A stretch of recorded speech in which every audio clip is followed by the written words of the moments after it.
Chapter 1 Preface.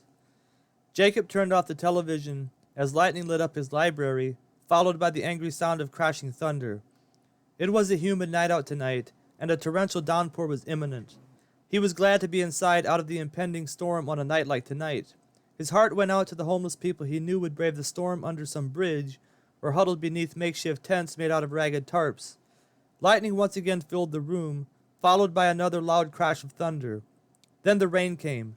It started out slow, but soon it sounded like the raindrops were coming in the size of buckets. It looked like the night was going to be spent indoors. Not that he went out much anymore, at least not at night.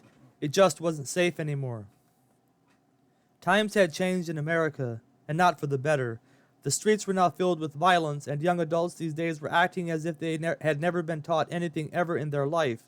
They were parading around in the streets, setting everything on fire, and then demanding for the federal government to pay to rebuild their destroyed cities. Jacob felt his stomach somersault with disgust as his mind reflected on what he had just seen on the news tonight. The mayor of New York City had completely lost control of the city, with the mobs marching to and fro, threatening the law-abiding citizens, throwing urine on them, and shouting in their faces. It was a miracle there was any restraint at all, considering how far these people had drifted into moral depravity.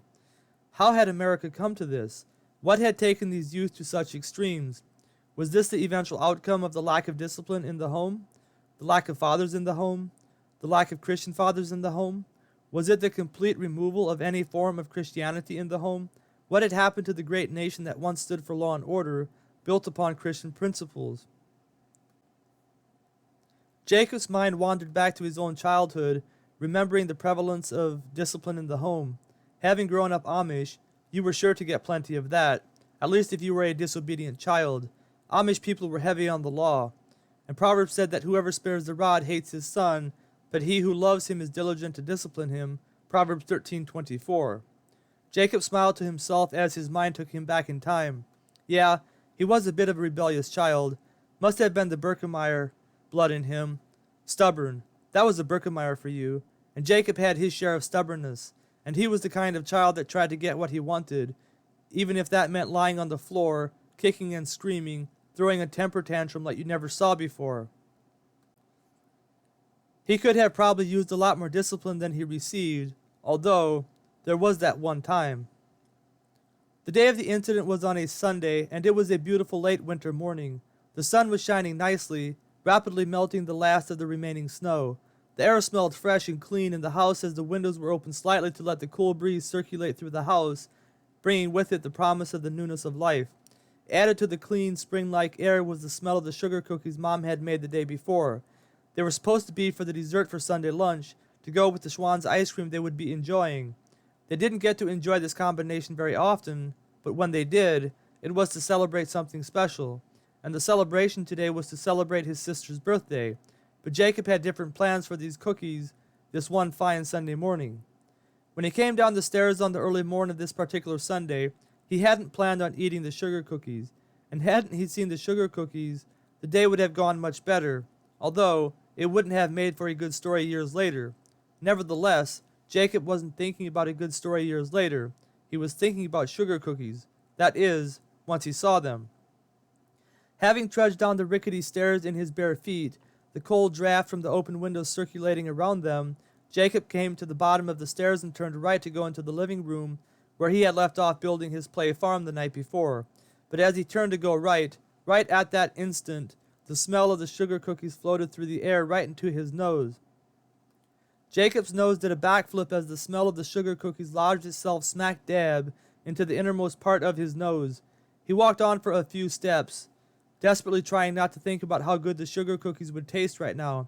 He was hungry anyway, and breakfast wouldn't be ready for another 2 hours. And sugar cookies. Oh, how he loved sugar cookies. But Jacob knew what would happen if he ate the sugar cookies, so he took 2 more steps in the right direction.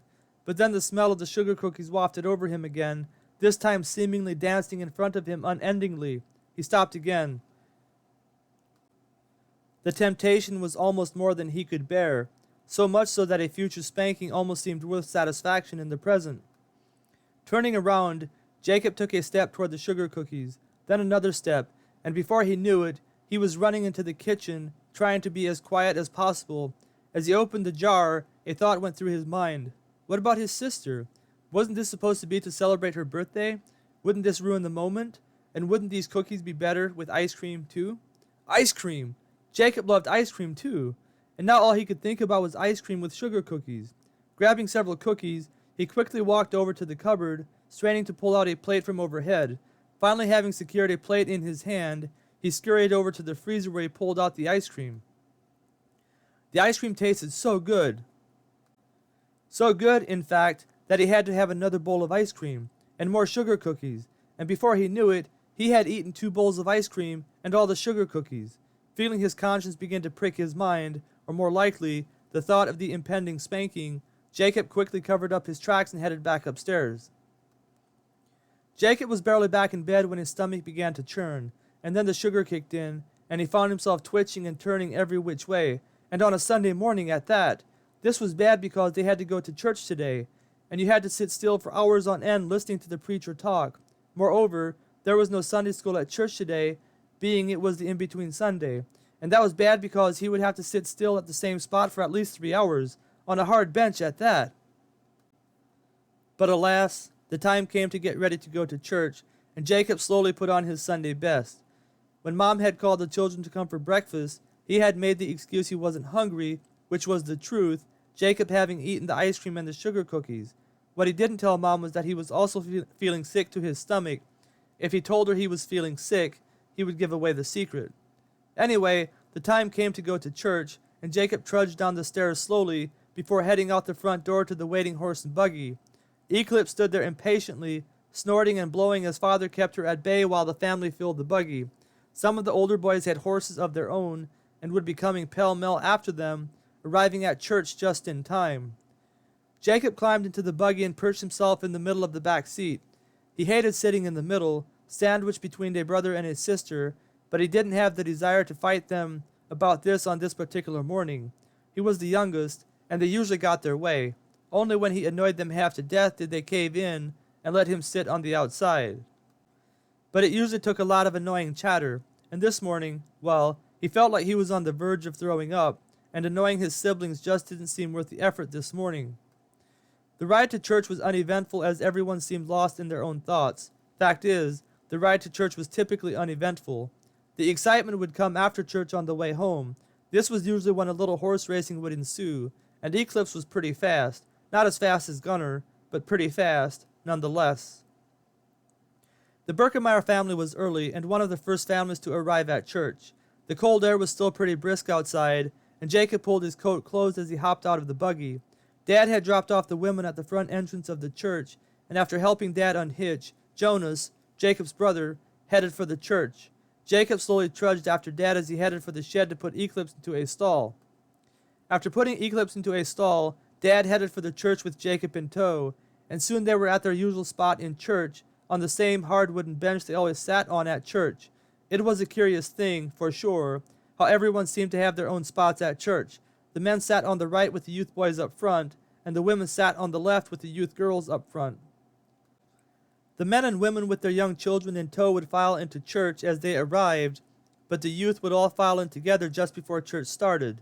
They would all stand in a row in the basement before walking up into the sanctuary single file. The girls would go first, then the boys. It was a curious thing to behold, curious indeed. Church finally started, and Jacob was glad to feel his stomach begin to settle, but they hadn't barely finished singing when Jacob realized he had a bit of a problem. He couldn't sit still, and that was a problem in the Amish church because little boys were required to sit still, and you couldn't get up and go walk around unless you had to use the restroom. Jacob tried to focus on what the minister was saying, albeit how difficult it was. The minister was the young deacon of the church, and he wasn't exactly the most entertaining person to listen to, at least not when he preached. He would go on in monotone about how a person was supposed to live a God-fearing life, and it wasn't that he didn't make some good points from time to time. It's just that it was the same thing over and over every Sunday, and for little boys, this could get really boring pretty quick. Jacob finally made it through the first part of the service, and he was glad for the change of pace when they knelt to pray. He had done his best to keep from squirming too much, and had endured only a few pinches from Dad, who was beginning to notice him squirm a little more than normal this morning. Then came the main service, and as Bishop Fry droned on and on about the same thing over and over, Jacob could feel all the sugar from earlier that morning begin to really kick in. He looked over at the clock. Only 10 minutes had passed since prayer. It felt like an eternity, and Dad had already pinched his ears twice in those 10 minutes. What was he going to do? The restroom. That was it. He didn't have to use the restroom, but maybe he could convince Dad to let him use it anyway. Dad looked at Jacob sternly when Jacob whispered the question whether he could go use the restroom, but he finally gave his approval, and it was all Jacob could do to keep from running down the aisle out into the cool winter air of the morning. Jacob waited as long as he could before heading back into the sanctuary. He knew if he didn't go back soon, Dad would come looking for him, and he didn't want that. Dad was stern when it came to Sunday tradition, and Jacob didn't feel like getting a spanking today, although he would probably get one for eating the cookies. His heart sank as he thought about the ruined day ahead. If only he could get it over with. He hated the suspense of not knowing when it was coming. Finally back in his seat next to Dad, Jacob settled back into the hard wooden seat. At least it had a back, albeit it was made out of wood. But that was more than some churches had, which had wooden benches with no backs on them at all. He had to sit on them a couple times at other churches and hated the experience. It was harder to take a nap on them, although that too was forbidden by Dad. But Dad had a hard time keeping himself from sleeping, and so he was a little more lenient when Jacob fell asleep in church. Not that he would let him sleep very long, just a short snoozer from time to time. Jacob's mind drifted back to the present, and he looked down at his legs to see them kicking back and forth rapidly. Dad had pinched him a couple more times, and was beginning to get quite irritated. And then he finally had enough as he grabbed Jacob by the ear and pulled him toward the exit of the church. Jacob's heart sank. This could mean only one thing. He hadn't gotten spanked in church very often, maybe once or twice, but when he did, Dad usually spanked him in the basement of the church. But not this time. Dad was angry, very angry, and he headed out of the front door of the church with Jacob in tow. As Dad pulled him toward the buggy, Jacob's heart raced with dread at what was about to happen. He was going to get the spanking of a lifetime. Dad usually spanked in one of two ways, his hand or his suspenders. Dad could spank hard with his hand, and it hurt, but oh boy, when he took off his suspenders, it was really going to hurt. Jacob was hoping it wasn't the suspenders today, at least not until he saw Dad pull the horsewhip from its holster. Pulling him around roughly, Dad took a swing with the whip and landed it right on the bottom of Jacob's behind, and then another swing, and another swing. It hurt something awful, and Jacob howled in pain with each fresh crack of the whip. Jacob had tears streaming down his face when Dad finally let up. Not saying a word to Jacob, he took him by the hand and marched him back into church. They sat down again where they were sitting before, Dad with a stern look on his face, and Jacob with his dejected, tear-stained face hanging in shame. His behind burned as he sat there, but he didn't move so much as an inch. Never before had he sat as quietly as he did the rest of that morning, and before he knew it, church was over. Thunder crashed overhead as Jacob was brought back to the present many years later. Yes, sir, that was a memory that would haunt him forever. He could look back and laugh at it now, but there was the time he had difficulty forgiving his dad for his hard ways. But then again, the discipline had kept him from doing some of the things he might have done otherwise. It didn't result in Jacob walking the straight and narrow his whole life, but there had always been that check that kept him from going too far, at least in the realm of acting like the youth of modern-day America. It was a shame what was happening in America. Jacob believed that everyone had a soul, even those on the streets who were acting like animals, but sometimes it seemed hard to tell the difference between them and animals. They weren't animals, and they were created in the image of God, but thanks to the lack of proper discipline in their lives, the image of God was far removed from them. It seemed like they had lost all form of human dignity. Jacob closed his eyes as he contemplated the past, present, and future. There was a time when he disdained the Amish way of life, and he didn't condone the use of a horsewhip to discipline children, nor would he ever go back to the Amish community. But there was something valuable in the Amish community that was lacking in the world. As backwards as they seemed to modern eyes, they had something special, and the following story is a perfect illustration of what that something special is. Chapter 2, Showing the Boys Who's Boss. The sun was past the halfway point in the sky overhead when church finally let out, and Jacob was ready for it to be over. Bishop Fry had gone well over the allotted time, like he always did, and Jacob's stomach was beginning to growl. His stomach had finally settled down, and he was beginning to think about the mashed potatoes and roast and carrots and ice cream and... Oh no, the cookies. They would discover the cookies were gone. And with the thrashing he had just received, he didn't look forward to another one. Maybe Dad would consider the thrashing this morning enough for one day. Jacob sure hoped so. Jacob's mind was taken off course as everyone knelt to pray, and soon the youth were filing out while the adults began chattering amongst themselves. Jacob waited impatiently while his dad chatted with Joni Byler. Finally Merle, Jacob's dad, seeing that Jacob was wanting to go outside, gave his approval, and Jacob was off. Jacob ran outside to find his friends, and soon he found them standing around a circle behind the horse shed. 2 of the boys were tussling, and the rest of them were egging them on, watching for the adults lest they got caught and were severely punished. But Jacob soon grew tired of the affair, and decided to go see if he could find his older brothers. It wasn't long before Jacob found the Birkemeyer brothers, once again jawing with the Fry boys, with the other young men standing around laughing at the ongoing debate. Reuben and Judah, Jacob's 2 oldest brothers, were doing most of the talking, while Levi remained aloof, every now and then interjecting himself into the conversation whenever someone needed to be egged on to keep it going. Jacob watched while his brothers argued with the Fry brothers about which horse was the fastest horse in town. Gunnar was fast, mighty fast, but so was Maximus, the Fry brothers' horse. The Fry brothers had recently purchased him, and the Birkemeyer brothers had the conspiracy theory between them that the Fry brothers had bought Maximus just to get one up on the Birkemeyer brothers.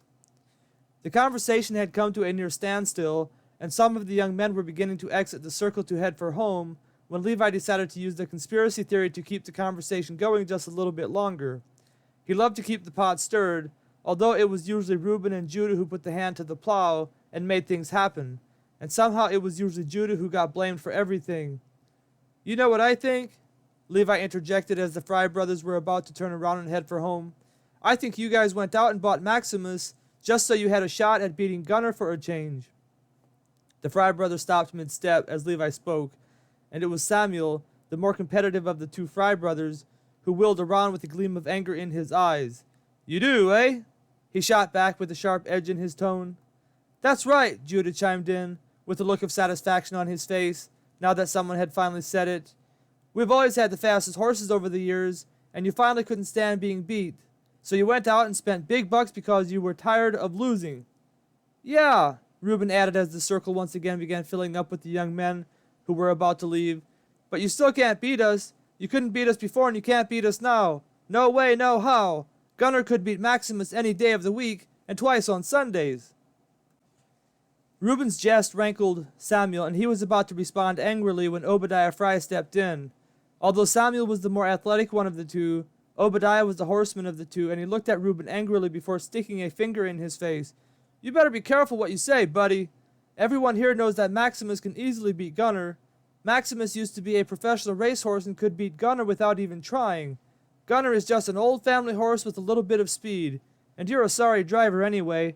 With my expertise, we would leave you so far behind you couldn't even see the dust we would make. Levi saw his plan was working to get a nice little race going, and he quickly interjected. Yeah, I don't know about that, Obadiah. Maximus might be a racehorse, but there's a reason he's not racing anymore. Probably because he's too slow. Now Gunnar, well, everyone knows he's the fastest horse in town. Right, fellows? Levi looked around with an evil grin on his face as the young men around him cheered, laughing at Obadiah's expense, whose face was beginning to turn bright red. Obadiah wanted to race something awful, but being the bishop's son, he had to be careful. But finally his ego got the best of him. Well, he blurted out, everyone is entitled to their opinion, but if you think your horse is faster than mine, how about you show me on the way home? With that said, he stormed off after the horse shed. The young men whooped and hollered as they watched Reuben and Judah scurry off after him to get Gunnar from the horse shed as well. Jacob was almost beside himself at the thought of the race and wished he could ride along, but he knew Dad would never allow that to happen. Talking about Dad, Jacob saw him hitching up Eclipse to the family buggy and decided he'd better head on over. He gave one last wistful look over at his 2 brothers as they vanished into the horse shed before running over to the family buggy and crawling in. Jonas was already there, and seeing his 2 boys loaded up, Merle hopped in and slapped the reins on Eclipse's back. Eclipse was a lazy horse, and it seemed like she was seldom in the mood to go anywhere, but she must have been thinking about the oats back at home because she plunged into her harness, seemingly wanting to run before they even got started. Dad pulled back on the reins and kept her at a medium-paced prance until they pulled up to the front entrance of the church where Jacob's mom was waiting. Pulling Eclipse to a stop, Dad waited while Mom climbed in. Beth, Jacob's sister, finally came running out of the church and jumped into the buggy, short of breath. Dad was ready to go, and slapped the reins on Eclipse's back as Beth tumbled into the buggy, nearly pushing Jonas out of the other side. Jacob angrily pushed her back to her side of the seat. It seemed that Beth was always running late. Jacob excitedly turned around and looked out of the back window as they turned onto the road, and his heart skipped with a beat of excitement when he saw the two Fry brothers jump into their buggy. They seemed to be in a hurry, probably trying to get a head start on Reuben and Judah. Jacob frantically looked around for Gunnar. Finally, he spotted him coming around the corner of the church. His head was held high as he impatiently pranced behind the Beachy family. The Berkemeyer family was about halfway to the first intersection when Jacob finally saw Reuben and Judah pull out of the church driveway. Several other buggies had pulled off before them, and there were two buggies between them and the Fry brothers. Jacob watched with anticipation, waiting for Reuben and Judah to make their move. Beth was starting to get annoyed with Jacob staring out of the back window, and jabbed him in the ribs. "Sit down and stop acting like a wild animal," she muttered under her breath, knowing she would be reprimanded for calling Jacob a wild animal if she was overheard by Mom. Jacob looked over at her with an annoyed look before returning to his perch to look out the back window. The Berkemeyer family had now turned right to go onto the main highway and were slowly making their way south when Obadiah turned onto the highway as well. The two buggies behind him went straight, giving Judah the opportunity to get right up behind Obadiah. Obadiah decided to make his move despite the hill looming in front of them, and slapping Maximus with the reins, they tore around the Berkemeyer family. But Judah was not one to be outdone, and despite the danger involved in passing another buggy going up a hill, not able to see oncoming traffic from the other side, he slapped Gunnar with the reins, and the race was on. Eclipse pulled on the reins, apparently in the mood to race as well, and Jacob's father got a goofy grin on his face as he let her have her way. She was fickle when it came to racing, but when she was in the mood to run, she was pretty fast in her own right. Maybe not as fast as Gunnar and Maximus, but she had won her fair share of races over the years. Noticing the go-ahead from Jacob's father, Eclipse plunged into her harness and quickly found her pace behind the other two horses. By this time they were up over the hill, and Judah had pulled Gunnar out on the left to pass Maximus, not seeing any oncoming traffic on the road stretching out below them in the wide valley that lay before them. Eclipse shook her head and snorted as Jacob's father slapped her back with the reins. The Berkemeyer blood in him was just as red as that of his two sons, and when it reached the boiling point, "Watch out!" But there was nowhere for Eclipse to go. She pulled up behind the Fry buggy. Jacob watched with delightful anticipation as the three horses stormed the valley, each trying to get the advantage on the other. Eclipse was a strong horse, and despite her tendency toward laziness, every now and then she got it into her head to run. And today she felt like running, and Jacob's father knew it. Beth screamed as Merle pulled Eclipse left behind Gunnar. Gunnar was neck and neck with Maximus, eating up ground like nobody's business. Seeing that neither horse was gaining on the other, and that Eclipse had a little more speed left in the tank, Merle pulled Eclipse further left, and the family buggy lurched as the left wheel slid onto the gravel shoulders. "Merle! This is ungodly!" Mother grabbed Father's arm as she yelled in terror, but Mother was not stopping Father today. Eclipse was ready to run, and Dad was ready to show his sons who was boss in town. The family buggy lurched back and forth as Eclipse pulled up even with Gunnar and Maximus, foam beginning to form on the edges of her mouth. The three horses were neck and neck, their drivers urging their horses forward. Judah was not expecting to see Dad make the race a three-way race on the two-lane highway, and his jaw dropped as Dad slapped the reins on Eclipse's back, urging her ahead by the length of her head. Then she was ahead by half a body. By this time Jacob was jumping up and down, looking every which way, trying to see all of the action unfold. He was loving every minute of it. A little too much, I suppose, because he accidentally stomped on one of Beth's feet. Beth was not in a good mood to begin with, and she cuffed him on the ear, pushing him over onto Jonas. Jonas was busy yelling at Judah, egging him on, and shoved Jacob back at Beth, but Jacob was able to catch himself and avoid falling onto Beth again. By this time Obadiah was beginning to pull up Maximus, needing to make a left-hand turn to head on over to the Fry farm, and Merle was able to pull Eclipse to the right far enough to get the left side of the buggy back on the blacktop. But the race was not yet finished as Judah pulled out the buggy whip and tapped Gunner with it. Gunner's ears went up at the sound of Reuben's voice, who was now standing up, precariously leaning out of the buggy, waving his hat at Gunner, yelling like a wild banshee. But Dad was not about to be bested by his sons, and he pulled out his horsewhip and used it to let Eclipse know his pride was on the line. Eclipse responded to the touch of the whip, and Jacob could hardly believe his eyes as he watched her pull them ahead of Gunner. He had never seen her run like this fast in her life, and she seemed to be enjoying every minute of it as they pulled over to the right, having fully cleared the competition. Jacob wheeled around in his seat to look out of the back window. Judah, seeing he couldn't pass them before making the next turn, began to pull up Gunner. Gunner, despite breathing heavily, was still wanting to run, urgently pulling at the reins, but there wasn't enough time, and Jacob could tell Judah knew it by the dejected look on his face. With nothing left to see, Jacob turned around and sank back into his seat. What a race! Dad had taken on the two fastest horses in the church and beat them, and not just that, but he had raced them 3 wide. No one had ever done that before. Jacob couldn't wait to tell the boys at school about this tomorrow. But little did Jacob know he was going to have even more to talk about the next day, because the next turn was coming up fast, a little too fast. Dad was slowing down Eclipse, who was still wanting to run, and he was slowing her down pretty quick, but she was still moving mighty fast, maybe too fast to make the turn, and Merle knew he should probably just go past the intersection and turn Eclipse around when he got her stopped. But there was no way his sons were going to get the best of him now, not after having beat them at their own game. Days like today were too rare to let them be ruined by a little common sense. And so Merle turned Eclipse right when they reached the intersection, despite the dangerous speed they were still going. As Eclipse's hooves tore into the frozen gravel road, she was able to turn herself enough to stay on the road, and it looked like the buggy was going to remain upright as well as it slid around the corner, hurling frozen rocks in every direction. And they would have been fine had it not been for the frozen lump of dirt on the south side of the gravel road. But lo and behold, there had to be a frozen lump of dirt on the right spot at the right time, and as the back wheel slammed into it as it slid sideways, the buggy teetered precariously on its left side. The 2 right wheels of the buggy were already off the ground several inches when they hit the clump of dirt. Mother and Beth screamed in terror, while Dad and Jonas leaned into the turn, hoping their weight would be enough to bring them back down on all 4 wheels, but they were going too fast, and that is the last thing Jacob remembered. Chapter 3, White Winter Wonderland. Jacob awoke with a start, having slept soundly throughout the night. His body was still sore from the accident the day before, but thankfully no one from the family had sustained major injuries. The buggy had taken some exterior damage, but nothing that couldn't be swiftly mended. All in all, the Birkenmeyer family had narrowly escaped what could have turned into a tragedy.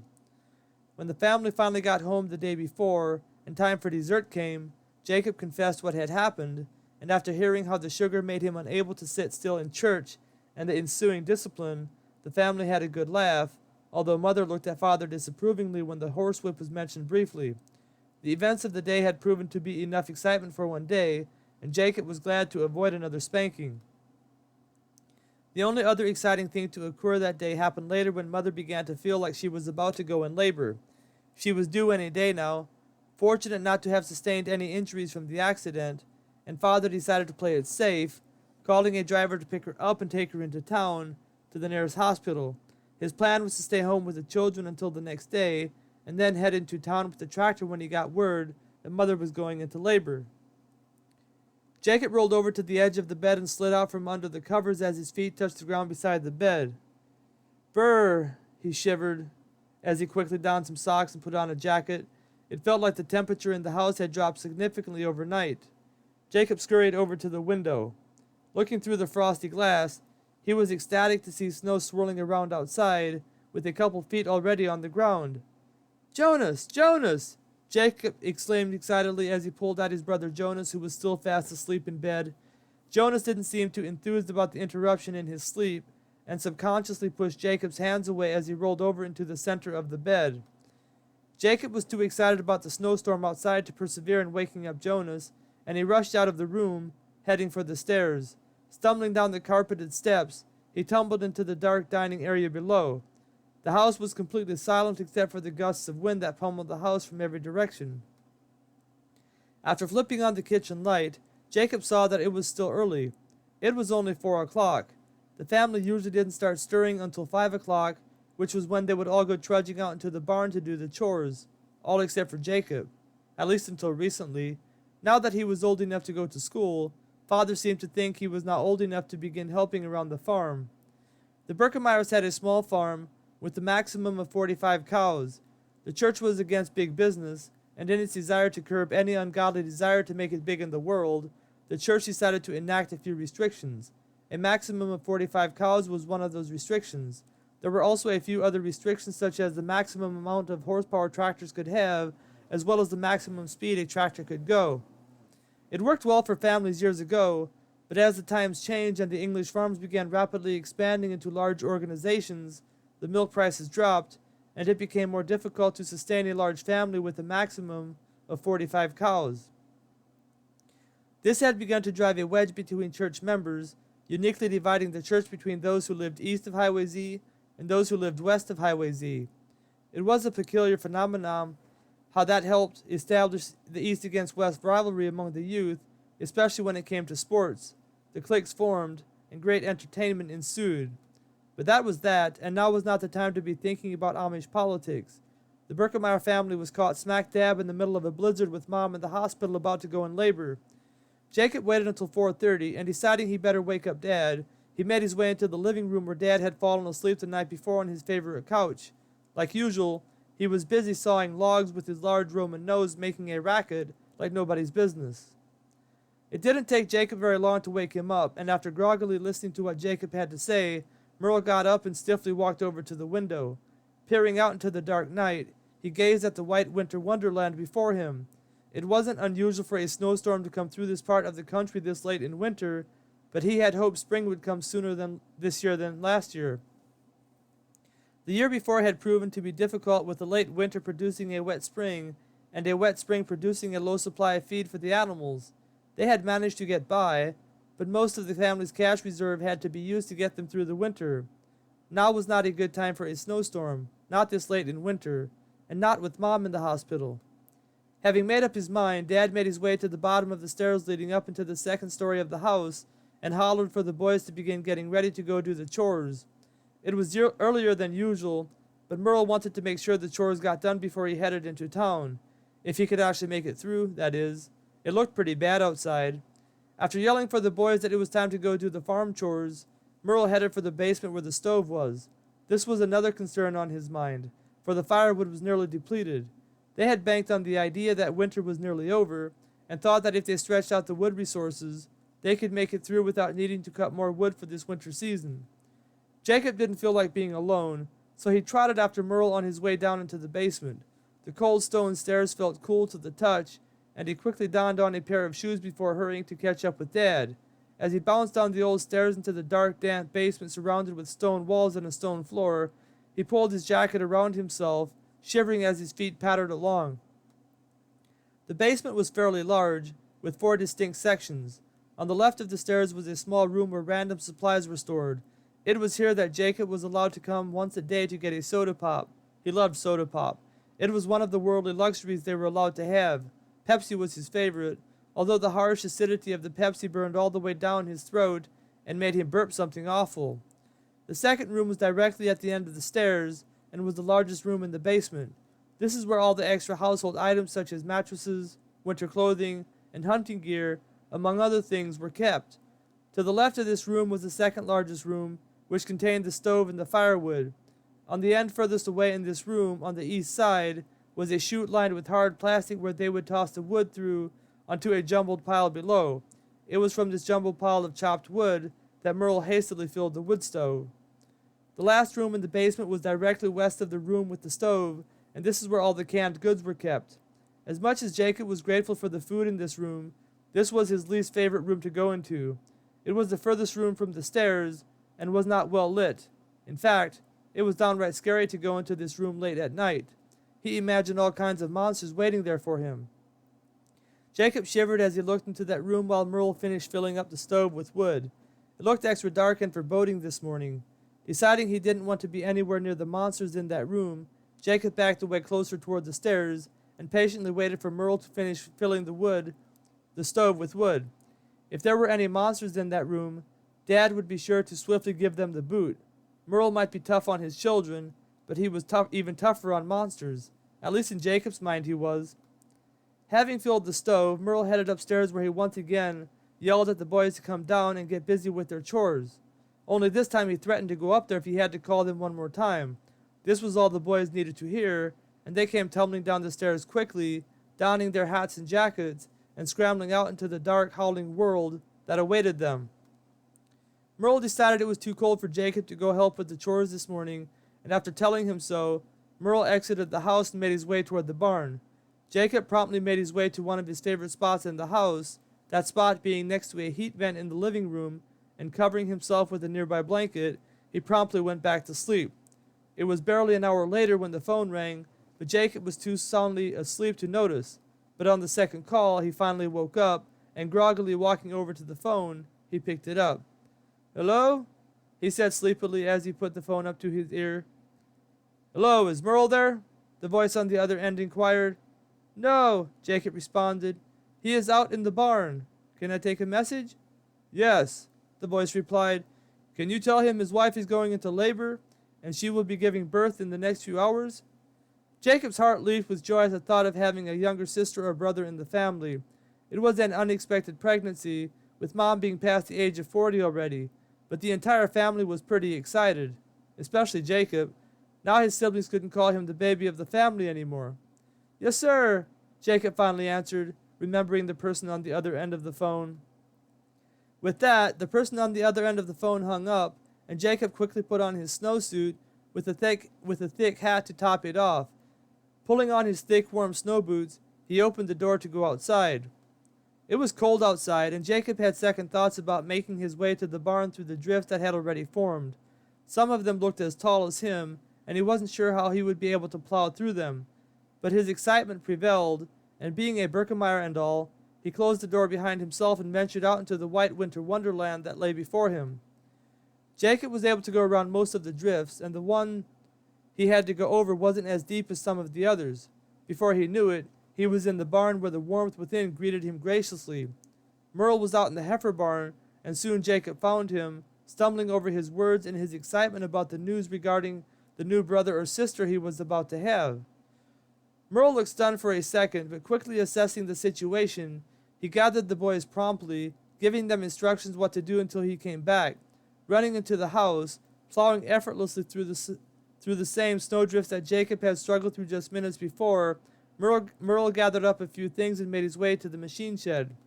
Light was beginning to dawn on the eastern horizon as Merle opened the large door to the machine shed.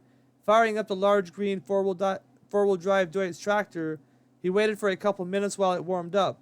Having given it ample time to warm up, he planted his foot heavily on the throttle, plowing through the drift that had formed on the outside of the machine shed door. Jacob watched him from the window as Merle and the Deutz tractor disappeared into the blinding snow. He could see the tractor sliding from side to side as Merle burst through the snowdrifts, finally lost in the white world that awaited it. Jacob felt a tinge of fear at the thought of what awaited his father, but his father was a strong, tough man, and if anyone could whip a storm, it was Merle. After all, Merle was a Birkemeyer, and Birkemeyers made things happen. Before long, the rest of the boys, along with Sarah, the oldest sibling of the family, finished up their chores and were back in the house. Beth had whipped up a big breakfast with pancakes, eggs, potatoes, and toast, and the children sat down eagerly to the meal that awaited their hearty appetites. Jacob dug in, stuffing his mouth as rapidly as he could. Beth noticed and cuffed him on the ear, reminding him to mind his manners. Jacob stomped on her foot beneath the table, and she cuffed him again. After breakfast, the older boys tussled on the couch for a while the girls cleaned up the kitchen. With Mom and Dad gone, it was everybody for himself, and Jacob waited in anticipation to see what kind of trouble his older brothers would get into. It never ended well when they were left alone unsupervised, and with the snowstorm encasing them, they were probably feeling more mischievous than usual. After tussling for a while, the boys grew bored and began to talk about what they wanted to do. It was too cold and windy to go hunting at the moment, and really to do much of anything outside. That meant they needed to find something to do inside. Beth and Sarah rolled their eyes at the thought of having to spend the day with their brothers in the house. They would be lucky to have a house left by nightfall. Not having the energy their brothers did, Beth and Sarah headed upstairs to their bedroom after cleaning the kitchen. Jacob was lying in his favorite spot beside the heat vent when he overheard Judah mention the game of Monopoly. "Yes, let's play Monopoly!" Jacob jumped off the floor as he yelled in excitement. His excitement must have rubbed off on the others, because before long, the Monopoly game was on the table. Unfortunately, Jacob's older brothers decided he was too young to play, at least today. Sometimes they let him play, but only when Mom made them. But today was different. With no parental supervision, they could play however they wanted to play. There were no rules except the rules you got caught breaking. And if there was one thing Jacob's older brothers were good at, it was cheating in Monopoly. And for some reason, the best cheater of them all was also the banker. Go figure. But that was how it was, and Jacob looked on with excitement as the game began. Chapter 4, The Monopoly Game. It was 9 o'clock in the morning when Jacob's four brothers began setting up the Monopoly game. Jacob begged them to let him play, but after receiving a purple nurple from Jonas, he decided he'd better let the matter rest. It was almost as fun just to watch anyway. It seemed whenever he did play, it didn't go that well. With the game set up and $1,500 doled out to each of the four players, the game began. Judah went first, having won the dice roll amidst the protests of the others. He rolled a 7, and the rest of the boys guffawed, happy to see him land on chance. But it wasn't a complete loss, with the chance card sending him to the nearest utility, which was Electric Company. "Just the way I planned it," Judah boasted, pointing out that it gave him a sizable lead on the others. "Just watch. I'm going to land on all the big ones now. Boardwalk, here I come! Rent!" Levi tossed the dice despite Judah's hee-hawing and rolled a double 6. He had the top hat. "Rent!" Judah hollered again, rubbing his hands together. "That'll be 50 big ones." Not wanting to waste time on $1 bills, it was customary for the Berkemeyer brothers to round up or down to the nearest denomination divisible by 5, and Levi paid up. Reuben was in the middle of throwing the dice when Levi reached over and snagged the dice mid-air. "Hang on, buddy!" he hollered. "I rolled a double. Boardwalk, here I come!" The dice landed on the board, revealing another double 6. "I'll take Illinois Avenue," he shouted gleefully amidst the groans of the others. "Come on, hurry it up already," Judah retorted angrily, watching Levi get a premier place. "We don't have all day." Levi rolled the dice and rolled another double 6. "Ha ha ha ha ha!" Laughter filled the kitchen as Levi slowly picked up his top hat and placed it on the gel square. Judah started rubbing his hands together. "Boardwalk, here I come!" Reuben was starting to get impatient and carelessly tossed the dice, rolling a 6. He moved his battleship to Oriental Avenue and paid $100 for it. It was finally Jonas's turn, and he was ready to rumble with the wheelbarrow. He was the youngest of the bunch by a number of years, with Beth between him and Levi in age, and the others usually didn't pay him much mind. But he usually did pretty well against his older brothers, sneaking into victory lane while they squabbled amongst themselves. To his disgust, he rolled a double 2, landing him on income tax. But it didn't deter him as he tossed $200 into the middle of the board and rolled again. This time he rolled a double 5, landing him on Virginia Avenue. He followed that up with a 3 and a 2, placing him squarely on New York Avenue. The others looked on with sullen looks on their faces, not liking the fact their little brother was now looking pretty good, despite his slow start. It was now Judah's turn again, and he was pretty irritated by now with all the doubles everyone else seemed to be rolling. To his utter dismay, he rolled a 5, landing him on Community Chest. "Ugh!" he shouted as he moved the car and reached for a card. He collected $100 while Levi rolled, hoping for a double. He had no such luck, and Reuben went, rolling a 9. He paid $200 for Pennsylvania, and it was once again Jonas's turn. Jonas had a good stretch on the previous turn, and he wasn't about to be easy on the others. He rolled another double 5, landing him on Marvin Gardens. The others couldn't believe his luck, and pouted while he paid for the place. But he wasn't so lucky on the next roll, rolling a 5 and a 3, landing him on Chance. The card sent him directly to jail, where Levi was sitting, and Judah once again rubbed his hands together as he shouted, "Boardwalk, here I come!" It was finally Judah's turn, and he rubbed the dice together vigorously, breathing on them for good luck before tossing them across the board. Sure enough, the extra rubbing and breathing worked, giving him a double 5, landing him on Ventnor Avenue. "Yee-haw!" he shouted, eyeing Boardwalk. "Give me a 12! Give me a 12!" He rubbed the dice together vigorously again, breathing on them a little longer this time, and then tossed them across the board. Judah's toss was careless, and one of the dice landed precariously on top of the pile of chance cards, revealing a 3. The other dice landed as a 6, and Judah watched as the 3 tottered back and forth. "Ha ha ha ha!" The others laughed simultaneously. "It's a 9! Whoa, whoa, whoa!" Judah yelled. "It's going to roll over and show a 6. As he said it, he nudged the table slightly with his knee, and sure enough, the dice rolled over to reveal a 6. "Boardwalk, here I come!" Judah shouted gleefully as he moved the card to Boardwalk. "Oh no! Oh no!" Reuben was starting to get mad, and he deftly swiped the card from Judah's fingers. "You rolled a 9. The 6 doesn't count because the table moved." "What are you talking about?" Judah shouted back. "It doesn't matter if the table moved. It was interference anyway. I rolled a 12. Now give me my card back." After a few minutes of arguing, it was finally decided Judah rolled a 12, and he took the Boardwalk card with a look of self-righteousness on his face. But the others were on to him, and they watched his every move. But Judah was slick when it came to Monopoly, and he could have taken the shirt off a poor man in winter without the man knowing his shirt had been taken. As the game progressed, it seemed he never ran out of money, accumulating places left and right. Whenever he seemed to run out of money, he would pull another wad of cash from beneath his leg, and everyone else would shout in dismay, calling him a cheater, but unable to prove it. They finally had all the places purchased, and the wheeling and dealing began. Levi had fared the worst among them, and he was beginning to feel like playing spoiler, not seeing much chance to win the game with the rotten luck he had so far. Reuben hadn't done too bad, but compared to Judah, he didn't seem to have much of a chance either. Jonas was the only one who seemed to have any chance at all, and after some tough bargaining, with Levi giving him a couple generous deals to help him gain the advantage, it looked like he stood a chance against Judah. Judah noticed the others starting to gang up on him, and a determined look came into his eyes. He didn't say much whenever that happened, and this time wasn't any different. When the trading was complete and the game continued, the house was oddly silent with everyone looking for the advantage.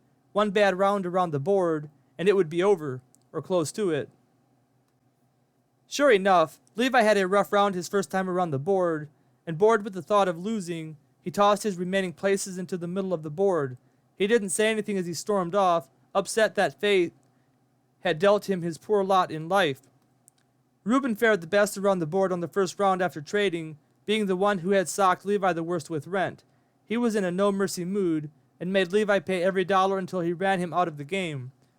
Judah and Jonas went tit for tat, not substantially gaining or losing. The next couple rounds were rather uneventful, with no one able to get up on the other. The big money places seemed to be out of luck today, with no one landing on them. Boardwalk was especially dry, with no one having landed on that place yet after Judah had stocked it with a hotel. This was the one he was counting on, and as time passed, he began to get irritated no one was landing on it. But then things really went south for Judah, and before he knew it, he was digging deep to find money to pay rent. But somehow he always had enough cash stashed beneath his legs, and the others were starting to get suspicious. They really began to accuse him of cheating when Jonas saw him take rent money and put it in with his own money rather than put it in the bank. But Judah talked his way out of it, making up a fabulous story about how he hadn't collected rent yet for a place Reuben had landed on his previous turn. Using the excuse he was busy being the banker, he finally calmed down his 2 younger brothers, and the game continued. But he seemed to move a little more carefully as the cash flowed through his fingers. The big moment finally came when Jonas finally landed on Boardwalk. "Rent!" Judah howled gleefully, with Reuben looking on with a look of disgust on his face. But it didn't seem to faze Jonas as he paid up, although the wad of cash in his hand looked nearly depleted. And then the unthinkable happened. Things were going south again for Judah when he landed on Community Chest. Rubbing his hands together, having escaped the high rents of the green places owned by Jonas, after exhausting his cash flow on the previous round on the high rents of Illinois Avenue and Marvin Gardens, he gleefully grabbed a Community Chest card. And wouldn't you know it, to his utter horror, it was the street repair card that required $40 per house and $115 per hotel. This wouldn't have been a problem earlier in the game, but money was starting to get tight, with Reuben and Jonas watching his every move whenever he handled the bank money. And this was the one card he couldn't afford right now. Jumping out of his chair, Judah angrily flung the card into the air, bitterly exclaiming, "Ugh! I don't believe it! This is the stupidest card ever! Whoever thought up this card should have his head examined! It's stupid, stupid, stupid!" Judah was stomping around the kitchen angrily, knowing his chances of winning were now slim to none. He would need to sell most of the houses and hotels on his places, rendering his places pretty much useless. Reuben and Jonas looked on with satisfaction, joyfully laughing at his antics. Jacob watched with his eyes wide open as his older brother danced back and forth with his childish antics. But Judah's anger wasn't exhausted, and he ran toward the bathroom yelling, "I'll show you what I think of this card." A few seconds later they could hear the toilet flush, and Judah came strolling back into the kitchen with a satisfied look on his face. "Well, gentlemen," he said, "that's one card we don't have to worry about anymore." With that said, he stalked back out of the kitchen. Reuben and Jonas looked at each other for a second before beginning to put the game away. With Judah out of the game, it just didn't sound like fun anymore. Half the fun was beating him, and with that accomplished, what was the point of continuing? It didn't take long for them to get the game put away, and with nothing else to do, they made their way to the living room where Judah had gone. Jacob followed close behind them, and soon they were all back together. Beth and Sarah, noticing the ensuing silence, came down to check up on them to see what they were doing. By this time everyone was hungry, and the girls began preparing lunch. It wasn't much, just some bread, sandwich meat, pickles, and cheese, along with some other cold food Mom had stored in the refrigerator. While they ate, everyone chattered busily, gossiping about all the interesting things that were happening in the Amish community. If there was one thing the Amish community was good at, it was keeping up on all the latest news. Lunch was soon over, and the boys once again made their way into the living room to try to figure out what they could do next. The girls joined them after cleaning up the kitchen and chimed in with ideas. The ideas flowed for a few minutes, but no one was able to come up with an idea that excited everyone, and so they all went their separate ways. Chapter 5, East Against West. The older boys sprawled out on the couches and the floor in the living room while the girls went back upstairs. Jacob, not feeling one bit tired, decided to play with his farm. He had buildings, animals, and all kinds of farm equipment scattered throughout the house, and thus he spent the next couple hours crawling to and fro, playing with all his might. He had a vivid imagination, and could get lost in his own world rather easily. Several hours had gone by when Jacob, over the soft hum protruding from his throat, heard a rumbling sound outside. Anxious to see if it was Father, he rose to his feet and ran to the window, excitedly peering through the ice-laden glass. Sure enough, it was Father. "Dad's home! Dad's home!" Jacob enthusiastically shouted as he ran for the front door to greet Father. Beth and Sarah, hearing his high-pitched squeal, came running down the stairs, eager to hear news about Mother. The boys in the living room grunted their displeasure at all the racket they were making, and pulling blankets and pillows over their ears, proceeded to continue with their naps. Merle put the tractor away and proceeded to make his way toward the house. The snow had stopped around lunchtime, with the sun making its presence known for most of the afternoon, but by the time he made it home, the sun was beginning to set in the west. There wasn't much wind, and despite the nippy coldness of the air, the ride home hadn't been too bad. Nevertheless, he looked forward toward the warmth of the Birkenmeyer home, not just because of the warmth from the wood stove, but also the warmth of his children. He loved his children dearly, and despite his harsh tendencies toward the discipline when they needed it, he did everything out of love.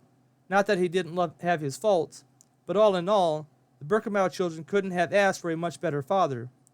A broad smile broke out on his face as the front door swung open, and his children greeted him with a plethora of questions. He didn't say anything as he stepped inside the house, giving them a little time to calm down enough to where they could ask him one question at a time. They finally paused from all their questions, and having shed his winter clothing, he led them into the living room. The latest round of racket had awoken the rest of the family, and the boys were now sitting up on the chairs and couches that lay strewn around the Birkenmeyer living room. Merle sat down in his favorite recliner where he always sat, and began answering the questions being peppered at him from every direction. The children squealed with delight when he told them they had a new baby brother, and that everything went fine. But when he told them they actually had 2 new baby brothers, the living room erupted with cheering, and Merle smiled proudly. That would make number 8 and number 9. The Lord sure had been good to him and his wife, Leah. His mind went to the verse in Psalms that stated, "Behold, children are a heritage from the Lord, and the fruit of the womb a reward. Like arrows in the hand of a warrior are the children of one's youth. Blessed is the man who fills his quiver with them. He shall not be put to shame when he speaks with his enemies in the gate. Psalm 127, 3-5. Yes, sir, the Lord sure had been good to them. The children were a wild bunch at times, and every now and then they needed harsh discipline, the Bible making it clear that those who spare the rod hate their children. But there were two things you should know about Merle. He loved his children, and he fervently believed in what the Bible had to say. His heart went out to the children who didn't have godly, Bible-believing parents. Not only did they not receive the discipline they needed, but many of them never received the love they needed as well. A child needed both, and with the lack of one or the other, a child was more likely to have a rough go of it in the hard world of hard men. The telephone rang, snapping Merle out of his thoughts, and before he could get up to go answer it, Judah was headed that way. The family was busy chatting when he came back with a flush of excitement on his face. "Hey, guess who that was?" Judah inserted over the voices of the others. "Who?" Reuben inquired eagerly, suspecting some excitement headed their way. "That was Samuel. He was calling to see if we wanted to play hockey tonight. With the cold snap, the ice will be hard enough for us to get in a few more rounds of hockey. Samuel is trying to get enough guys to make a game of it tonight." Everyone turned to look at Merle. He had a twinkle in his eyes, and the boys immediately knew he was going to let them go.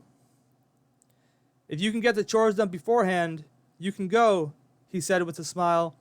The boys jumped up and headed for the back porch, where they donned their winter farm clothes and headed out the door, hooting and hollering with excitement. Jacob decided to tag along and help where he could. He was too young to play hockey, but he was hoping to get the opportunity to go along and watch. He loved watching his brothers play hockey. There was never a dull moment when they were around.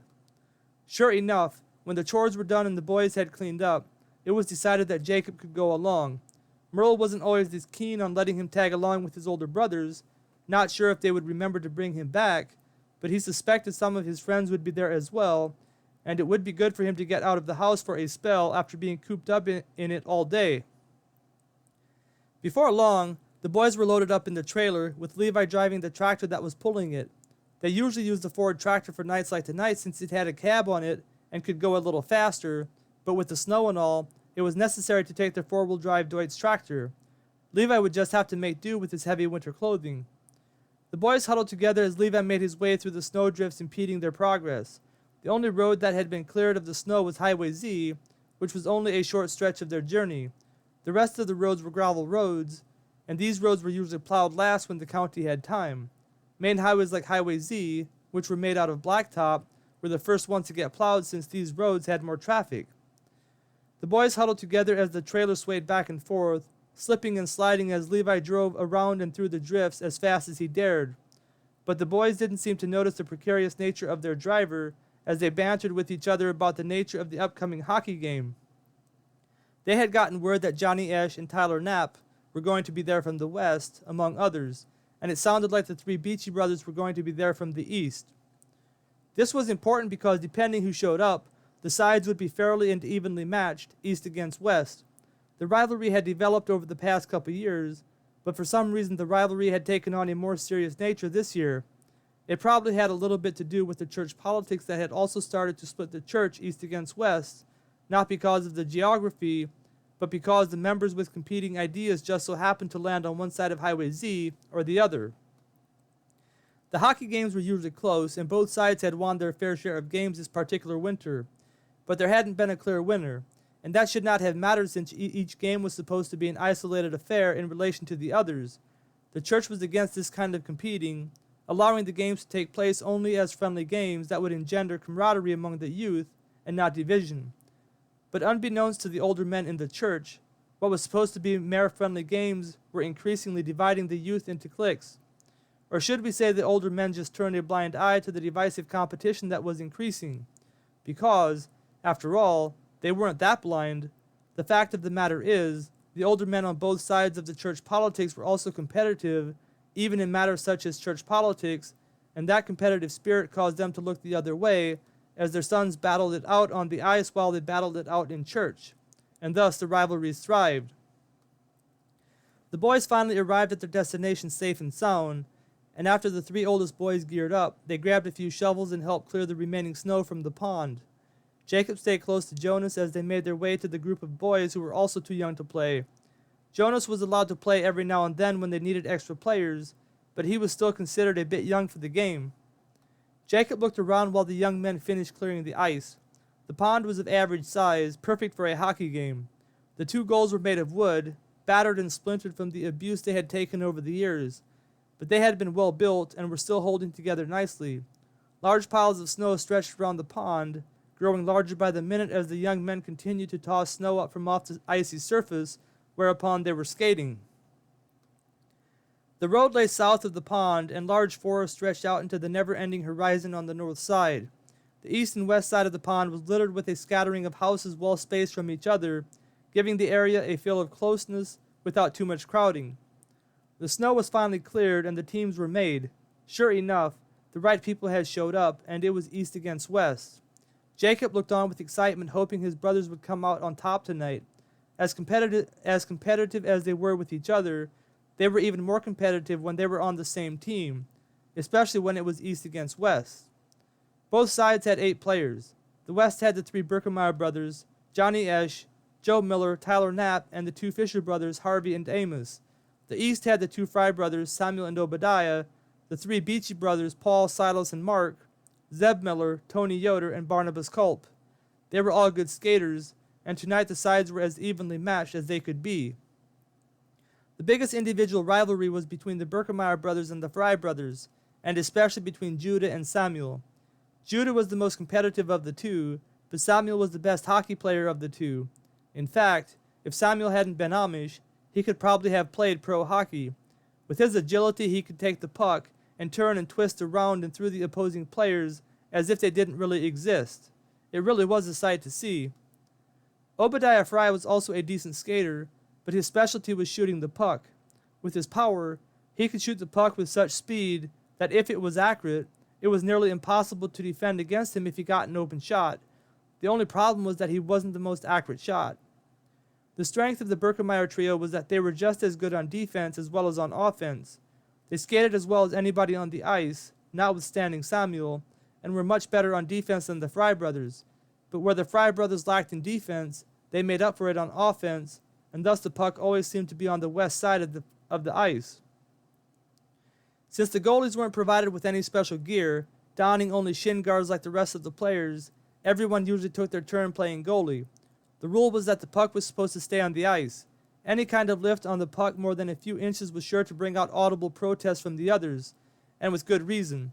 With pretty much everything left unprotected except the areas covered by the shin guards and the skates, any kind of lift on the puck could send it flying through the air, causing a lot of pain depending where it landed. And after all, this was supposed to be just a friendly game. Most of the players could keep the puck on the ice, but that is one thing Obadiah Fry struggled with. The style of his swing gave the puck awesome speed, but it tended to lift it in the air as well. But for the most part, he did his best to keep it on the ice. The rest of the players had their strengths and weaknesses, as we will find out. As the puck dropped, and Obadiah slapped it first, sending it scooting over to Samuel, little did the young men on the ice know that tonight was set into motion a current of events that would end in a way that no one anticipated. Chapter 6. The Rivalry. The puck dropped, and the game was on.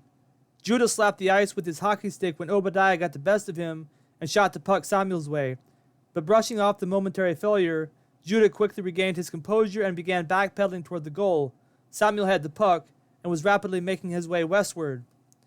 Whenever the Birkemeyer trio played together, they would play the center of the ice with Judah in the middle. They had a strange formation, playing tight together, keeping close to the center of the ice, with the other 2 players way out on the edges. They could do this because of their stellar play on defense, and whenever they got the puck, they would launch it to one of the players on the outside, who would pass it to them as they charged the east goal. The strength of the Birkemeyer trio was their ability to play great defense as well as great offense. But another strength was their seemingly unending reserve of energy. They were relentless in their attack, whether on defense or offense, and seldom did they need to take a breather. Whenever they went out of the game, 2 would go out while the other one played goalie, all of them taking their turn at the goalie position. The opening formation on this particular night consisted of the 3 Birkemeyer brothers on the inside, playing back, with Judah in the middle, Levi to his right, and Reuben to his left. The 2 Fisher brothers played on the outside, Harvey on the left and Amos on the right. Joe Miller started out as goalie. The East played in a normal formation, playing 2-1-2. The two Fry brothers, Silas Beachy, Zeb Miller, and Tony Yoder, were the starters, with Barnabas Colt playing goalie. Obadiah had faced off Judah to determine who gets the puck first, and to Judah's chagrin, Obadiah bested him. Obadiah slapped the puck Samuel's way, and Samuel didn't waste any time charging the west goal. He made quick work of Harvey, faking to his left, and then punting it between his feet as he skirted around him to the right. Harvey had charged him pretty hard, and his momentum carried him too far, taking him out of any helpful defensive position. Samuel was picking up speed as he charged Levi, and Levi backpedaled as he kept his eyes on the puck. Samuel acted like he was going to fake again, but this time kept the puck on the tip of his stick, and before Levi knew what was happening, Samuel had the puck between him and the goal. Judah saw what was going to happen, and backpedaling rapidly, put himself between Samuel and the goal. He was able to get his stick on the puck momentarily when Samuel acted as if he was going to pass over to Obadiah, who was sitting on the edge with access to an open shot. Judah had seen him sitting there, and thinking that Samuel was going to pass, overcompensated to his right. Samuel deftly pulled the puck back in, flipped it to his right, and raising his stick back took a shot at the goal. Joe Miller had the same idea that Judah had, and wasn't ready for the puck. And just like that, the East was on the board. Ah! Judah slammed his stick on the ice in frustration as his voice shattered the cool, icy air hovering over the cold Wisconsin winter wonderland. "Brush it off!" Reuben hollered as he took the puck from Joe and began charging the East goal. Judah did as commanded and began making his way east, picking up speed with every thrust of his legs. He wasn't as tall as his two brothers, and they could outskate him when it came to flat-out speed, but his short legs were built like oak trees, and he could pick up speed much faster. In a matter of seconds, Judah was ahead of Reuben, who passed the puck as Obadiah charged him. Samuel was playing center now, and nearly plucked the puck from Judah before he had the chance to pass. But Judah was able to take a good swing at the puck, and despite the deflection, it made its way to the outside to Harvey. Harvey faked a monster swing at the goal before flipping the puck into Levi's path. Levi was in range of the goal with an open shot, and swung with all his might. But Barnabas blocked it, and the puck was back in the hands of Samuel. Samuel once again charged the west goal, once again looking like he was going to make this a one-man show. He had a habit of doing this, and when he did, his teammates would start to get peeved, which would always cause some sort of drama on the East team. This was usually to the advantage of the West team, despite Samuel's awesome athletic ability. As good as he was, he couldn't take on an entire team by himself, and before long, his teammates would stop trying, giving the opposition an immense advantage. Thinking this was going to happen tonight, Levi and Reuben crowded in on Judah to give him a little help as Samuel charged, but Samuel once again tricked them, acting as if he was going to barrel straight through, before deviously passing the puck to Obadiah, who had gotten past Amos and was headed to the far outside left of the goal. The pass was on target, and Obadiah viciously swung at the puck. Obadiah had gotten a little too excited about going up 2 points on the West with the game just starting, and in his excitement he brought his hockey stick up a little too high, which lifted the puck into the air as his stick came down and made contact. It was a good shot and accurate, and just like that the East was up 2-0. But the puck was about hip high when it reached Joe, who made a feeble attempt to deflect it with his shin guard, but unwilling to risk serious injury, didn't even make contact with it. "Hey!" Judah yelled as he furiously skated Obadiah's way. "Keep the puck on the ice! Good night! That could have seriously hurt someone." By this time, players from both sides were huddled in a group arguing about whether the goal should count since it broke an unspoken rule. But after a couple minutes, the West decided it wasn't worth the fight, and huddled together with Johnny and Tyler, who came in to give the two Fisher brothers a breather. Judah was mad, really mad, but he didn't say much as Levi tried to calm them down. Judah was usually the type to jaw back and forth with the competition even when he got angry, but when he got really angry, he would get quiet, real quiet. And right now, he wasn't saying a word. His eyes were like a laser beam, resting squarely on the East's goal. He had one thing in mind, and there wasn't a man on this earth that could stop him now. The boys from the East were joking around and high-fiving each other as the boys from the West reset. Acting like they had already won the game, all it did was make the competition even more determined to mount a comeback and humiliate them. But it was going to be hard. They might be able to score 3 goals yet, but keeping the East from scoring was going to be tough, Mighty tough. Having reset and gotten their emotions under control, the West took the puck and began advancing on the East. Despite their cockiness and the nice lead they had built, the East was ready for them and carefully watched as they advanced. The West advanced slowly, passing back and forth as they went. Not able to charge any one player, because of the rapidity of the passing, the East continued to backpedal. Samuel made the first move. Judah had just received the puck from Tyler, who was on the outside, and instead of passing, looked like he was going to take it and run. But he anticipated Samuel's charge and deftly passed it left to Levi, who advanced it 5 feet before passing it back to Reuben. In the meantime, Judah had gotten around Samuel, and Reuben flung it his way. The defenseman from the east had moved in to help protect the goal and didn't leave much of a hole for Judah to take a shot. But there was an opportunity to take a shot, and Judah swung at the puck with everything he had. The only thing is, he didn't shoot for the goal. Instead, he took his chances and fed the puck to Johnny, who had positioned himself up on the left corner of the ice, just far enough back to take a shot at the goal. The defenders overcompensated to defend the goal from a shot by Judah, and Johnny, who was a terribly accurate shooter, stopped the puck with his skate and took a soft shot right into the corner of the goal.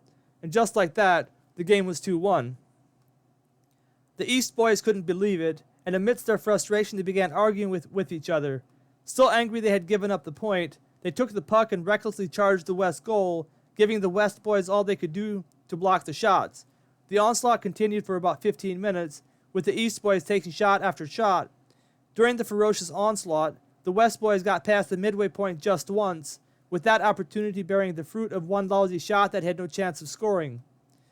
The game had gone on for about an hour when the two teams finally decided to take a break and give everyone a breather. The emotions of the players had gotten intense, with a little more jostling and bickering going on than normal. The break was good for them, and the two teams resumed play with more civility than before, although the tension was still obvious. With the winter season nearly over, they wouldn't have that much more opportunity to play, and bragging rights were on the line. The West had the puck when the break was over, and having taken their turns sitting out in the last couple minutes of the first half, the Birkemeyer trio took to the ice with Joe and Amos playing on the outside. Harvey was playing goalie. Not wanting to give the East an easy opportunity to take the puck and resume their relentless attack on the West goal, the West carefully moved the puck east as they kept passing it back and forth. They needed to make the best of this opportunity. Who knows how many more opportunities they would get. Considering the rough start, Judah felt pretty good about the way the game was sitting right now. They had given up 2 quick goals, but their defense was in top shape tonight, and with Samuel starting to show his frustration, there was a good possibility the East would not score again, especially considering the fact that Obadiah's accuracy was worse than normal. As the West advanced, Judah noticed the two Fry brothers begin to cheat on their positions, with the possible intention to rush Reuben, who was getting the puck a lot as they passed back and forth. Sure enough, the Fry brothers charged simultaneously, and deciding it was worth the risk, Judah moved up into position. Reuben saw him move and flipped the puck his way, just narrowly getting past Samuel's stick. It was a dangerous pass, and had Samuel intercepted the puck, it would have been a sure goal, with no one playing back far enough to help the goalie. But the pass was well placed, and Judah took it, swiftly moving in the East goalie. Seeing Zeb move in to help defend the goal, Judah faked a pass to his right in the direction of Amos, who was sitting on the outside, and seeing that Amos would have an open shot, Zeb pulled up and backpedaled to cover him. Seeing the small window of opportunity, Judah took off straight for the goal, and before anyone could get in his way, he was staring down the goalie with a wide-open shot. Everything had happened in a matter of seconds, and there was nothing Tony could do but hope that somehow he could get in front of the puck and deflect it. But he overcompensated as Judah faked left, and Judah launched a rocket into the right-hand corner of the goal, and the game was tied 2-2. The West high-fived each other as they skated back to their side, leaving behind a fuming East. The East had gotten too cocky early on, and now here they were, tied 2-2. After a little bickering amongst themselves, blaming each other for the game that was now tied, the East took the puck and rushed the West goal. It wasn't as bad as it had been prior to the break, with Samuel and Obadiah taking their turns sitting out, but the East was plenty good even without the two better players, and once again the West found themselves playing defense the majority of the time. But no one was able to score a goal, and it soon became apparent the game was going to need to be continued at a later time. It was getting late, and when the Fry brothers were unable to make anything happen on their last series of attacks on the west goal, the game was finally stopped. The game may have been stopped, but it was far from over. As the boys huddled inside the skate shack 30 yards from the pond, with steam from their sweaty bodies circulating through the air, making them all nearly invisible, it was decided they should have another game on Wednesday, 2 nights later. It would be the same teams, with the score tied 2-2. Chapter 7, Eating Soap. Despite the tied game when they left, the Birkemeyer brothers were happy with the outcome, considering how badly the game had started for them. Jacob watched with curiosity as Judah had a private conversation with Samuel just before they left. He couldn't hear what was being said, but from the looks of it, the two young men weren't making amends for the obvious hostility that simmered between them.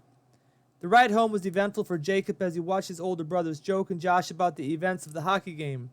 They had played well and felt good about themselves, and considering how the game went for most of the night, they were confident they could keep the Fry brothers at bay on Wednesday evening and potentially keep them scoreless the whole night. "We have to frustrate Samuel early on in the game," Levi said, speaking specifically to Judah. Reuben was taking his turn driving the tractor and couldn't be there to enjoy the excitement. "Man, I don't think I've ever seen him as mad as I did tonight," Judah exclaimed in response. "Hey, what were you guys talking about just before we left?" Levi inquired, looking at Judah. Nothing much, really," Judah answered. "He was just mad they lost. He said they're going to clean the ice with us come Wednesday night. I said a few words in response. Words I probably shouldn't have said." The Birkemeyer brothers laughed, but Judah got a sober look on his face. "Things did get a little heated tonight," he said. "If we're not careful, the church will shut down the games, and I really want to beat the East soundly before winter is over. The competition has been tight all winter, and going out on top would feel pretty good." The Birkemeyer brothers voiced their agreement unanimously as Reuben pulled into the driveway. It didn't take long before they were all inside the house, sipping hot chocolate while their damp clothes dried out. With all the excitement, no one was tired, and moreover, the activities of the night made everyone hungry. So Reuben set to making a bunch of eggs and potatoes, which everyone devoured gratefully, bantering back and forth. Everyone went to bed that night with high morale, and the next thing Jacob knew, Dad was shouting at them from the bottom of the stairs, telling them it was time to get up and go do the chores. Jacob had a hard time getting up, exhausted from the night before, but when Dad yelled the second time, threatening to come up and get them, that was all the motivation the tired youngsters needed. Jacob felt pretty grown up as he walked out into the barn with his brothers. He felt a kind of camaraderie with them now that he was old enough to help them milk and feed the cows.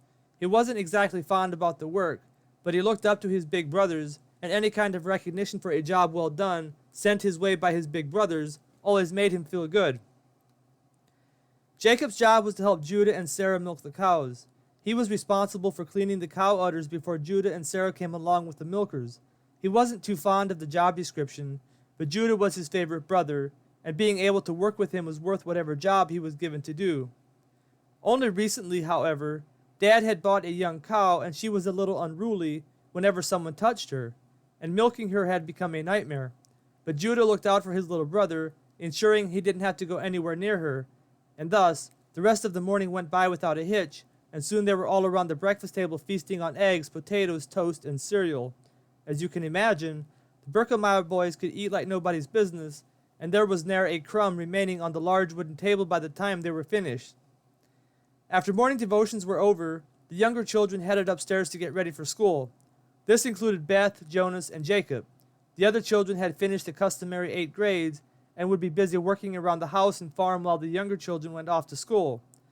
They usually rode their bikes to school, but the snow grader had not come through to clear the roads, and the Birkemeyer children were able to hitch a ride with another family. The Hirschberger family lived just down the road east from them, and when they came along on their way to school, Jacob and his 2 siblings were standing next to the road with their thumbs out and up. The ride to school was filled with robust chatter and smiling faces. The children loved snow, and even though they were ready for spring so they could play softball again, a fresh snowfall was always a lot of fun. It made everything look clean and pure, and gave the crisp morning a clean, fresh look. The untainted country air tasted particularly good this morning, and despite the harshness of the brisk air on their lungs, the children took deep, delightful breaths as they bantered back and forth, sharing secrets and having a great time. School was about 2 miles west of the Berkemeyer farm, and the Massey Ferguson pulling them along in the large trailer they were all huddled in soon arrived at the small school they attended.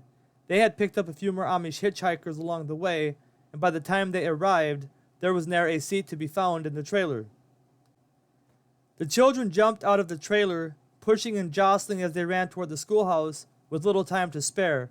The Massey Ferguson roared off amidst the bellow of smoke that filled the air, leaving behind a rancid smell that soon vanished into the ozone, replaced by the clean, fresh country air of the Wisconsin winter wonderland. The children entered the schoolhouse just in time to hear the bell, and hanging up their jackets and caps on the hooks along the walls, and placing their lunch buckets on the shelves above the hooks, they mingled with the other children as they made their way to their seats. There were two sections in the small Amish country school, one room for the lower grades and one room for the upper grades. The lower grades consisted of grades 1 through 4, and the upper grades consisted of grades 5 through 8. The two rooms were divided by a large curtain that kept the two classrooms hidden from one another. At lunchtime, the curtain would be pulled open, and the entire school would eat their lunches at their desks. Jacob was in first grade, and he turned slightly to the right to go up and sit all the way in the front on the far left side of the room on the right. The seating positions were arranged in such a way so that the older children sat toward the back and the younger children sat toward the front. Every so often the children would arrive to find the teacher had rearranged their seating positions. This was always fun for Jacob, that is, depending who he got to sit next to. Jacob plopped into his seat along with everyone else. The curtain would remain open until after the school had their morning devotions. Miriam, the upper grade teacher, would usually lead them in devotions, but sometimes one of the men of the church would come as a guest speaker. On this particular morning, Jerry Miller was the guest speaker, and he shared a wonderful illustration how going one more step in the wrong direction eventually leads to the step that brings dire consequences. He drew pictures and wrote descriptions on the blackboard as he talked, and Jacob found him quite entertaining. They sang a few songs after Jerry finished speaking, and then Jerry led them in prayer before heading back to his farm. Jacob lifted the wooden lid on his grayish-brown metal desk and pulled out his arithmetic book. He loved the cleanness and freshness of the unsoiled paper. Arithmetic wasn't exactly his favorite subject, but it was easy for him, and so he didn't mind it too much. Jacob went to work, and before he knew it, the curtain was swung open by the upper grade teacher, and it was lunchtime. The morning had passed by quickly, and except for a short session when the teacher called the first grade class up to the table to do some teaching, as well as a short recess, the rest of the morning was spent working in the class workbooks. Jacob enjoyed school for the most part and found most of the activities rather easy. Lunch was an exciting event for Jacob, and loud chatter soon filled the small schoolhouse that was surrounded by vast open areas with houses sprinkled sparsely throughout the countryside. Right now the scenery depicted large empty fields covered in snow, with vast leafless forests in the background, giving the scene a cold Siberian look. But despite the cold, forlorn look, it also exhibited a peaceful tranquility that can be found only in places like these. Except for the occasional knave who bravely ventured out into those rough elements, ne'er a movement was detected as warm-blooded creatures hunkered down in their habitats, waiting for spring to burst forth with the promise of a new year for all the creatures of creation. Beth had packed the Berkemeyer lunches that morning, and after the children retrieved their lunch boxes and sang a song of praise together, Jacob eagerly opened his lunchbox to see what goodies were packed therein today. His stomach growled with anticipation, and to his delight, he found a sandwich consisting of thick slabs of homemade bologna, sandwiched between two soft pieces of white bread, layered with mayonnaise. There was a container filled with chips to go with the sandwich, and several homemade cookies for dessert. Without Beth around to cuff his ears for eating like an uncivilized brute, Jacob stuffed his mouth and chewed as fast as he could, swallowing most of his lunch before it had been thoroughly chewed. He looked forward to the game they would play after lunch, and despite the pleasure he took in eating, playing games at school was even more fun. Jacob barely finished his lunch when the older boys began peppering the teachers with the request to go play, and as soon as it was decided what they would all play, the class was dismissed. It was decided they would go outside to play today, and they would play first base. First base was a game of tag where everyone would pick a base, such as the side of a building, and whoever touched the base last and tagged the other person would then have that person on his base. If you circled someone's base 3 times without being tagged, you could choose any one person from that base to be on your team. Whoever you brought over to your base would help you collect more players. The goal was to get everyone on your base before recess was over. The game went well, and Jacob had a lot of fun trying to run through the deep snow that surrounded the two buildings on the property. West of the schoolhouse, there was a horse shed that also had outdoor restrooms attached. They no longer used the outdoor restrooms, since the schoolhouse had indoor plumbing, but the horse shed was used from time to time whenever some of the children decided to drive their horse and buggy to school. Most of the property was surrounded by large open fields, except for the north side. There was a medium-sized field next to the property on the north side, but right on the edge of the property, next to the schoolhouse and the horse shed, there lay a row of pine trees. These pine trees made the game interesting as children weaved in and out, chasing each other, but whenever you raised your head too high as you ran beneath the low-hanging branches, you would be showered with snow, which always found a way to creep down the back of your neck through the loose collar and send shivers up your spine from its icy coldness. It seemed the game had just started when it was suddenly over and the teacher rang the bell from the schoolhouse. This was the lower grade school teacher, Jacob's teacher, and she was more rigid and unpleasant in her style of teaching. Jacob didn't like her that much and shook his head with a bad attitude as the school children began making their way back into the schoolhouse. He sullenly followed suit and soon found himself staring down at his next workbook. Jacob's first task after recess was to work in his writing workbook. He had learned all the ABCs prior to this, but now came the time when he needed to learn how to properly form the letters, and Jacob hated this part of school the most. For some reason, he had a hard time forming some of the letters, and no matter how hard he tried, the letters just didn't look like he planned for them to look, and the teacher was strict on this one point. Jacob was about halfway finished with the lesson for the day when he came to a particular letter he had the most trouble with. After 2 failed attempts, he angrily took his pencil and furiously jabbed at the lesson, making a real mess with pencil marks all over the paper. Mary, seeing her student lash out in frustration, not liking what she saw, came over with her ruler and rapped on Jacob's knuckles to show her disapproval. This only exasperated the problem, and when Jacob thought she wasn't looking, he once again took his pencil and furiously marked up the whole page. But it was hard to pull a fast one on Mary, who watched her class like a hawk. "Jacob," she called out with an angry tone, "go put your nose in the corner and reflect on what you did." Jacob felt his face turn red as he stood up and sullenly walked up front over to the corner of the classroom where he put his nose in the corner. He was supposed to reflect on what he did, and by that it was meant he was supposed to repent of what he did, but all it did was make him madder still. "Jacob, that's enough. You can go back to your desk and finish your lesson." Mary didn't look up as she spoke, and seemed to ignore Jacob as he walked back to his desk with his head held high and a defiant look in his eyes. Jacob tried to focus on his work, but seeing the class eyeing him, waiting to see what he would do, he looked at the teacher who had her head down, seemingly ignoring everyone. Deciding to get the last laugh, he stuck his tongue out at the teacher, and a muffled snicker rippled through the classroom. Liking the attention, he did it again, and another snicker echoed around, albeit louder this time.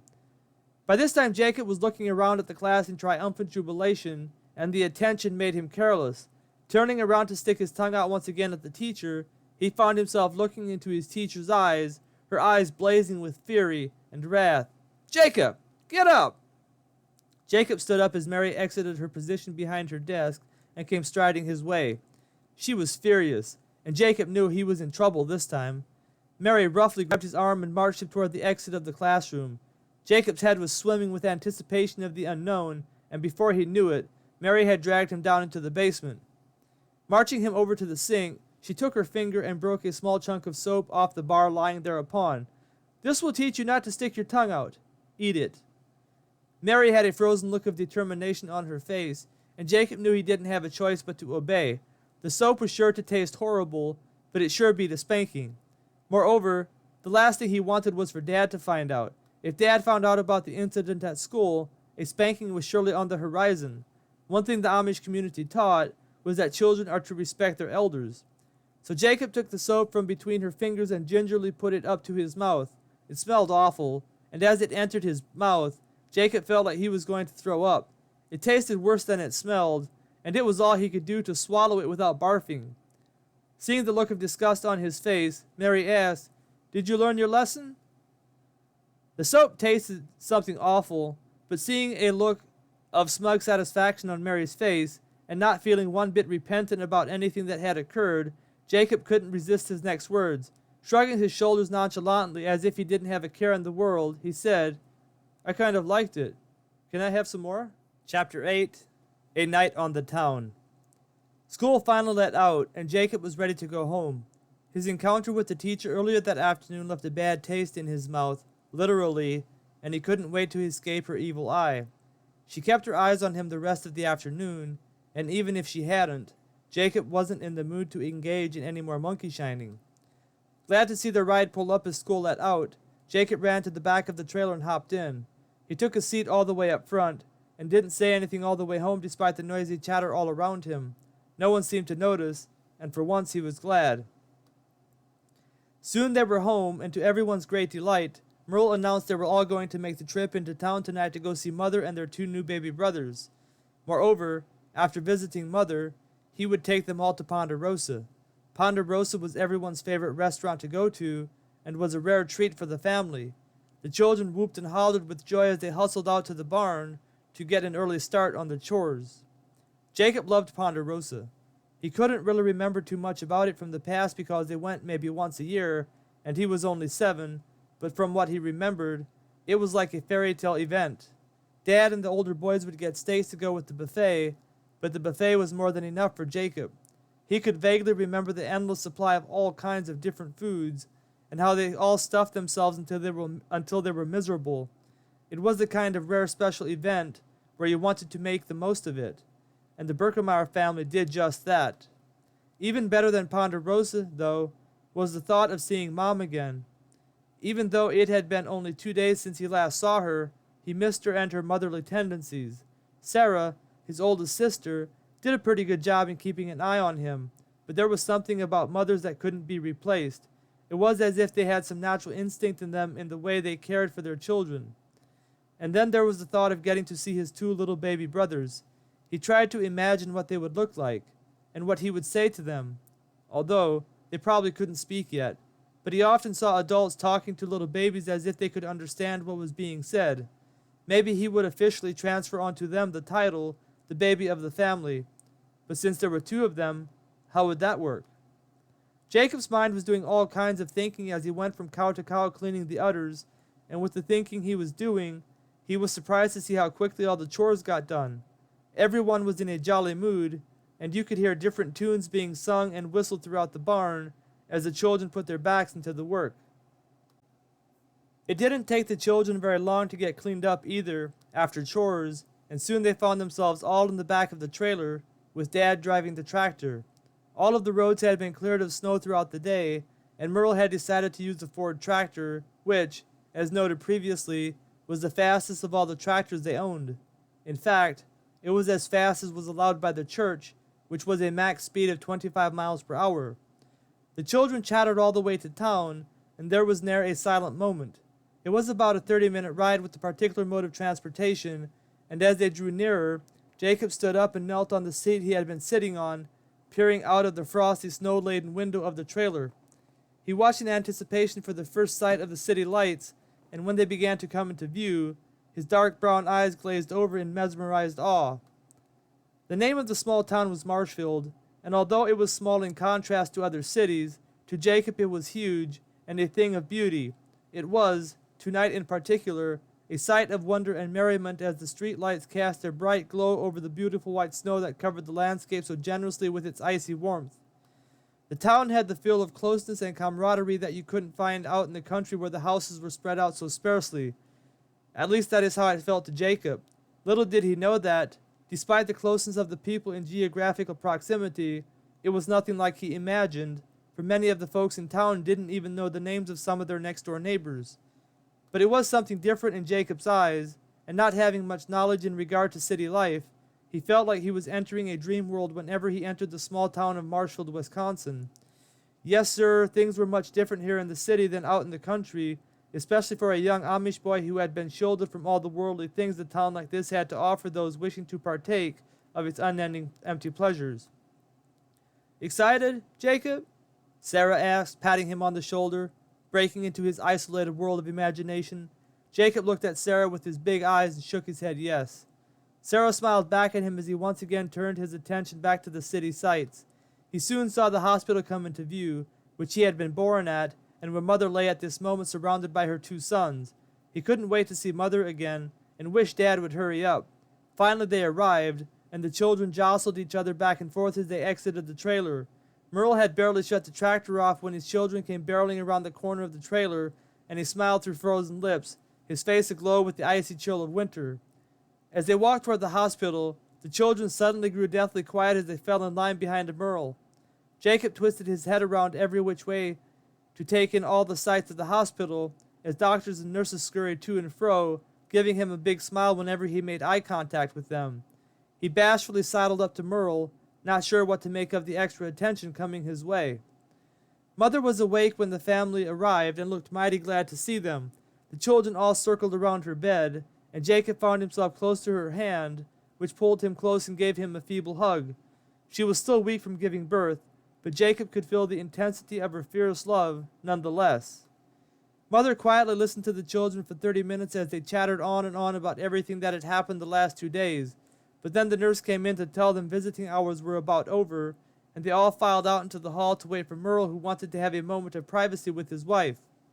The children's earlier bashfulness had completely disappeared by now, and with father out of sight, Judah decided to see what kind of trouble he could get into. There was a desk nearby, which had been occupied by a younger, heavy-set lady who had walked away briefly after receiving a telephone call. Judah looked around to make sure no one was watching before venturing over to see what he could find. After pulling open a few drawers without any luck, he finally found a drawer containing a white doctor's coat. Putting it on, he began strutting around, cupping his chin with his hand. "Hey, Judah! Take that off and put it away!" Sarah was looking the other way when Judah had first walked over to the desk, but she rebuked him sharply when she turned around and saw him in the medical garb. Judah didn't seem to hear her, or at least he didn't show it, as he now began talking to Levi and Reuben, his arms folded, with a serious look on his face, as if he were giving them bad news. Judah kept up with his antics a couple more minutes when suddenly the children heard a loud scream and saw a young woman come running out of the room next door. "Help! Help!" she cried out, her eyes filled with terror, tremoring anxiety rippling through her vocal cords. "My husband needs a doctor! My husband needs a doctor!" Seeing Judah clothed in a doctor's coat and overcome by panic, she didn't see through his phony appearance and came rushing over, grabbing him by the arm and pulling him toward the room next to Mother's. Judah looked stunned at the change of events and for once was at a loss of words. Nurses came running down the hallway, but by the time they arrived, the young lady had pushed Judah into the adjoining hospital room and was begging him to help her husband. Fortunately for everyone involved, Merle came rushing out of the room where Mother lay. "What's going on?" he inquired anxiously. Before anyone could answer, he noticed Judah was missing. "Hey, where's Judah?" Shock was etched all over the children's faces, and unable to speak, Sarah finally gathered her wits about herself enough to point to the open door that Judah had disappeared into. Merle quickly made his way to the room and peered in. "Judah! Judah!" he said loudly, pushing his way into the room. Judah was standing beside the bed of the patient in question. Apparently in shock, his voices came at him from every direction, asking him multiple questions at one time. Merle finally wrested his son from the crowd and pushed him out of the room as the real doctor entered. Swiftly pulling the doctor's coat off, Merle pushed his children toward the exit while trying to explain to the heavy-set lady in charge, who had returned in the process, what he assumed had happened. Luckily, there was no harm done, and Merle was able to get his children back out into the trailer unscathed. As he closed the trailer door, he shook his head at Judah with a slight grin on his face. The children didn't say anything until their father had started the tractor, but as soon as they knew he couldn't hear them, they simultaneously broke out in uncontrollable laughter. The children were still laughing as Merle pulled the tractor out of the hospital entrance, heading east toward Ponderosa. Ponderosa lay at the bottom of a long, steep hill, and the children's laughter began to subside as they felt the tractor and trailer rig pick up speed. "Dad's coasting down the hill!" Jonas shouted as the children piled up next to the window, watching the telephone poles begin to whip by them faster and faster. They shrieked with laughter as the rig picked up more and more speed, trying to guess how fast they were going. Apparently they were going too fast because flashing lights suddenly lit up the shadows around them, revealing a foreboding police cruiser behind them. "We're getting pulled over!" Reuben roared in laughter.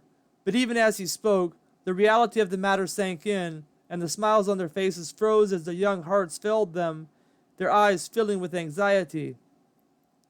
Merle pulled the rig over into the empty parking lot of a business center, and the children sat silently, afraid to make a sound.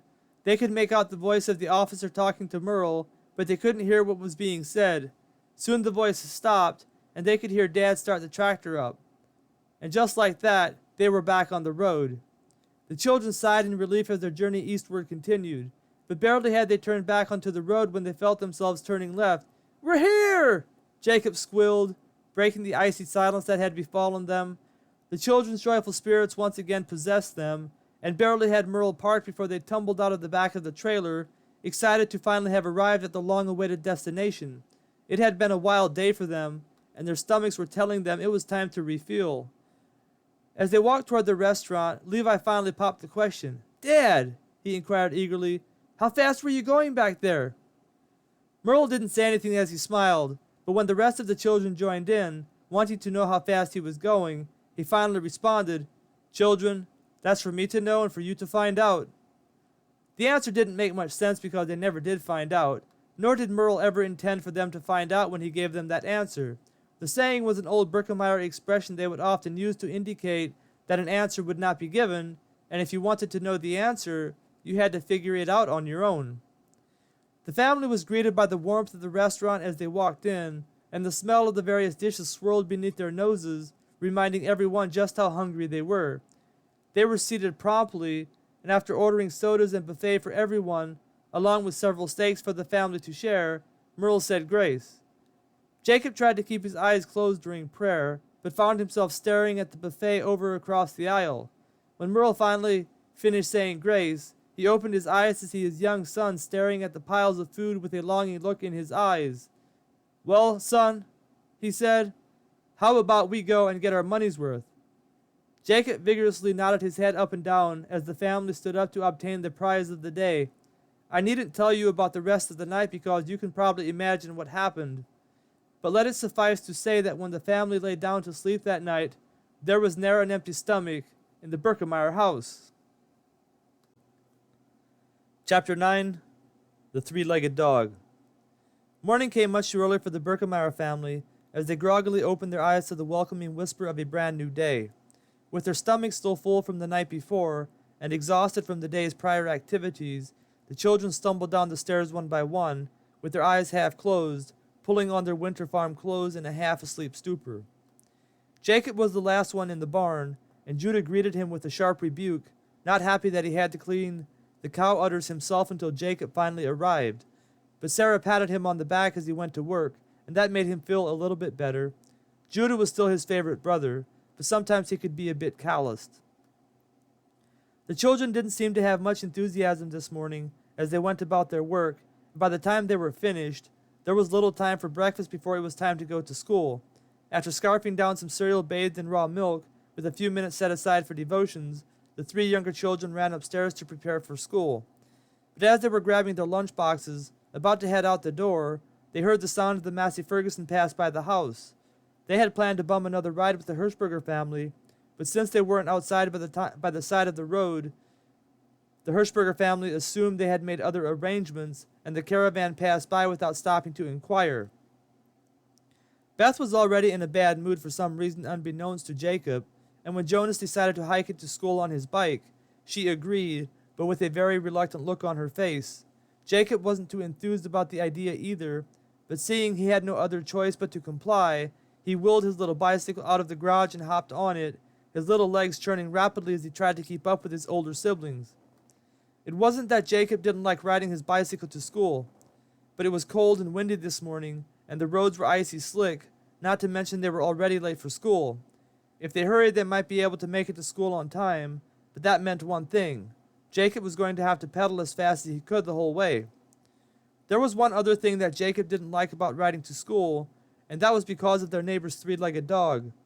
The dog was a mutt by nature, a cur in reality, and loved to bite little Amish children. And on this particular morning it was ready for them as they headed west out of their driveway.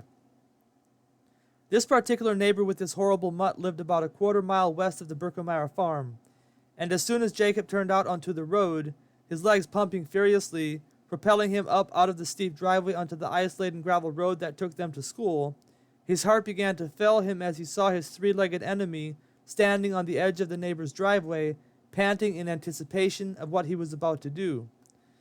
Jonas and Beth were not wasting any time making their way west toward school, and Jacob fell further and further behind as they neared the three-legged dog, who seemed to have his eye on Jacob in particular.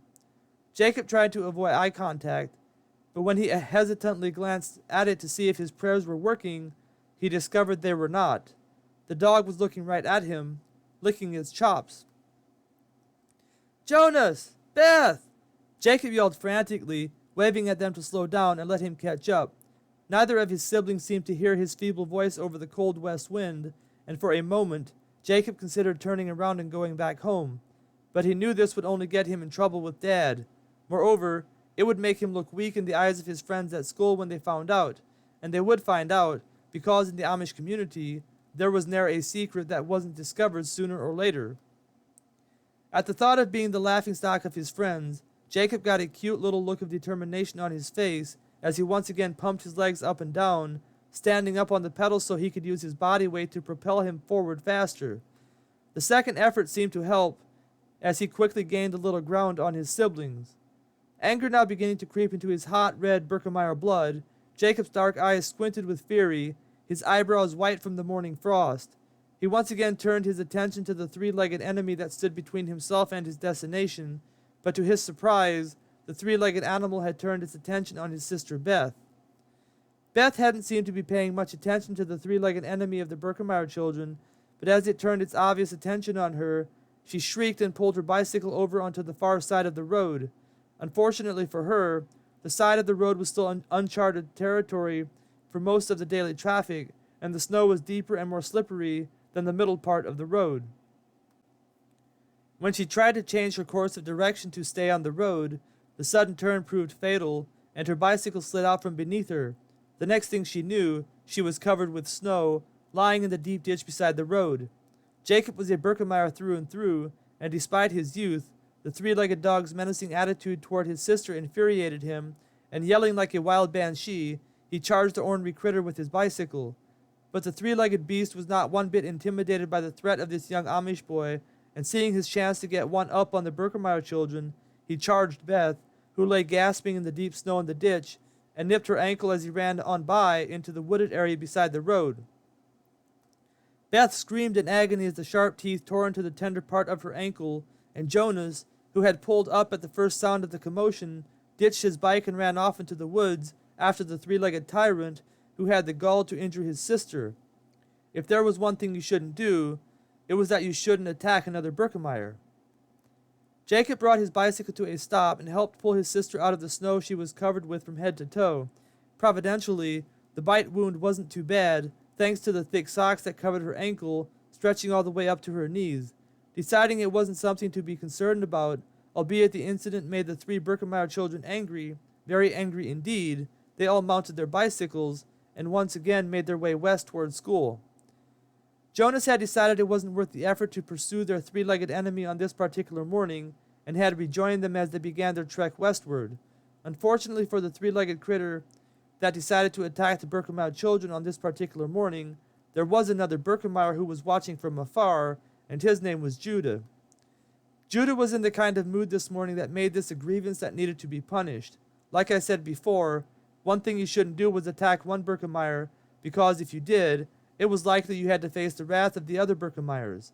And on this frosty winter morning in the cold northern state of Wisconsin, the blood of a Birkemeyer began boiling with anger, and there was going to be consequences. That's just the way it was. "Blasted mutt," Judah said out loud to no one in particular, as he watched the incident take place. He was standing on the west side of the Birkemeyer house when he saw their three-legged friend bite his sister and then run off into the wooded area on the opposite side of the road from where he lived. "Reuben! Levi!" he shouted, the desire for retribution beginning to circulate through his red-blooded Birkemeyer veins. Judah's two brothers were on their way out when Judah yelled, and they came rushing toward him upon hearing his call. "What's up?" Levi panted, as they pulled up beside him, the cold air causing him to cough as he gulped it in, trying to catch his breath. "Ernie just bit Beth." "What?" Reuben and Levi responded in perfect unison, and Judah pointed to the small scattering of trees opposite of their neighbor's property. "Yep, and he hightailed it into those trees." Judah was ready for action, his face mirroring a mixture of revenge, excitement, and mischief. His eyes flickered as an idea came into his mind. "Hey!"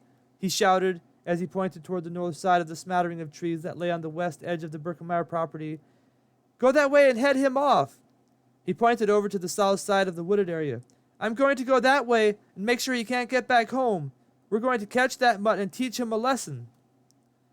Reuben and Levi did as instructed, bolting through the snow as they headed northwest. Judah hightailed it to the road, and putting his head down with a determined look on his face, pumped his short legs as fast as he could, slipping and sliding occasionally whenever he came across a spot on the road that was more slippery than normal. It didn't take long for the Birkemeyer trio to get themselves into position, and as they began closing in on Ernie, their three-legged prey, they could hear him moving around in the underbrush. "There he is!" Reuben spotted him first and pointed toward a clump of snow, hiding the underbrush beneath it. Levi spread out toward the west of the area as Reuben moved in on it from the north and Judah from the south. They were just about to charge into the snow-covered brush when Ernie came bolting out, showering snow everywhere, running east as fast as he could. Reuben dove for him, getting a hand on his one hind leg, but Ernie proved too strong and quick for him, his momentum wrenching his foot loose from Reuben's hand, although it did send his hindquarters dragging on the ground until he got his one back leg beneath him once again. Judah turned east as well as Reuben went flying into the snow, and Levi headed northeast to cut him off that way. As Ernie ran east for dear life, Judah and Levi kept pace with him, chasing him toward the Birkemeyer machine shed. Reuben wasn't far behind, having scrambled back up to his feet, yelling like a wild animal, making sure he didn't try to turn around and hightail it for home. The large door to the machine shed was wide open as the Birkemeyer trio strategically pushed Ernie that away, and to their satisfaction, Ernie seemed to think he could hide therein, and went hightailing it into the cold shed, with the Birkemeyer trio right on his tail. Levi quickly closed the overhead door behind them, and with no other opening from which to exit, Ernie was cornered. The Birkemeyer trio high-fived each other as they began strategizing how to teach Ernie a lesson once and for all not to tangle with their younger siblings. Moreover, he was always on the Birkemeyer property, proving to be a real nuisance, and they were sick and tired of it. Kicking at some of the loose gravel, Judah suddenly got an idea when one of the rocks hit an empty soda can. "I've got it!" he said excitedly, breaking the stillness of the silence that had ensued, while the three of them sat deep in thought, trying to think of something. "What is it?" Reuben inquired enthusiastically. "Let's tie a bunch of empty soda cans together, tie it to Ernie's foot, and turn him loose." "Hey, we could also fill some empty plastic milk jugs with rocks," Levi chimed in. "Imagine the racket that would make as it bounced around behind him." The Birkemeyer trio went to work, and before long they had a nice collection of empty soda cans and plastic milk jugs filled with rocks, tied onto a long piece of twine.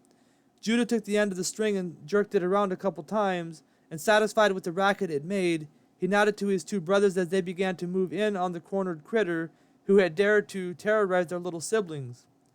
Ernie had nowhere to go, and despite his attempts to bite one of the Birkemeyer boys, hoping to scare them off, they proved to be too quick and capable for him, and within minutes they had their hands on him.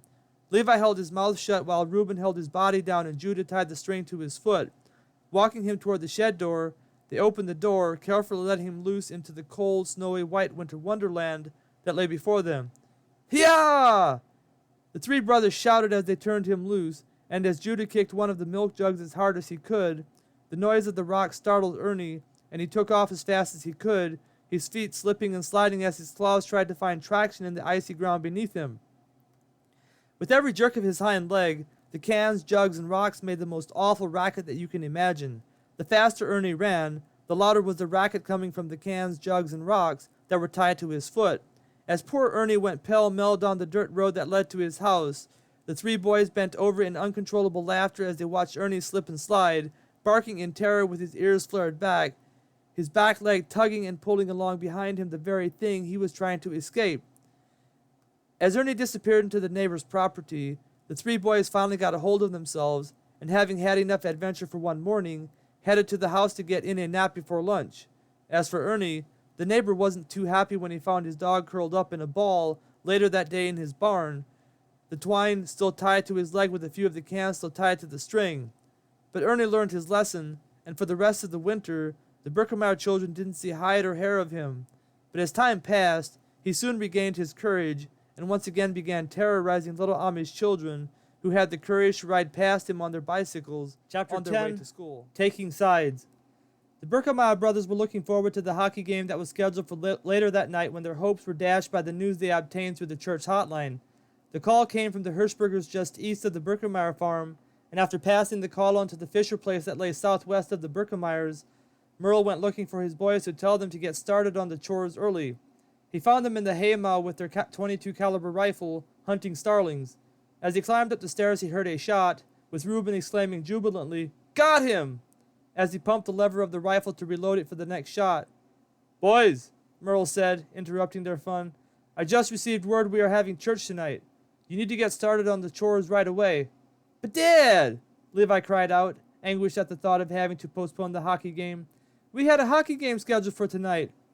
"There won't be any hockey playing tonight, Levi," Merle said quietly. "Now get started on the chores." Merle didn't wait for any further appeals from his sons, but turned around and descended down the sturdy wooden ladder that was fastened to the side of the whitewashed interior wall of the large Burkemeyer barn that housed the family's cattle. "Ah!"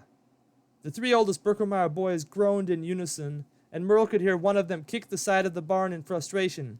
He could feel their pain, but church came before pleasure, and whenever there was a church service to attend, his family was going to be there, and that was that. Merle Burkemeyer was a short, stocky, hard-nosed man, and he was a force to be reckoned with when it came to law and order. He enjoyed having a good time, but there was a time to put away childish things and act like a man, and tonight was going to be one of those times. Although the church service would include a service similar to that of the Sunday morning service, Merle was aware that the reason for the church service tonight was to address some of the problems they were having in the church.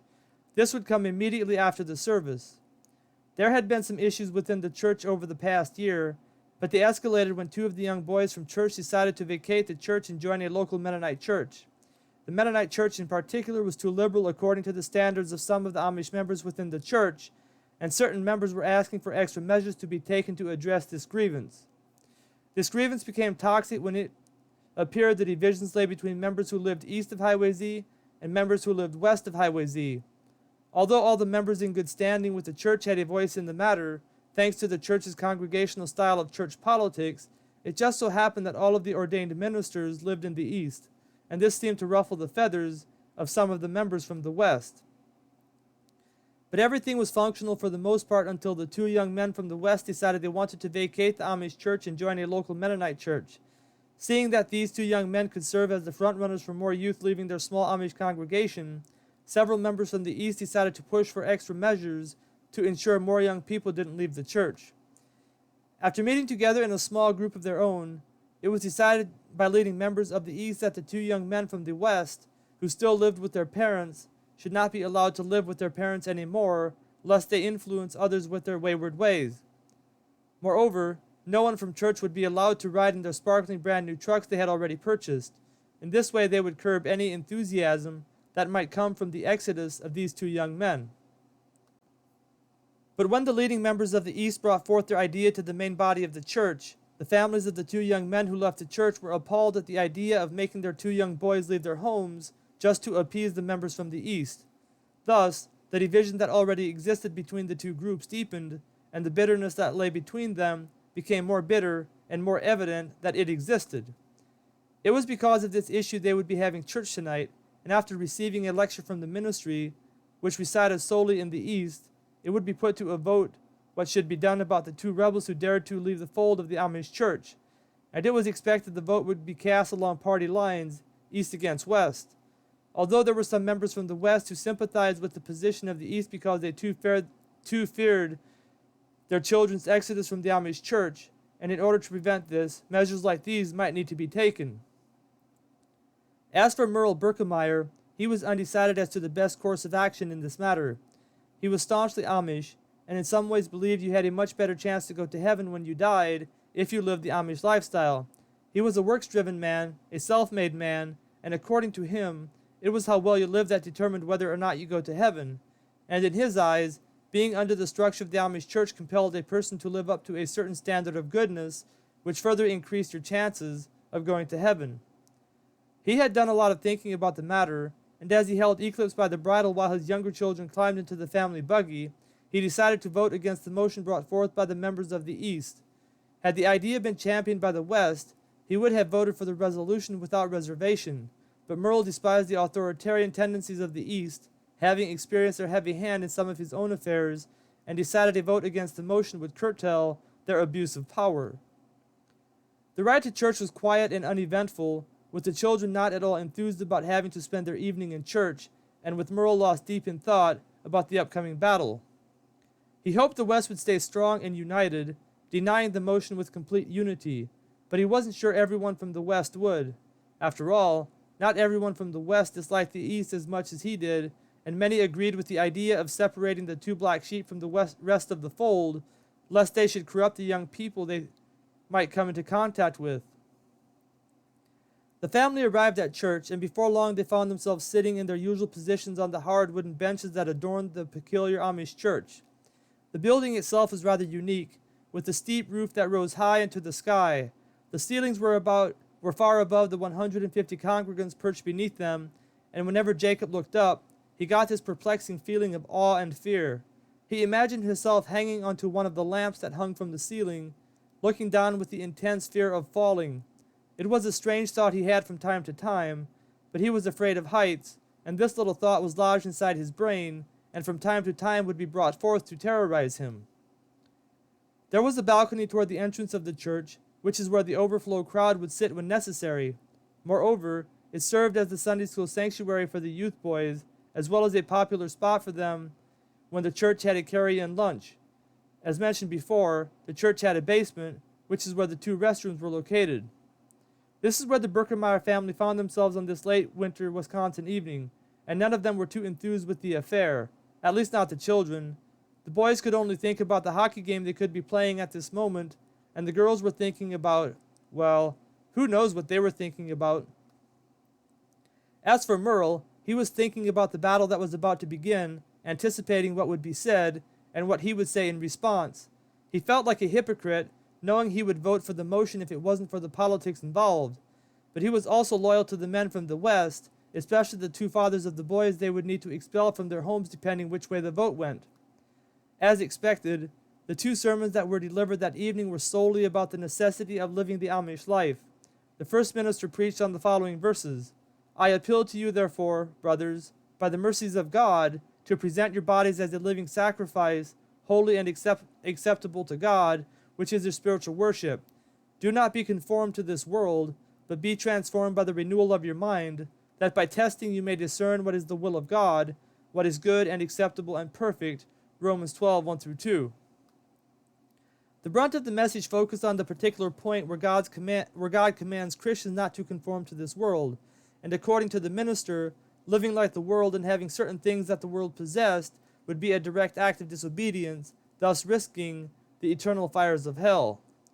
Where this became tricky to preach was in determining what a person could or could not have. The Amish church already had many things of the world, like that of indoor plumbing, electric, modern farm equipment, and bank accounts, among other things. So it wasn't that they couldn't have anything the world possessed, but more so that they were distinct from the world in what they possessed. The minister finished up his message with the focus on being distinct from the world, and the second minister picked up where he left off, preaching on what the church had decided they could and could not have. According to him, it was a sin to look and act like the world, but an even greater sin to become a member of the Amish church and then run off, seeking to enjoy the things the church forbade them to have. He did have a good point in the beginning when he said a Christian should be distinct from the world, like Brother Manny had said. This is a point all Christians should agree on. But when he got to the implied argument that a member of the church is beholden to the church for the rest of their lives, it became obvious that some of the members didn't agree with this, as their eyes glinted with the hardness they felt creeping into their souls at the very idea of being espoused. Jacob listened quietly, still remembering the whipping he had received the Sunday prior. Not that it was as hard to sit still on this particular night, given the fact that he had a pretty busy day on the farm and in school. Not to mention, he didn't have a plethora of sugar cookies percolating in his stomach. Moreover, he didn't get that much sleep the night before because of the family's adventurous night on the town. Thus, he found himself with barely enough energy to stay awake, and as a result dozed off several times.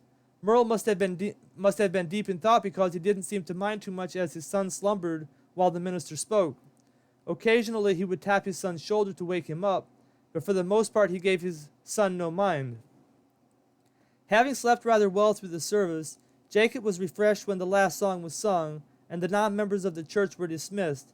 Being that this was a weeknight without much notice of there being a service, this meant only the children who were too young to have joined the church would leave the sanctuary, since they didn't have any visitors in church.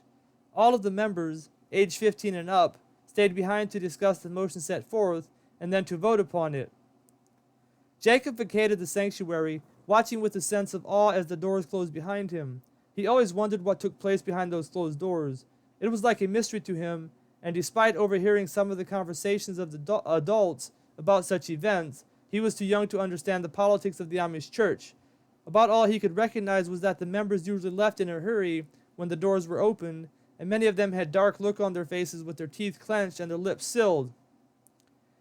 After playing with his friends for 30 minutes, Jacob began to become impatient. He was tired and ready for the soft warmth of his cozy bed back at home. Not feeling like playing with his friends anymore, he had just laid down on one of the backless wooden benches in the basement when Merle came down and pulled Jonas aside. After quietly saying a few words to Jonas, he headed back upstairs.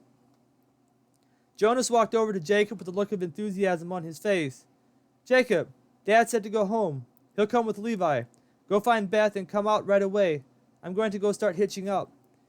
Jonas whirled around and disappeared through the windowless metal door that enclosed the exit of the church basement. Enthused about finally going home, Jacob donned his winter hat and jacket and rushed upstairs to look for Beth. He hadn't seen her in the basement with the rest of the girls, and imagined she was in the nursery helping with the babies. Sure enough, he located her where he thought she might be and passed on the news to her. Beth was also ready to go, and as Jacob waited for her to don her winter clothing, he noticed a dark scowl on her face.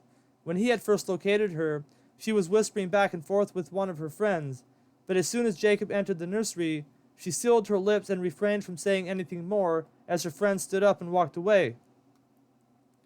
Jacob and Beth headed out of the church when Beth finished donning her winter garments and found Jonas nearly ready, having hitched up Eclipse with the help of one of the Fisher boys. Their father had also come out and told them to head home, and from the looks of it, they would be right behind the Birkemeyer children with their horse, Hillbilly. Jacob felt a wave of excitement enter his mind, sending chills down his back. Nights like tonight were rare for the younger Birkemeyer children, since the adults usually drove the horses to and from church, and opportunities like this were few and far in between. After inviting the 4 younger Fisher children to the Birkemeyer house for a late-night snack before parting ways, Jonas, seizing the opportunity before them, nodded at Leroy with a mischievous smile and said, "Second place is first place, loser." And just like that, the race was on. Chapter 11, A Horse Without a Driver. Unbeknownst to the 7 young children, 4 of them Fishers and 3 of them Birkemeyers, while they were standing in a circle jabbering away for a few minutes before leaving for the Birkemeyer farm, Eclipse had decided it was time to go home. Several other men from church had followed Merle Birkemeyer's example, sending their children home as well, expecting the church politics of the evening to extend far into the night. It was within this ensuing commotion that Eclipse headed for home, with nary a soul to guide her along the way. Eclipse was a gentle, well-behaved horse, and it was because of her nature that Jonas thought he could just leave her standing there without a hand on her bridle to keep her from leaving. And Eclipse, for the most part, was not the type of horse to just up and leave without being commanded. But for whatever reason, tonight was different in that aspect, and when Jonas wheeled around after challenging Glenn Fisher to a horse race, Eclipse was making a right turn on the icy gravel road she always took when taking the family home. "Eclipse!" Jonas looked in bewilderment as he watched Eclipse's ears perk up at the sound of his voice before picking up her pace and settling into a medium-paced trot. "Hey, hop in with us!" Seeing the need for immediate action, Glenn hopped into the driver's seat of the Fisher 2-seater buggy, shouting at the Birkemeyer children to follow suit. In the mad scramble into the Fisher buggy, Jacob found himself at the bottom of the pile in the back seat. "Help!" Jacob hollered as bodies piled on top of him. To his relief, Beth pulled him from the bottom of the pile as Glenn slapped the reins on Hillbilly's back, sending him straining into his harness, jerking the buggy forward, once again causing the 5 children in the back to lose their balance, with Jacob finding himself at the bottom of the pile once again. But Beth finally had him standing up in front of her with his hands firmly grasping the metal back brace of the front seat of the buggy. "Hyah!" Glenn yelled as he once again slapped the reins on Hillbilly's back. Hillbilly broke into a gallop for a moment as he plunged forward, sensing urgency in his young master's command. Hillbilly was still in an awkward gallop as they made a right turn onto the road before them, and the buggy dangerously careened around the corner, the back slipping and sliding over the frozen ice that had formed throughout the day. Glenn finally got Hillbilly under control, settling him into a smooth pace, rapidly propelling them forward. Hillbilly was a beautiful jet-black gelding, and Jacob watched in awe as he ran with his head held high, proudly snorting into the wind. He was an older horse, and Old Man Fisher was not the racing type, but there was always the speculation that he could run if he were ever given the chance. Like that of the Fry brothers' horse, he was an old racehorse taken off the track. By the time Hillbilly got to the intersection of the main road heading south, Eclipse was halfway to the top of the hill that lay perched high above the valley that stretched down beneath it on the other side. Tapping Hillbilly slightly with the whip as they turned onto Highway Z, Glenn let Hillbilly know he meant business. Hillbilly complied, leaning into his harness, and by the time Eclipse reached the top of the hill, the 7 anxious children were right behind her in the Fisher buggy. Jonas appeared to breathe a sigh of relief. They weren't out of the woods just yet, and plenty could still go wrong, but at least they now had lights on the buggy ahead.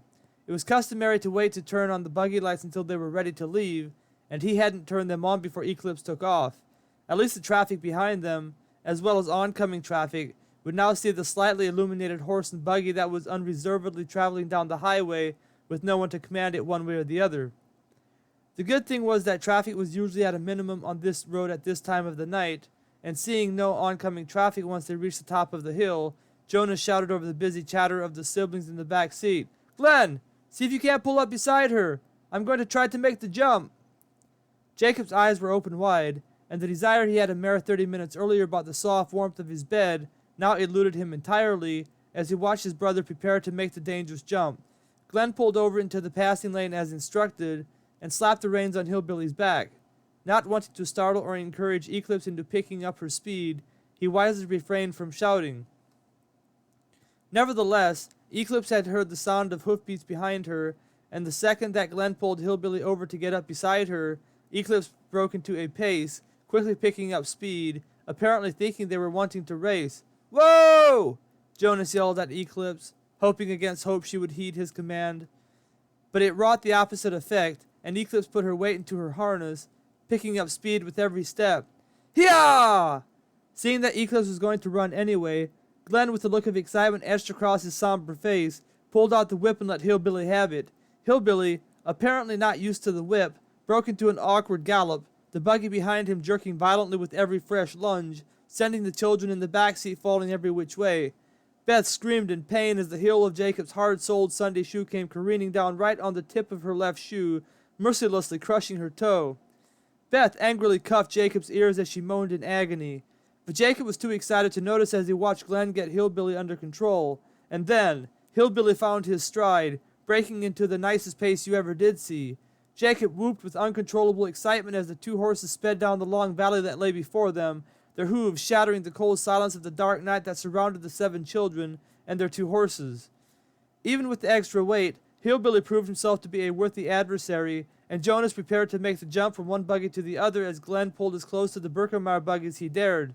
The spokes were mere blurs as both horses picked up speed, the wheel hubs mere inches from colliding. "Jonas! Wait! Don't do it! It's too dangerous!" Jonas was about to jump when Beth's shrill voice pierced the night, causing him to hesitate. Eclipse had broken into a wide-open gallop, and the Birkenmeier buggy was flailing back and forth, threatening to collide with the Fisher family at any moment. "Whoa!" Glenn shouted at Hillbilly as he began to pull him up sharply, pulling him back over onto the right lane behind Eclipse. He was of the same sentiment as Beth, and Jacob felt his little heart begin to beat less rapidly as the children sat back into their seats, watching the buggy in front of them pull away. Jacob's eyes, which were as large as saucers just a minute before, finally returned to normal size just in time to watch Eclipse begin to slow down as well. The next turn was now in sight, and the children watched anxiously as Eclipse approached it. It seemed she was going to go running right past it, or take the corner too fast, when suddenly she put on the brakes, making the turn just in time. An audible sigh of relief escaped their throats as the children leaned into the turn, with Glenn taking it rather fast, wanting to stay as close to Eclipse as possible. The Birkemeyer farm was about a half a mile west from the last turn, and the 7 children chasing the horse in front of them watched with merry wonderment as Eclipse made the turn into the Birkemeyer driveway. They made the turn just in time to see her slow down to a walk, and then come to a complete stop where she normally stood while her masters unhitched her from the buggy. Not wanting to take any chances, Glenn pulled up well before reaching her, and Jonas jumped out, running up behind Eclipse, getting a firm grip on her bridle. But it wasn't necessary anymore, because Eclipse was home, and was now acting her usual self. Twitching her tail, and nudging Jonas with her nose, she seemed happy to see him, acting as if nothing out of the ordinary had occurred.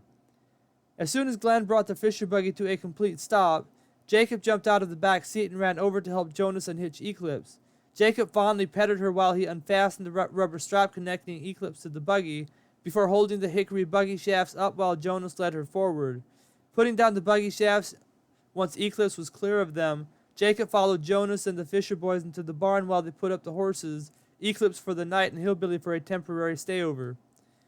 The excitement of the night must have made the 7 children extra hungry, because the grilled cheese sandwiches, pickles, and chips that Beth laid before them, with the help of the older Fisher girl, didn't last very long. While they ate, the house filled with constant laughter as they reminisced the wild night they had just experienced. But then the conversation turned to a more serious matter, that being the matter from which they were expelled, not yet being members of the church. Nevertheless, it was impossible to keep church affairs from reaching the ears of even the youngest children in the church, and the children found themselves gorging on all the juicy gossip they had gleaned over the course of the past year. Jacob mostly listened, albeit with a great curiosity as he gleaned what he could. He was too young to understand the ins and outs of church politics, and often wondered why Amish people did what they did, especially regarding the topic at hand, which was the topic of owning vehicles. They could ride in a vehicle, but they couldn't own a vehicle. This didn't make much sense to Jacob's mind, although he hadn't really thought about it very much, finding all of this quite normal up to this point in his life. In fact, he would have found it strange to see his family buy a truck. Being close friends with the families of the 2 young men who decided to leave the Amish church, the Birkemeyer and Fisher youth found it natural to take the sides of their families in opposing the resolution brought forth by members from the East. Jacob himself looked up to the 2 young men, and was saddened at the thought of not being able to socialize with them anymore. He loved it when they came over on Sunday afternoons and played dominoes or card games with his brothers. He never got to play, but he enjoyed watching the games unfold, listening to the exhilarating stories and the friendly banter that was sure to be present. As Jacob contemplated what all this meant for his little world that was sheltered from much of the real world, the conversation took on another topic, and his mind was distracted from the sadness of being separated from people he admired. Apparently, some of the youth at church were pushing the line in regard to the church standard that dictated every detail of the Amish appearance. Irene Fisher turned beet red as Jonas and Glenn poked fun at her for her role in this matter. Irene was a pretty girl, with wavy blonde hair, and she had a flair for putting her hair up in such a way that made it fluffy and puffy in the front before it disappeared beneath her white head covering that adorned the top of her head. "Stupid stuff," she muttered bitterly as her companions broke out into loud laughter at her expense. "What is wrong with having a little fun? And it seems the ministers are always picking on me. After all, I'm not the only one pushing the line. You should see how Leah acts when her father isn't around." Leah was the daughter of Bishop Fry. "Yeah," Beth chimed in. "It seems they are always looking for an excuse to pick on people from the West. I mean, tonight is a perfect example. The East is going out of its way to punish Joel and Solomon for leaving the church, and it's not like they went out into the world. What is so wrong with going Mennonite? Frankly, I can't wait until I'm 20 so I can do the same thing." Beth's face was flushed with excitement as she vented her frustration, and everyone looked at her with sympathy, being of the same sentiment. But it was getting late, and with their spirits dampened by the prevalence of church politics coursing through every part of their lives, the Fisher children decided it was time to get started for home. Jacob's spirit was sad as he lay down his head on his pillow after saying his prayers. Why did life have to be so difficult? But his mind and body were weary from the busy last couple of days, and before he knew it, Merle was calling for his sons to get up to go do the morning chores. Chapter 12. Trouble at School. Jacob rubbed his eyes groggily as he pulled on his winter boots. It felt like he had just fallen asleep when it was time to get out of bed. As adventurous as the previous day had been, he had a short memory, and much of it seemed like a blur. Jacob had one thing in mind at the moment, and that was to get through the day. The atmosphere in the barn was unusually quiet as the Birkemeyer children warily focused on the task at hand. You didn't hear any of the usual singing, shouting, or laughter you would often hear from the children. Their eyes were red from the short night before, especially those of Sarah and the older boys. Jacob was busy minding his own business when he began to see his older siblings talking quietly amongst themselves.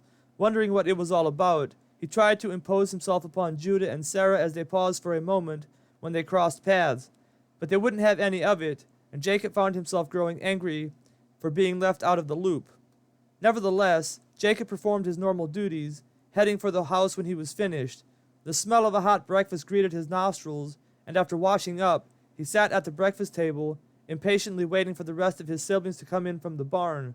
But soon they were all seated at the table, and after prayer, Jacob filled his plate with a large buckwheat pancake, 2 eggs over easy, and a piece of fried homemade bologna. It seemed nothing had ever tasted so good in his life, and Jacob put his face within inches of his plate, gobbling up the delicious breakfast before him. For once, Beth didn't cuff his ears. She was too busy thinking about the day ahead of her to remind her brother to mind his manners. Despite their diligence that morning in completing their chores, the lack of sleep had deprived the Birkemeyer children of the extra effort that ensured they were ready on time to catch the morning ride to school, and once again the Birkemeyer children found themselves about to exit the house when they heard the Massey Ferguson roar on by. Grabbing his lunch bucket, Jacob didn't make a fuss as he warily walked out to the garage to grab his bicycle. He was too tired to make a ruckus. Ernie, the 3-legged dog, was nowhere in sight as the Birkemeyer children rode by the neighbor's house, but the 3 Birkemeyer children didn't seem to notice. Jacob was too tired to notice, and the others looked like they were too deep in thought to think about anything else other than what they were thinking. By the time they reached the intersection about a half a mile from the Birkemeyer farm, Jacob was exhausted and didn't feel like pedaling anymore. The Fisher children joined them at the intersection aboard their bikes, and this motivated Jacob for a little while, but soon he grew tired and began to fall behind the others. It didn't help that the others were pedaling faster than normal given the fact they needed to hurry if they didn't want to be late for school, but Glenn Fisher came to his rescue. Well, sort of.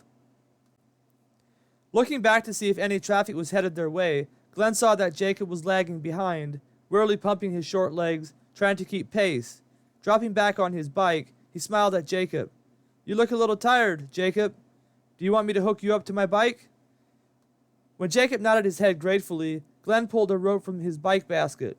The rope had a hook on each end, and tossing one end to Jacob to attach to his bicycle, Glenn hooked the other end to his. Seeing Jacob had his end fastened, he stood up on the pedals and began pulling Jacob along.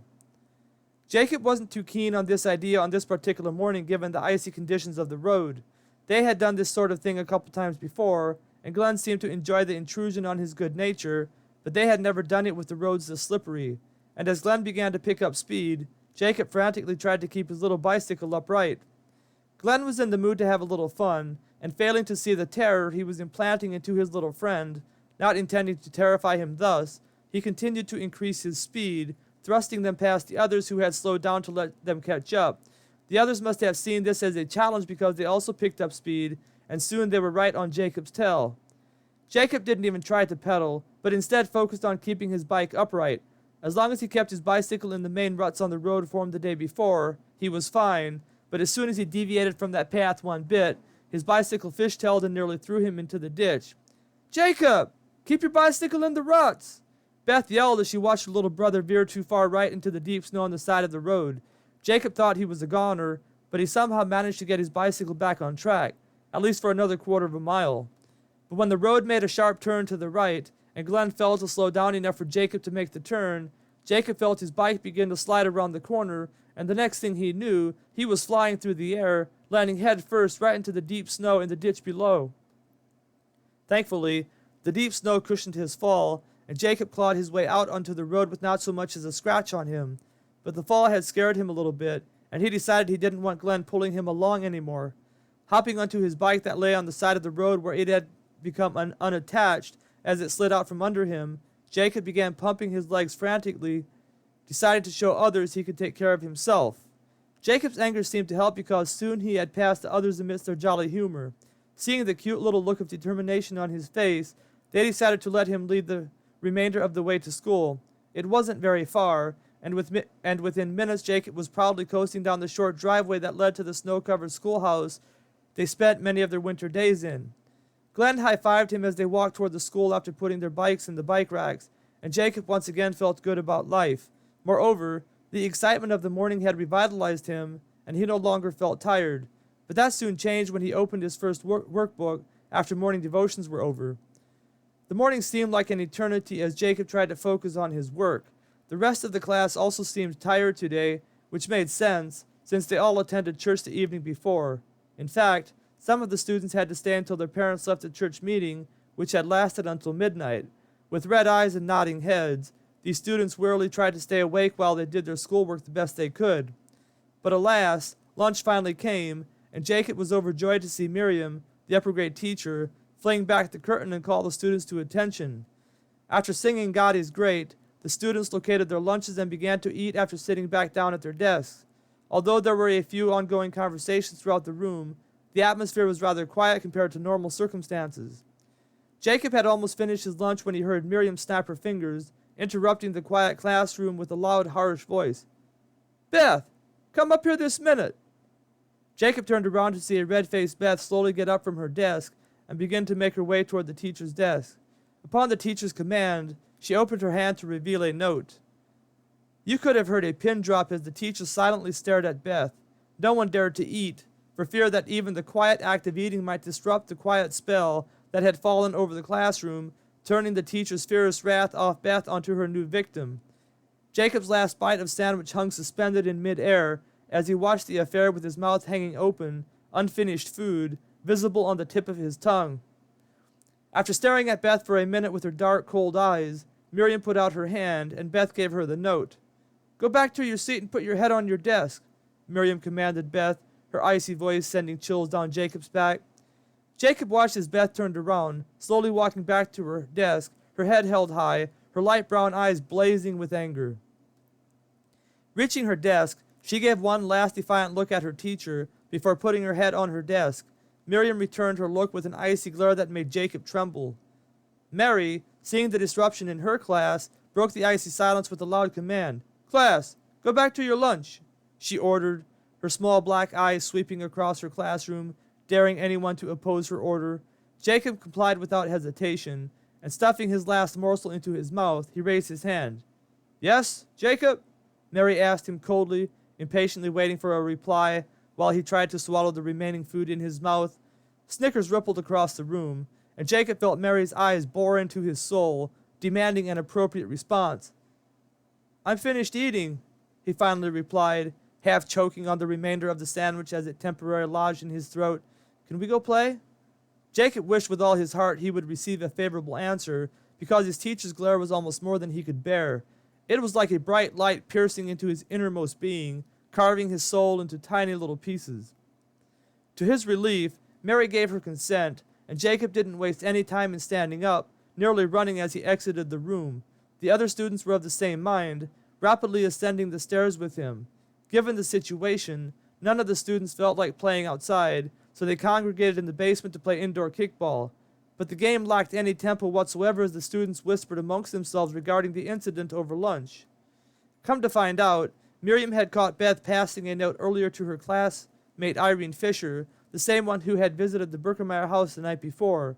After giving them a stern warning, she let them off the hook, but the content of the note had infuriated Miriam, and catching Beth with another note in her hand had pushed her over the edge. Jacob had seen both Miriam and Mary angry at times, himself incurring Mary's wrath just days before, but he couldn't remember ever seeing Miriam look this angry. In fact, it kind of frightened him. Whatever was written on the note must have been personal in nature, causing Miriam to lash out the way she had at lunch. It wasn't that the punishment was harsh, considering that putting your head on your desk was a common method the teachers used to discipline their children. No, it wasn't that at all. The harshness was the look in Miriam's eyes. That is what worried Jacob. Jacob loved his sister despite her annoying tendency of cuffing him on the ears whenever he displeased her, and for some reason he always seemed to displease her in some way. Thus, she cuffed his ears a lot. But she was his sister, and despite their grievances with each other, they still stuck together when others were deemed a threat to any one of them. And because of this, Jacob felt a camaraderie with his sister beginning to rise up in him. Recess was finally over, and the students somberly made their way back to their desks, hardly making a sound as they quietly went back to work. The teachers usually read a chapter to the students from the book of their choice, but not today. No one dared to ask why, and as Jacob opened his desk to get his next workbook, he snuck a peek at Mary. His heart sank. Mary still had an icy look on her face, her jaws clenched shut, her lips pressed tightly together. An hour had passed when Jacob heard the sound of a tractor coming down the road. It was not an uncommon occurrence, and he didn't think anything of it until he noticed from the sound of the engine that it appeared to be slowing down. Then it sounded like it was pulling into the school driveway. His heart skipped a beat. It wasn't uncommon to have visitors, but they were few and far in between, and right now no visitors was a good thing, considering the way things were. Nevertheless, they had visitors, and when the door opened into the schoolhouse, Jacob, with all his being, wanted to turn his head around and see who it was. But one glance at Mary let him know she expected him to mind his own business. However, he listened intently while appearing to work on his workbook, and soon could faintly make out the voices of several men. It was Bishop Daniel Fry, Deacon Joe Raber, and the two ministers, Howard Culp and Andy Miller. Jacob's heart sank even further as he heard their feet clanking on the stairs as they came up into the classroom. When they reached the top of the stairs, they made a right turn and walked through the door immediately to their right, which led them up a flight of stairs into the attic. Their footsteps had barely ceased when Jacob heard another set of footsteps. This time he couldn't resist, and deciding it was worth a potential reprimand from Mary, he turned around just in time to see Miriam open the door, ascending the stairs into the attic with Beth and Irene in tow. His heart skipped a beat. This meant only one thing. Chapter 13, Amish against Mennonite. Jacob, turn around! The teacher's harsh voice startled Jacob, and he wheeled around in his seat, accidentally making eye contact with Mary, his teacher. His face began to turn red as her eyes bored into the depths of his soul. Get back to work, Mary added sharply. Jacob dropped his head and tried to focus on his lesson, but then he heard the sound of Beth's muffled cry following what sounded like the end of a ruler smacking her. She was getting spanked. Jacob felt anger rising up in him as he heard another smack, and then another. This time it wasn't followed by a cry of pain from Beth, and Jacob felt proud of her, but he also wanted to run to her aid. Vengeful thoughts began circulating through his young mind as a few more smacks followed the first three. Then it was Irene's turn, and Jacob felt more anger rise up in him. He was glad the spanking was finally over for his sister, but the Fisher children were their best friends, and when you messed with the Fisher, you messed with the Berkemeyer. But there was nothing he could do, and as Irene took her spanking with nary a sound, Jacob tried his best to focus on his schoolwork. The spanking was finally over, and after 10 minutes or so, Jacob could hear muffled steps coming down the attic stairs. He desperately wanted to turn around, but decided against it, not wanting to see his sister in tears. But when he heard the heavy clanking of the minister's shoes make their way down out of the attic, he couldn't help but turn around, unconsciously glaring at the ministers as they turned left out of the attic and made their exit out of the schoolhouse. Jacob wanted to stick his tongue out at them, but he knew this would get him a spanking too, and probably a second spanking when Dad found out. Jacob! Turn around! Mary's angry voice shook Jacob out of his stupor, staring back at the ministers walking out of the schoolhouse door, and he turned around immediately, this time remembering not to make eye contact with Mary. But Mary had enough of Jacob's antics, and she warned him sternly, Don't make me remind you again. Thankfully, it was almost 3 o'clock, the time school let out, and Jacob was able to make it through the last couple minutes of school without further upsetting Mary. As soon as school let out, he ran down into the entrance of the building, donned his winter clothing, grabbed his lunch bucket, and hastily made his way outside to his bicycle. In his mind, the faster he could vacate the premises, the better, even if that meant starting the bicycle ride home without the others. But Jacob didn't have to start the ride home alone because the others were of the same sentiment as him, especially Beth, who beat him to the bike rack and without a word grabbed her bike and hastily made her way out of the school driveway. Irene was right behind her on her bike. Beth, wait up! As Beth and Irene wheeled their bikes out of the school driveway onto the frozen gravel road that now contained slushy snow that had melted throughout the day when the sun had made its rare winter appearance, Jonas called out to her, and Beth slowed down a little as the others strained with their legs to catch up. Soon they were all riding together, side by side as the country road permitted. Beth and Irene had stony looks on their faces as the others pulled up beside them, and nobody spoke for the first stretch of the road, apparently not sure what could be said at a moment like this. For once the older boys didn't say something stupid, rubbing salt in the wound. They looked at Beth and Irene, and then looked at each other, and deciding now was not the time for boys to be boys, they kept their mouths shut. Irene was the first one who finally broke the silence. "I am so mad right now," she said through clenched teeth. "I have never felt so humiliated in my life." "All over a stupid note," Beth chimed in, looking over at Irene with an angry look on her face. "I've never seen Miriam so angry in all my life when she read the note," Glenn commented. "What was on that note, anyway?" "Just the truth," Beth retorted with a snort, "and she knew it, too." "I passed a note to her about what Mark told us last night about what happened at church after we left," Irene butted in as she looked over at Glenn with a dark scowl marring her naturally pretty face. "What did you say?" Glenn responded, with a look of curiosity etched over his narrow face that marked an obvious resemblance to his sister.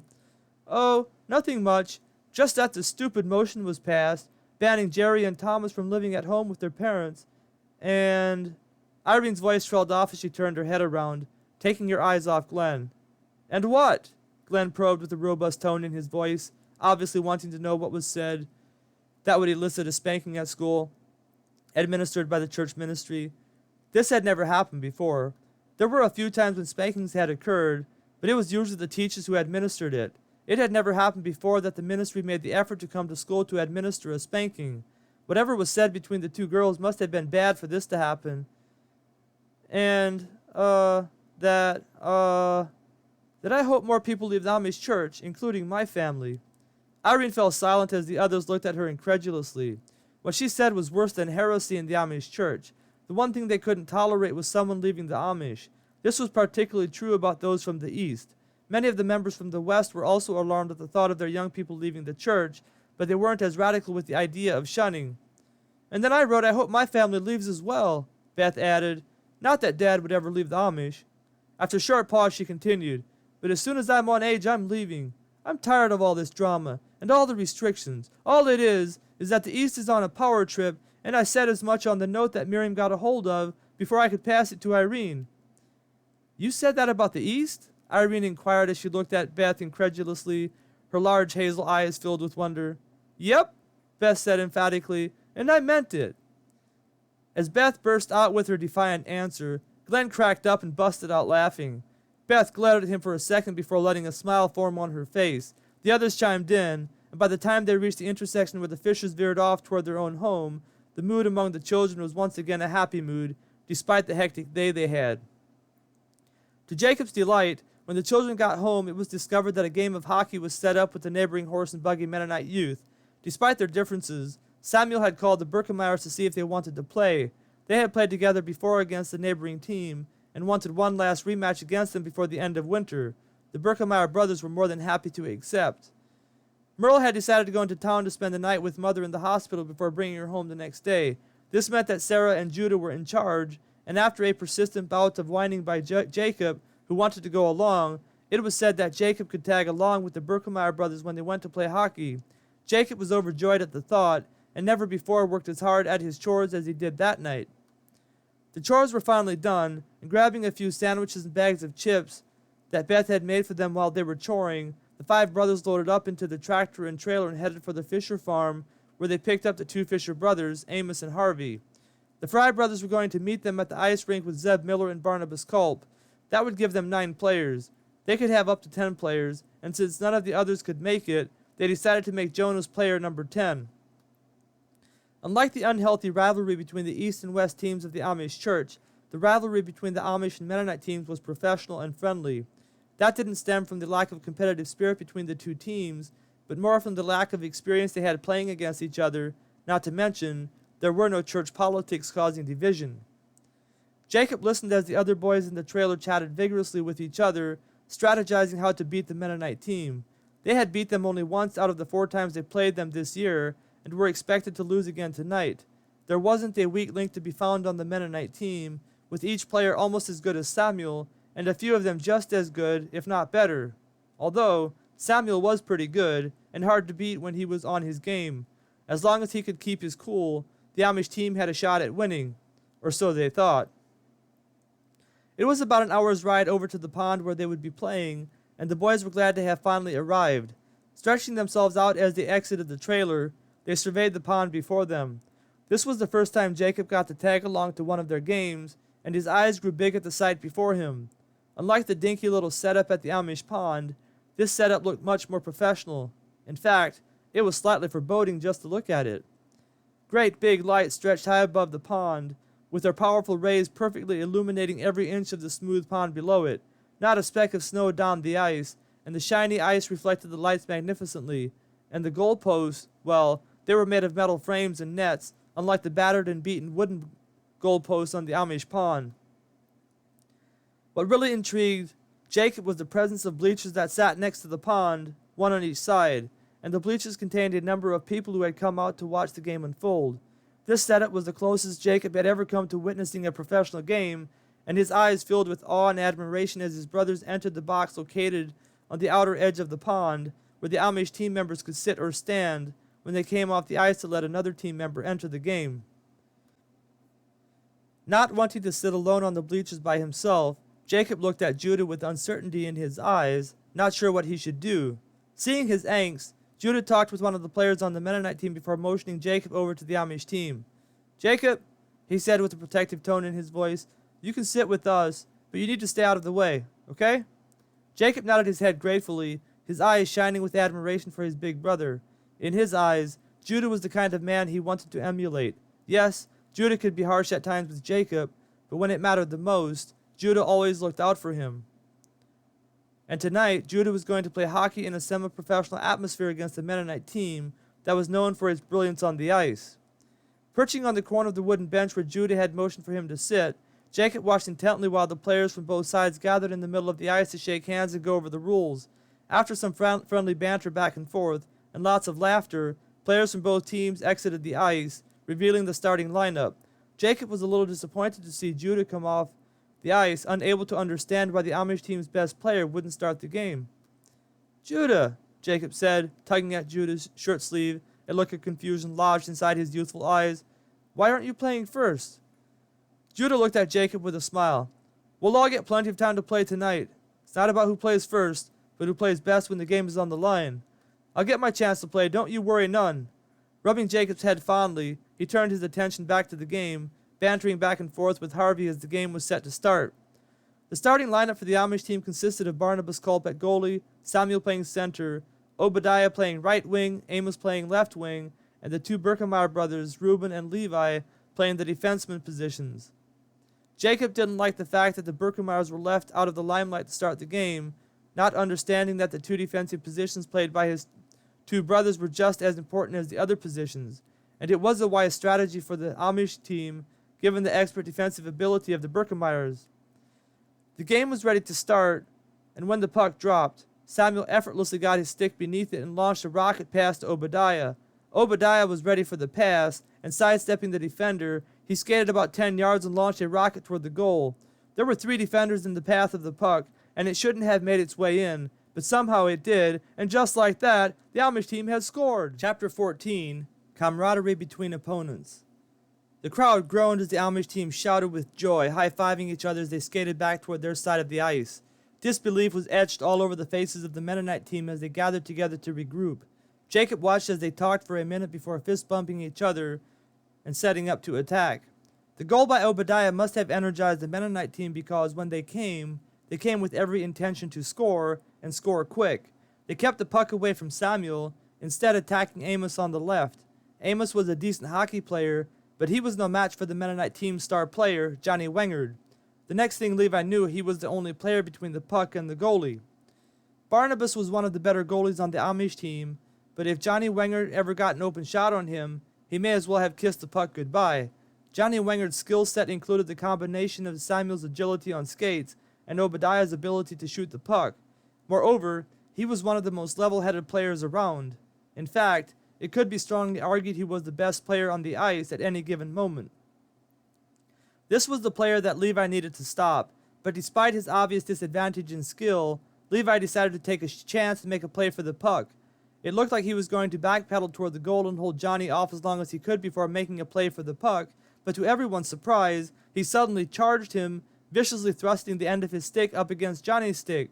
Johnny wasn't ready for the radical move by Levi, and as Levi's stick made contact with his stick, the puck flew out of his reach. Instead of backing up, Levi, lest his plan to steal the puck didn't work, Samuel decided to double-team Johnny and was in the perfect position when the puck came sliding out from behind Johnny's stick. Samuel grabbed the puck with his stick and flung it over to Obadiah, who had moved himself up pretty far on the ice. Obadiah's opponent had moved in too close to the Amish side of the pond when the Mennonite team charged the Amish team with the intent to score and score quickly. This opened up Obadiah for a quick shot. Obadiah raised his stick high, looking like he was going to launch another shot at the goal, but instead passed the puck over to Amos as the Mennonite defender moved over to help the goalie ward off Obadiah's shot. Amos was ready for the pass, and taking a careful shot, placed it in the left side of the goal, and the Amish team was up another point. The Amish team whooped and hollered as they high-fived each other again with big smiles on their faces. They had never started a game up 2-0 on the Mennonite team, and from the looks of it, they were going to have a pretty good night. Jacob watched to see how the Mennonite team would respond. To his surprise, they huddled together without showing much emotion, and he felt respect welling up inside of him when they slapped each other's hands, shaking off the slow start and pulling themselves together for another round. The Mennonite team decided to switch out a few players, and so did the Amish team. Even though the first two goals had lasted just a couple of minutes, a lot had happened, and it was time to let a few of the other players get some action. Deciding that a strong defense would be the best way to go, Judah replaced Samuel at center, with Zeb Miller replacing Obadiah at right wing, and Harvey Fisher replacing his brother Amos at left wing. Barnabas, Levi, and Reuben stayed in the game. The Mennonite team was finally ready, and this time they advanced slowly, watching every move of the Amish team they were facing. The center had the puck, and Judah slowly skated toward him to meet him at the center of the ice. The center was a short, thin fellow named Leonard Shirk. His dark eyes glinted with intelligence as he stared at Judah advancing upon him. Before Judah could get close enough to harass him, Leonard passed to his left to Jeremy Burkholtz. Jeremy was a tall, blue-eyed fellow with a somber look on his face. His shot mirrored that of Obadiah, but with better and more consistent accuracy. He held the puck for a few seconds before passing it back to Leonard. Judah had backpedaled a little when Leonard passed the puck to Jeremy, but anticipating Jeremy's pass back to Leonard, he charged Leonard just as Jeremy was shooting. He got a piece of the puck, but Jeremy's shot was fast and accurate, and Judah didn't deflect it enough to get it out of Leonard's reach. Unfortunately, Judah's momentum carried him past Leonard, and Leonard, seeing the opportunity, made a beeline for the Amish goal. Levi and Reuben moved in to cover the center of the ice, and when they did, Leonard passed over to his right to Kenneth Oberholzer. Kenneth handled the puck beautifully, and seeing Levi out of position, took a quick shot at the Amish goal. Kenneth's shot was accurate and well placed, but Barnabas was ready for it and blocked it with his body. Unlike the Amish games, the goalies tonight had full regulation goalie gear, and the protective padding effectively blunted the impact of the puck. However, the puck bounced off of him right into the path of the incoming Leonard, who tapped it into the left corner of the goal before Barnabas could react, and the game was 2-1. Then came the onslaught the Amish team was expecting. Johnny Wengard came back into the game after his team scored, and when the first attempt of the Amish team failed to score a goal following the Mennonite team's first goal for the night, the Mennonite team took the puck and began hammering away at the Amish defense. Despite giving up the first goal, Barnabas did a brilliant job defending the net, blocking shot after shot that made its way past the stellar Berkemeyer defense. Zeb Miller was probably the best defensive player from the East, but he also had a hard time stunting the aggressive attack on the Amish goal. The onslaught lasted about 10 minutes, when Barnabas finally had enough and called for a timeout, having just blocked another shot by catching it with his mitt. He hated to use their only timeout for the night, but he was sweating profusely despite the cold winter air and needed a break. Jonas was an up-and-coming goalie defender in his own right despite his youth, and it was decided he would replace Barnabas. Needed to make something happen on offense, Samuel replaced Harvey at the left wing position. The timeout was well spent, and the Amish team took the puck, carefully advancing toward the Mennonite goal. Judah had the puck as he slowly skated that away. Johnny Wenger decided to take him on and came out to meet him. Deciding to get the passing game going, Judah quickly passed the puck to Levi well before Johnny reached him. Levi passed it over to Samuel, who passed it right back to Levi when he spotted a double team blocking him from taking a shot. Levi passed it behind Judah over to Reuben, and Reuben passed it on to Zeb. Seeing his opponent give him quite a bit of room with which to work with, Zeb decided to advance the puck on his own, but his opponent had backed away for a reason, and as Zeb advanced, Kyle Kaufman, the left defenseman, moved up and cut off any passing lane he might have had. Zeb decided to take a shot, despite the disadvantage of his position, and it proved to be a bad decision as the Mennonite goalie blocked it easily. The Mennonite team once again came at the Amish team with their offensive attack, driving them all the way to their goal. The Brookemeyer brothers furiously defended the front of the goal as they blocked shot after shot. Jacob watched as Jonas furiously defended the goal against the shots that made it through the Brookemeyer defense in front of him, his mouth tightly shut in his trademark snarl of determination. His eyes glinted with fear as he wheeled to and fro, using every part of his body necessary to stop the puck from scoring a point for the Mennonite team. Reuben and Levi finally needed a breather, and when Jonas launched the puck far to the other side after having caught a shot with the goalie mitt, the two Fisher boys came in to replace them. Zeb was also looking a bit exhausted, and Obadiah skated out to take his place. With the new lineup, they weren't as solid on defense, but the offense was slightly improved. The change-up proved to be a good lineup for the Amish team, and with the fresh energy on the ice, they were able to steal the puck from the Mennonite team as they advanced on the Amish goal. Judah had hauled in the puck after Amos deflected a pass with his stick, and seeing Samuel open on the left, Judah hurled a pass his way. Samuel saw the double team coming and flung it across the ice to Obadiah, who launched a rocket toward the Mennonite goal. The shot was on target, but the Mennonite goalie blocked it before passing it over to Johnny. Johnny took the puck and headed toward the Amish goal with Judah backpedaling in front of him. Samuel decided to make a bold move and skated in behind Johnny. Poking his stick between Johnny's legs, Samuel got a piece of the puck, bumping it toward Judah. Judah reversed his direction, using his short, stocky legs to propel him forward, and knocked the puck back through Johnny's legs, giving it right back to Samuel. Samuel passed to a wide-open Obadiah, who launched another rocket toward the Mennonite goal, but once again, the Mennonite goalie blocked the shot. The teams on the ice were evenly matched as they battled it out between themselves, both teams getting good shots, but neither team could score, thus bringing them to the halfway point with the Amish team leading 2-1.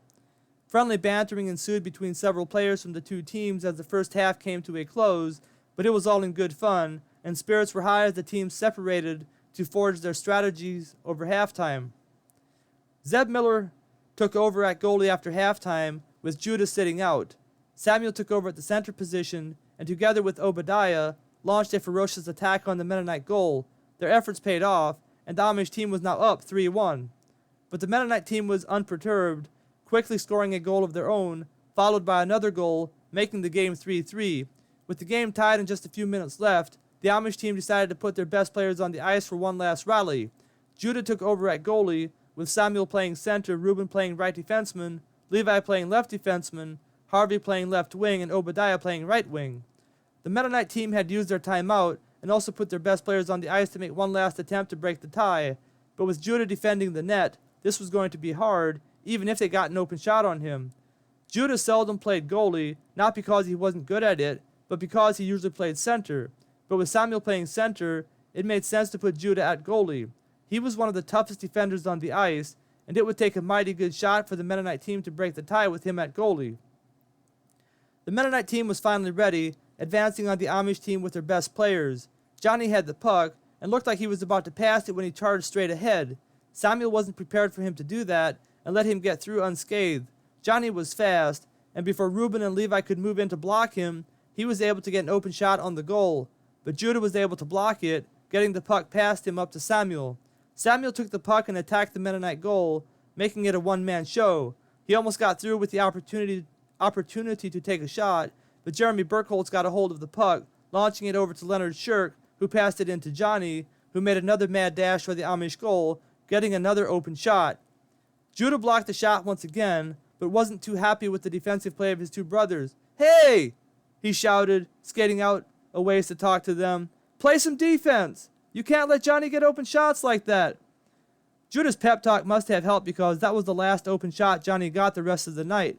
However, the defense on the outside suffered because of the attention put on Johnny, and Judah found himself scrambling back and forth, trying to keep the puck out of the net. He managed to do so, and with just a couple minutes left in the game, he decided to take himself out and put Jonas in. Jacob watched this take place, not able to understand why. Jonas was a good defender, but not nearly as good as Judah. But Judah was up to something as he whispered in Jonas's ear while slapping the goalie gear on him. They didn't have much time to switch places before the Mennonite team came flying down the ice toward the Amish goal, and Jonas quickly found his position in front of the net. Reuben and Levi did a spectacular job on defense, and Jonas effortlessly caught a deflected pass, tossing it out to Obadiah on the right. With less than a minute to go, Jonas came out of the game immediately after chucking the pass to Obadiah. Instead of donning the goalie gear to replace him, Judah entered the game in his regular gear, leaning forward as he quickly sped toward the Mennonite goal, leaving the Amish goal wide open and unattended. Obadiah had taken the puck from Jonas and headed toward the Mennonite goal, keeping all the way on the outside as Jeremy Burkholz played inside on him to keep him from getting an open shot at the goal. To his surprise, and to everyone else's, Judah flew past him into the right-hand corner of the Mennonite side. "Hey!" Judah yelled at Obadiah as he raised his stick. "Pass me the puck!" Obadiah hesitated for a second, shocked to see Judah up in the corner, and Jeremy Burkholz nearly took the puck away from him in that moment. But Obadiah was able to recover just in time to pass Judah the puck.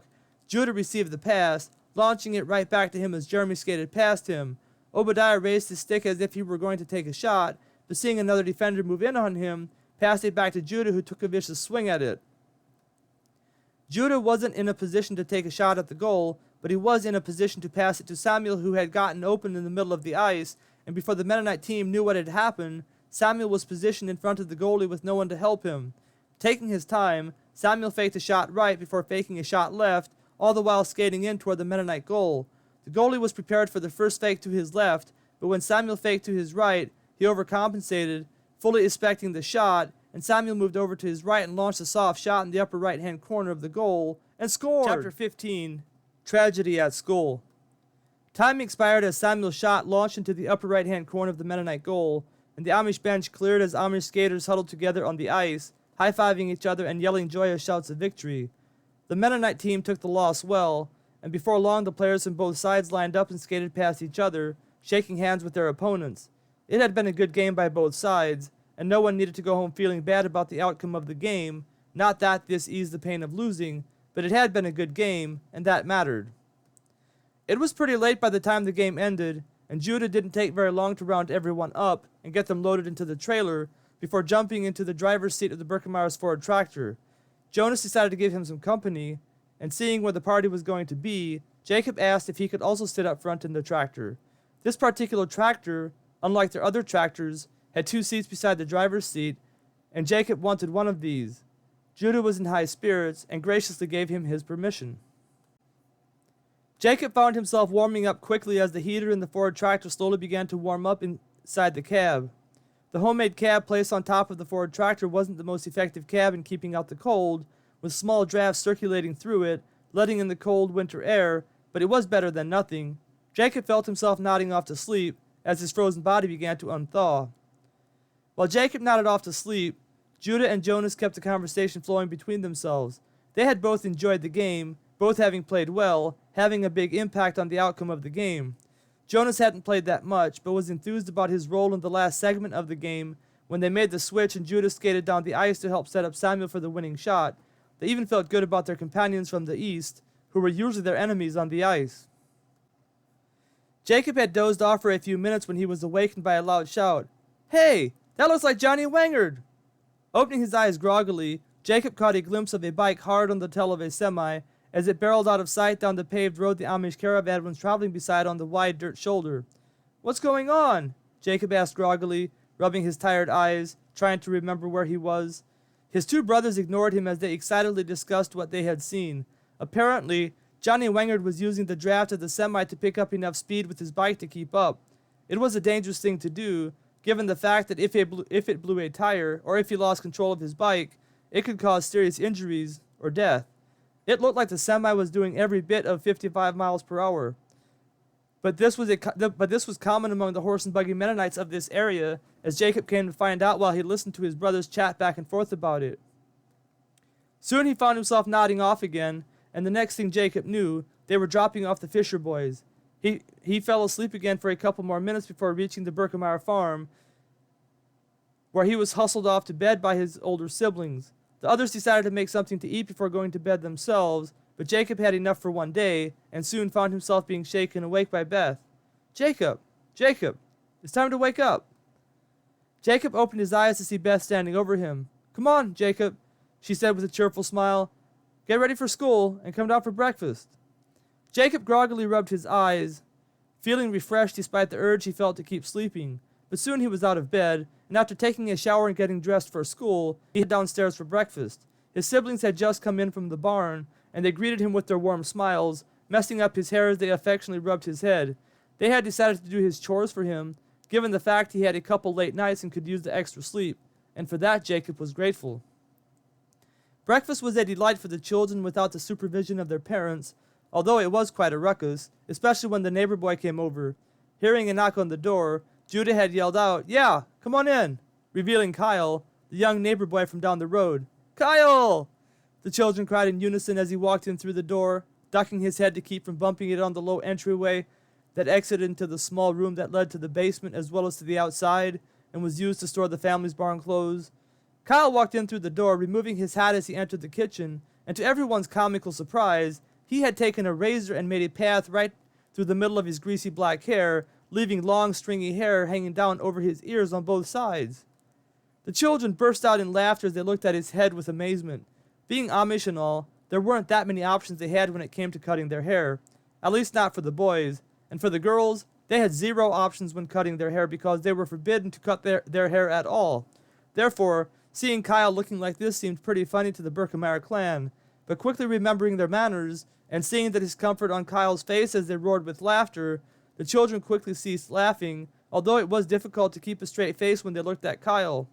Hey, have a seat, Sarah exclaimed as she pointed to Merle's vacant chair at the head of the table. Kyle was grateful for the invitation, gingerly sitting down where Merle usually sat. He wasn't too sure about sitting in his seat, given his stern tendencies, but a smile came over his face as he looked at the feast set before him. The children had just started eating, and Beth had made plenty of food that morning, figuring everyone would be hungry. And she was right, because after pausing for a second to let Kyle bow his head for prayer, more out of respect for the family than to actually pray, the children dug in and made short work of the scrumptious breakfast set before them. Kyle wasn't the type to eat much when he came over to the Berkemeyers. He mainly came over to visit the family and experience what it was like to be among Amish people. He found them to be a peculiar lot, and would often carouse around the property, watching them as they engaged him with friendly conversation. He even enjoyed trying to learn a few words of the language they spoke, and on this particular morning he tried to pronounce the Amish word for jam, which brought forth another round of laughter at his expense, which he didn't mind, enjoying the light-hearted mood as much as anyone. Soon it was time to go to school, and the Berkemeyer children decided to take their bikes even before hearing the Massey Ferguson rig roar past their house, and to their delight, they discovered it never came, with the Hirschberger family having decided to ride to school on their bikes as well. As the Berkemeyer children strained their legs to gain some speed coming out of the Berkemeyer driveway, they noticed the Hirschberger children down the road headed their way, and decided to wait on them so they could ride together. The Fisher family made it a three-family congregation, and soon the children found themselves at school. Having arrived a little early, the children decided to go down into the school basement and join in on a game of basement kickball before school started. But to Jacob's disappointment, the bell rang just as he was next in line to kick the ball, and the children scattered as they rushed upstairs in anticipation of what new adventures this day in school would bring them. They weren't disappointed, with one of the Miller boys, Joe Miller's brother, deciding to have a little fun at the expense of the teachers. Given the dark mood that lingered over the school from the events of the previous day, the two teachers at the small Amish school decided to do something a little more adventurous during roll call. Instead of saying "here" when your name was called, the students were to make the sounds of animals instead. As the roll was called and the students made a variety of sounds, the students found themselves laughing and giggling. Even the teachers were found to occasionally have smiles on their faces, which was rare. But then it was Marty Miller's turn, Joe Miller's younger brother, and when his name was called, to everyone's shock, he jumped up into the air, kicked his feet back, neighed like a horse, and let out a loud, real-life fart. Everyone stared at him in shock as he sat back down, his face starting to get red. But to his delight, the older boys finally overcame their shock and burst out laughing uncontrollably. Soon the whole classroom was in an uproar, and Jacob thought he saw a faint smile glimmer on the faces of the teachers as they pounded their desks with their wooden hammers, trying to restore order in the classroom. The classroom finally quieted down, and Miriam looked at Marty with a slight twinkle in her eyes. "Thank you, Marty," she said, trying to hold back an obvious grin that was wanting to be released from her stiff face. Marty looked around with a goofy look on his face while the roll call continued, and some of the girls giggled quietly from time to time, making it nearly impossible for the boys to keep from breaking out in a raucous laughter. The rest of the morning went without a hitch, albeit with a joyous atmosphere, thanks to the creativity of the teachers, and Jacob found himself thinking positive thoughts about his teacher, that is, when she crossed his mind, which wasn't very often given the fact that he was concentrating on his schoolwork. Mary had told them soon after devotions that if they finished enough of their work, they could have an extra 30 minutes of recess over lunchtime. Miriam did the same thing for her class, and with this motivation propelling them through the foggy Wisconsin morning, the students soon found themselves outside for the lunch break with an extra 30 minutes. Not wanting to waste any precious time, the students had gobbled up their lunch and ran outside, quickly choosing their favorite bases for the game of first base. As explained previously, first base was a game of tag, where each student would choose a base, and whoever touched their base last would recruit another student by tagging them before they got back to their own base. This would put the tagged student on the base of the student who tagged him. In order to motivate students to leave their bases, there was also the rule that if you circled the same base 3 times, you could choose any student from that base to come over and be a part of your base.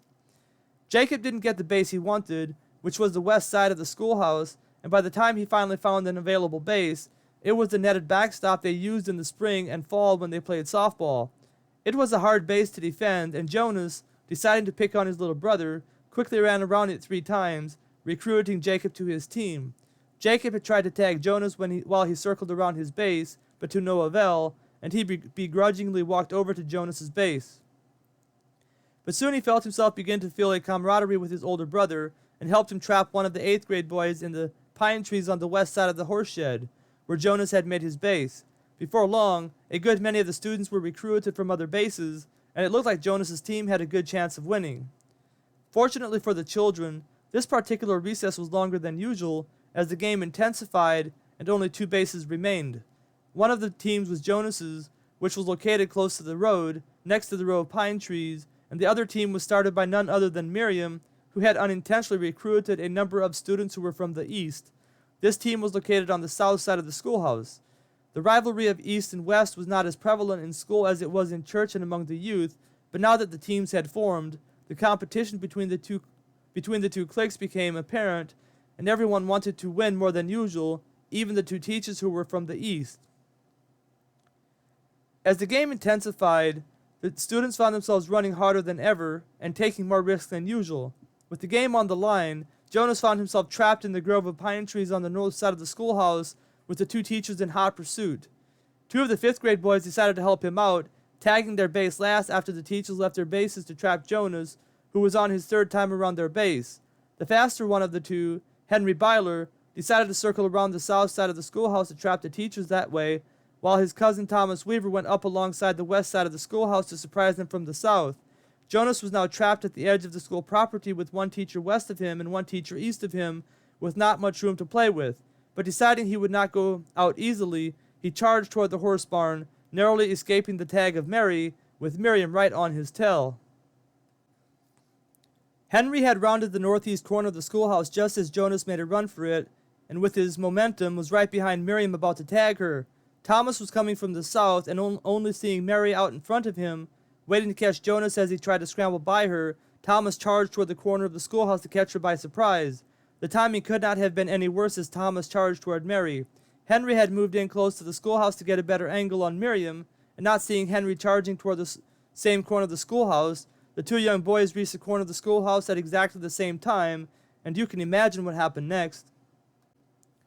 Sure enough, as fate would have it, Henry and Thomas collided with each other, both running full speed, and as they collided, their heads slammed into each other's, Henry's teeth scraping across Thomas's forehead, splitting it wide open. Blood gushed out of the wound as both boys tumbled into the ground, writhing in pain, desperate groans protruding from their throats, making it obvious they were hurting badly.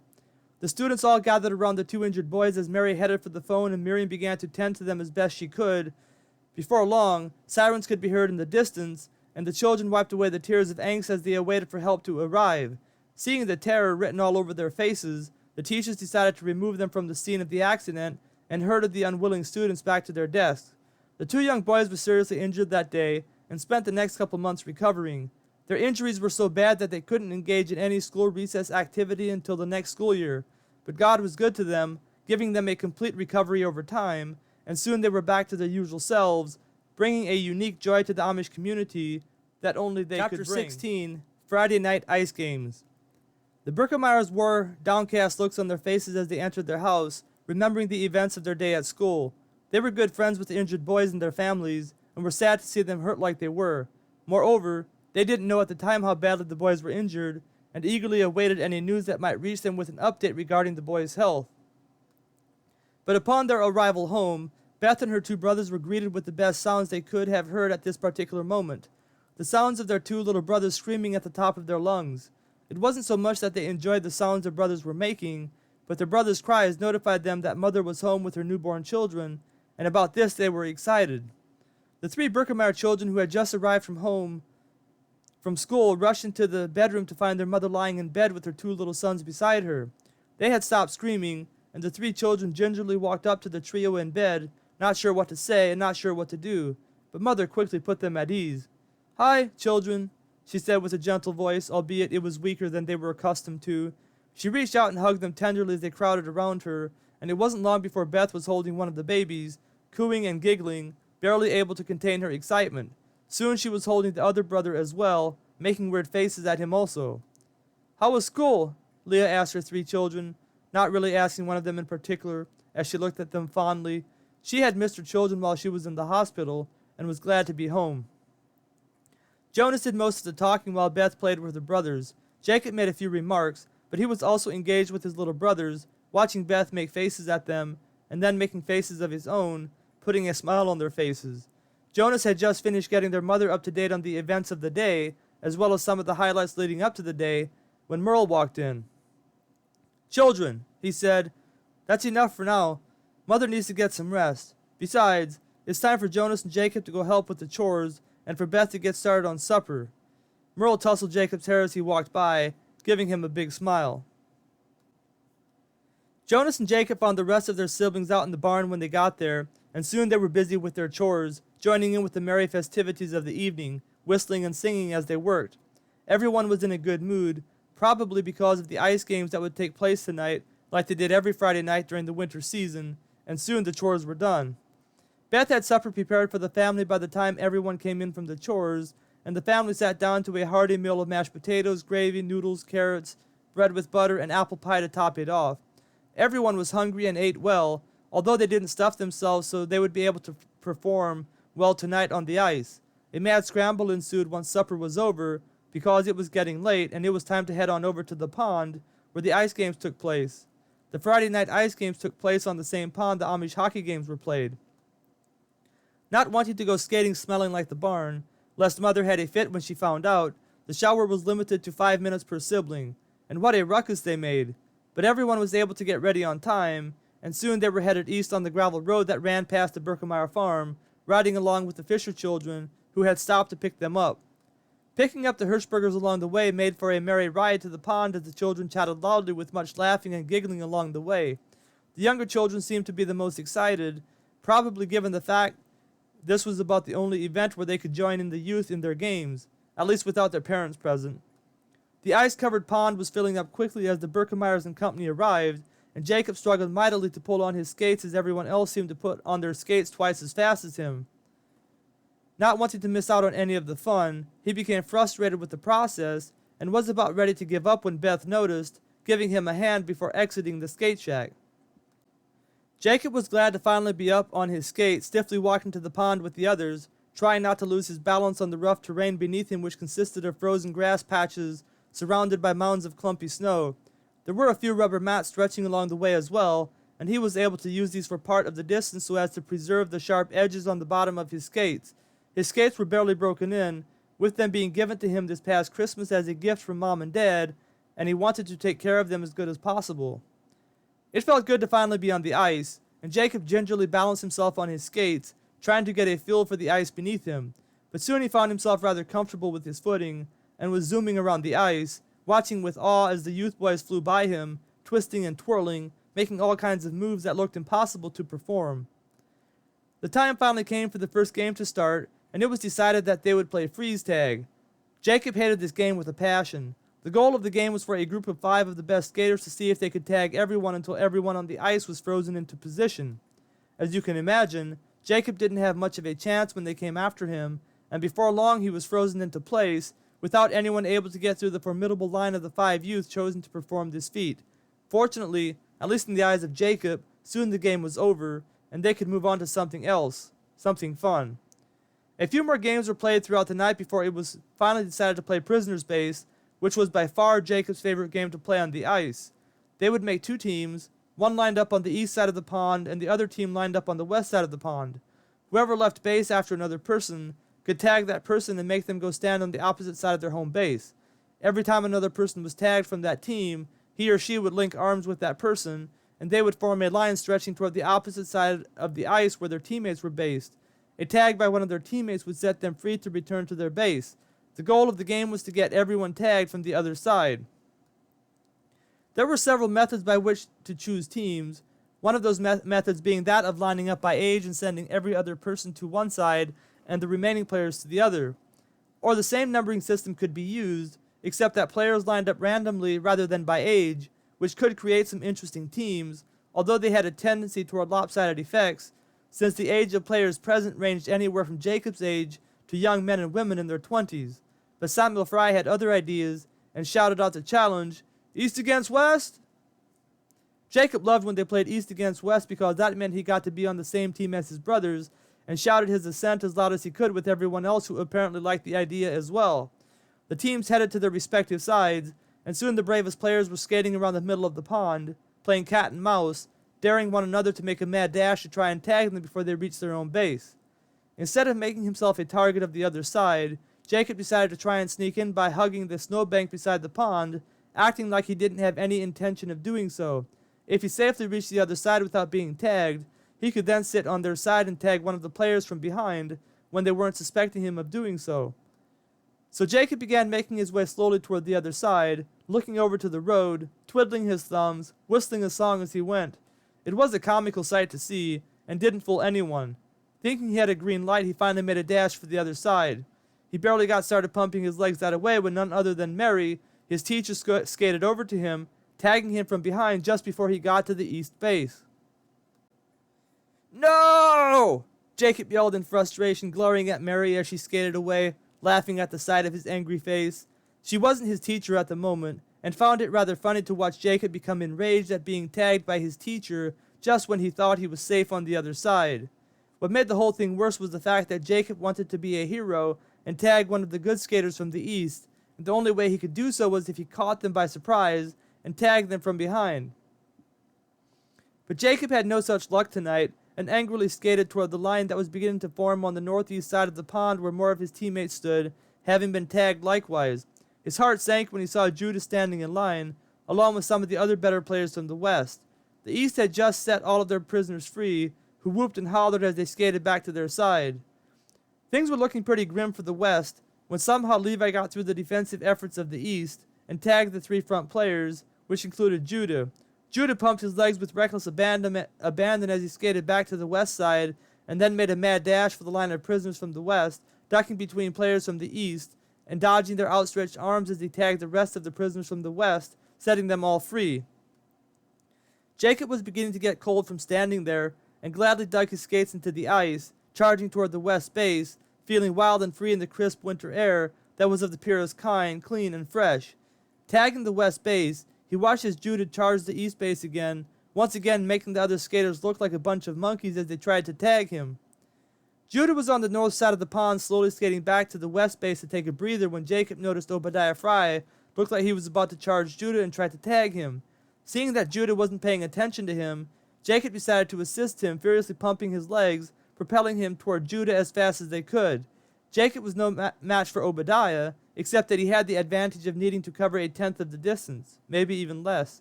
Moreover, Obadiah didn't see him or didn't notice him coming out, and Jacob tagged him just before he reached Judah. Obadiah threw his hands up in disgust at the tag, and Jacob never felt prouder in his life as Judah came over and high-fived him. "Thanks, buddy," he said as they high-fived, Great job!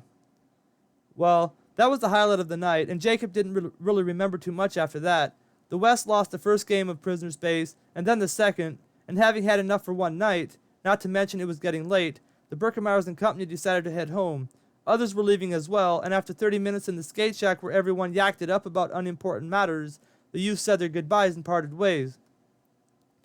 Jacob had a hard time staying awake on the ride home, his head bobbing up and down as he leaned against Sarah. Soon his head was lying on her shoulder, and before he knew it, he was fast asleep.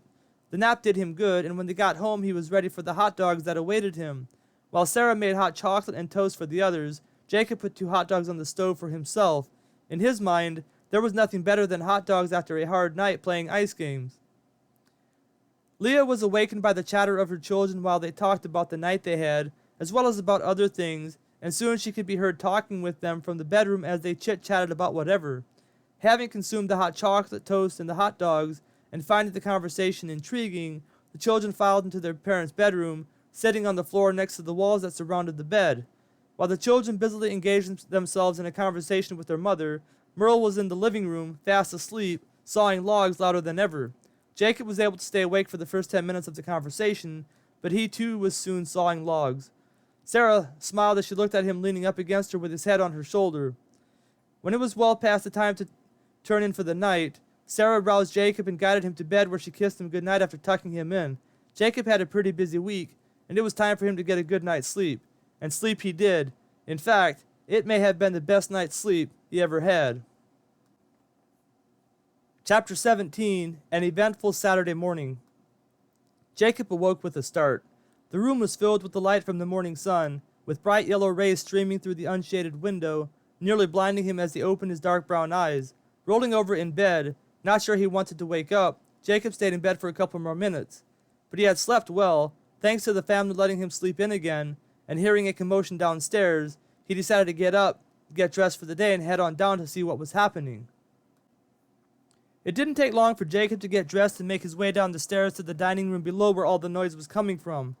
Rounding the corner into the dining room, he was greeted by a loud burst of laughter by Beth and Sarah as Merle snorted, spitting out some food he had put in his mouth just moments before. "This isn't fit to eat," he muttered, taking the pie that was in his hand and throwing it into the trash can that was nearby. Merle could eat almost anything, and was famous for his love of Bent and Dent food, which consisted of unlabeled tin cans that were sold at a fraction of the cost because the cans were damaged and you didn't know what was in each can until you opened it. But this stuff, whatever it was that this neighbor had brought over, must have tasted pretty badly for him to reject it. "I thought it tasted pretty good," the neighbor said with a look of shock on his face. He was more like a friend of the family rather than a neighbor, considering the fact he didn't live nearby. No one really knew where he lived, but he would show up at the Birkenmeyer farm from time to time unannounced, and they would greet him with cheerful smiles, engaging in conversation with him as best they could. He was a strange fellow, and Jacob found him to be a mighty curious fellow indeed. His name was Fred Franklin, and looked as strange as he acted. He was a stocky man of average height with large, crooked Roman nose, and long, dark, stringy hair that looked like it was greased up pretty good every time the family saw him. The family was never sure if that was because he never washed it, or if he put some product in it to make it look like that. But on this particular morning, it was obvious he had something in his hair, as he put his hand on his head and rubbed it, rubbing around some brown, greasy-looking gel over the balding spot on his head. "Hey, what's that stuff you're rubbing on your head?" Merle asked, curiosity etched over his bearded face. Fred pulled a small plastic bottle out of his pocket and handed it to Merle. "He's guaranteed to produce a full head of hair," he responded, with a look of absolute certainty. "Look." Fred lowered his head for Merle to see, pointing to the balding spot on his head. "I've been using it for less than a week, and my hair is already starting to grow back." Looking back up at Merle, he looked at his balding head and said, while tipping up his head with a knowing nod, "You could use some yourself. Here, let me rub some of this on your head." Fred stuck his finger in the bottle Merle had handed back to him, dipping out of it a nice amount, and started to move toward Merle. "Hey, whoa!" Merle said with a frown forming on his face. "I'm not putting that stuff on my head. The good Lord saw fit to let me go bald, and who am I to resist his will? Like the Bible says, Fred, the Lord giveth, and the Lord taketh away." Fred grunted, a blank look protruding from his small black eyes. "Wouldn't know about that." Although he enjoyed coming over to the Birkemeyer farm because the family always treated him well, that is, compared to other people, he never did like it when religion made its way into the conversation. The very thought of God seemed to frighten him, and Merle was careful not to scare him off, while at the same time interjecting short comments into the conversation when the opportunity presented itself. Still rubbing the greasy gel into the bald spot on his head, Fred walked over to the trash can and proceeded to remove the pie from it. It was a spinach pie, the likes of which Merle and the family had never seen. Merle saw that he was intent on eating the pie and decided to let him do so. After all, he wasn't Fred's boss and could only point him into the right direction. As Fred was pulling the spinach pie out of the trash can, a loud shout came from outside, from the direction of the barn, and Merle quickly donned on his winter garb and ran out of the door. He wasn't unaccustomed to shouts around the farm, having sons who were always getting into something, making a racket along the way, but a tone of agony accompanied this shout, and Merle decided he'd better check it out. Fred decided to tag along, and so did Jacob, and quickly donning his own winter garb, Jacob hurried to catch up with his father. It was a beautiful day outside on this particular morning, with the sun shining brightly, and the snow melting rapidly beneath its warm rays. It had warmed up nicely throughout the night, and it was looking like spring was right around the corner. Making their way hastily through the slushy snow that lay before them on their way to the barn, Merle and company soon discovered the cause of the shout they had heard minutes before. Bob Dewey was their electrician, and he had arrived several minutes before in his rusty old brown Chevrolet work truck to fix the electrical problems Merle had phoned him about earlier that morning. Come to find out, he had gotten a little too close to one of the wires in the breaker box and had gotten zapped pretty good. As the trio stepped into the barn, they were greeted by a wild sight, with Bob bending over in agony, his hair sticking straight up on end, giving him the look of a wild scientist. Bob was the kind of electrician that didn't seem to think electrical work was all that dangerous, and it wasn't uncommon for the family to hear shouts come from the barn whenever he came over to work on the electrical system. But Merle was concerned nonetheless, and he went up to Bob and patted him on the back. "Everything okay, Bob?" he asked with a questioning look on his face. "Yeah," he grunted as he started to stand up straight. "I guess that wire had juice in it after all," he continued, bending over again, but this time to pick up the tool he had dropped when he got zapped. Grabbing the tool, he proceeded to stick his hand back in the breaker box and carry on with his work. "You know, Bob, they do make such a thing as a wire tester these days," Merle said. "A man can't be too careful, you know, not with the amount of voltage in these breaker boxes." "Huh," Bob replied with a grunt. A look of disdain etched across his face, but he appeared to move a little more carefully this time around, having gotten zapped pretty good, and Merle was content to leave it at that. Hearing the sound of a large truck pulling into the driveway, Merle decided to go see who it was. Fred decided to stay behind and yak it up with Bob, telling him all about the new hair gel that was going to give him a full head of hair. "The ladies will be all over me in a couple weeks," he said to Bob, who grunted but didn't say anything. The two men continued the conversation, with Fred talking and Bob grunting, and Jacob soon found the conversation boring and decided to go see if he couldn't find his brothers. He had heard some sounds coming from outside of the west side of the barn and headed that away. Sure enough, he found two of his brothers, Judah and Levi, plotting to have a little fun on Reuben. Reuben had played a prank on Judah earlier that morning, and Judah was adamant about getting his revenge before the day was over. Reuben had set a bucket of water on top of the door leading from the barn into the milk house, and when Judah walked through the door, the bucket had tipped over and doused him with water. This was a common prank they liked to play on each other, and was a harmless prank, except that it was frightening more than anything because it came unexpectedly. But as harmless as the prank was, it reignited the competitive spirit between the siblings involved, and the prank could not go unavenged, lest one sibling thought he had gotten one over on the other sibling. And the fact that the prank was played on Judah made it even more of a guarantee that the prank would not go unavenged. If there was one thing Judah hated, it was the thought of being on the losing end of a prank. Moreover, not only did he need to return the favor of the prank, but he needed to return it fivefold. On this particular morning, Levi, always the instigator, was stoking Judah's temper, interested in putting into motion a series of events that would be entertaining to watch. "Judah," he said, with a smirk on his face, "just admit it. Reuben got one over on you. There's nothing you can do to get him back, as good as he got you this morning." "Oh, I'll get him back all right," Judah shot back bitterly, his voice rising, etched with anger. "I just don't know how yet. I could try to do what he did to me, But I need to think of something much better, much bigger, something that will teach him a lesson. Cupping his chin with his hand, he stared out over the cow pasture, trying to think of something. Well, Levi said after a few minutes, interjecting into Judah's thoughts, there is something you could do. He tried to hold back his mischievous smile, but Judah knew from the look on his face he was onto something. What? What is it? Judah inquired with an impatient tone, desperately hoping for a great idea.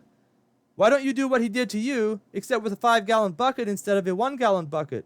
If it's set up just right, the 5-gallon bucket would land right on top of his head, soaking him completely with water, and maybe even landing on his head so as to fit his head like a cap. If you could pull that off. Levi's voice trailed off strategically, and Judah took the bait, hook, line, and sinker. I'll teach Reuben a lesson once and for all, he said, a smile of satisfaction coming on his face. Hey, Levi tugged at Judah's arm. Look who's coming. Reuben had just stepped out of the front door of the house, and Judah and Levi quickly ducked into the barn, running over to the window to see where he was headed. It looked like he was headed for the milk house, which would be perfect, because he would probably exit the milk house into the barn, which was the door they would need to use to play the prank. Judah didn't waste any time making his way to the east side of the barn, where one of the water spigots were located. Grabbing an empty bucket along the way, he proceeded to fill it up as quickly as he could.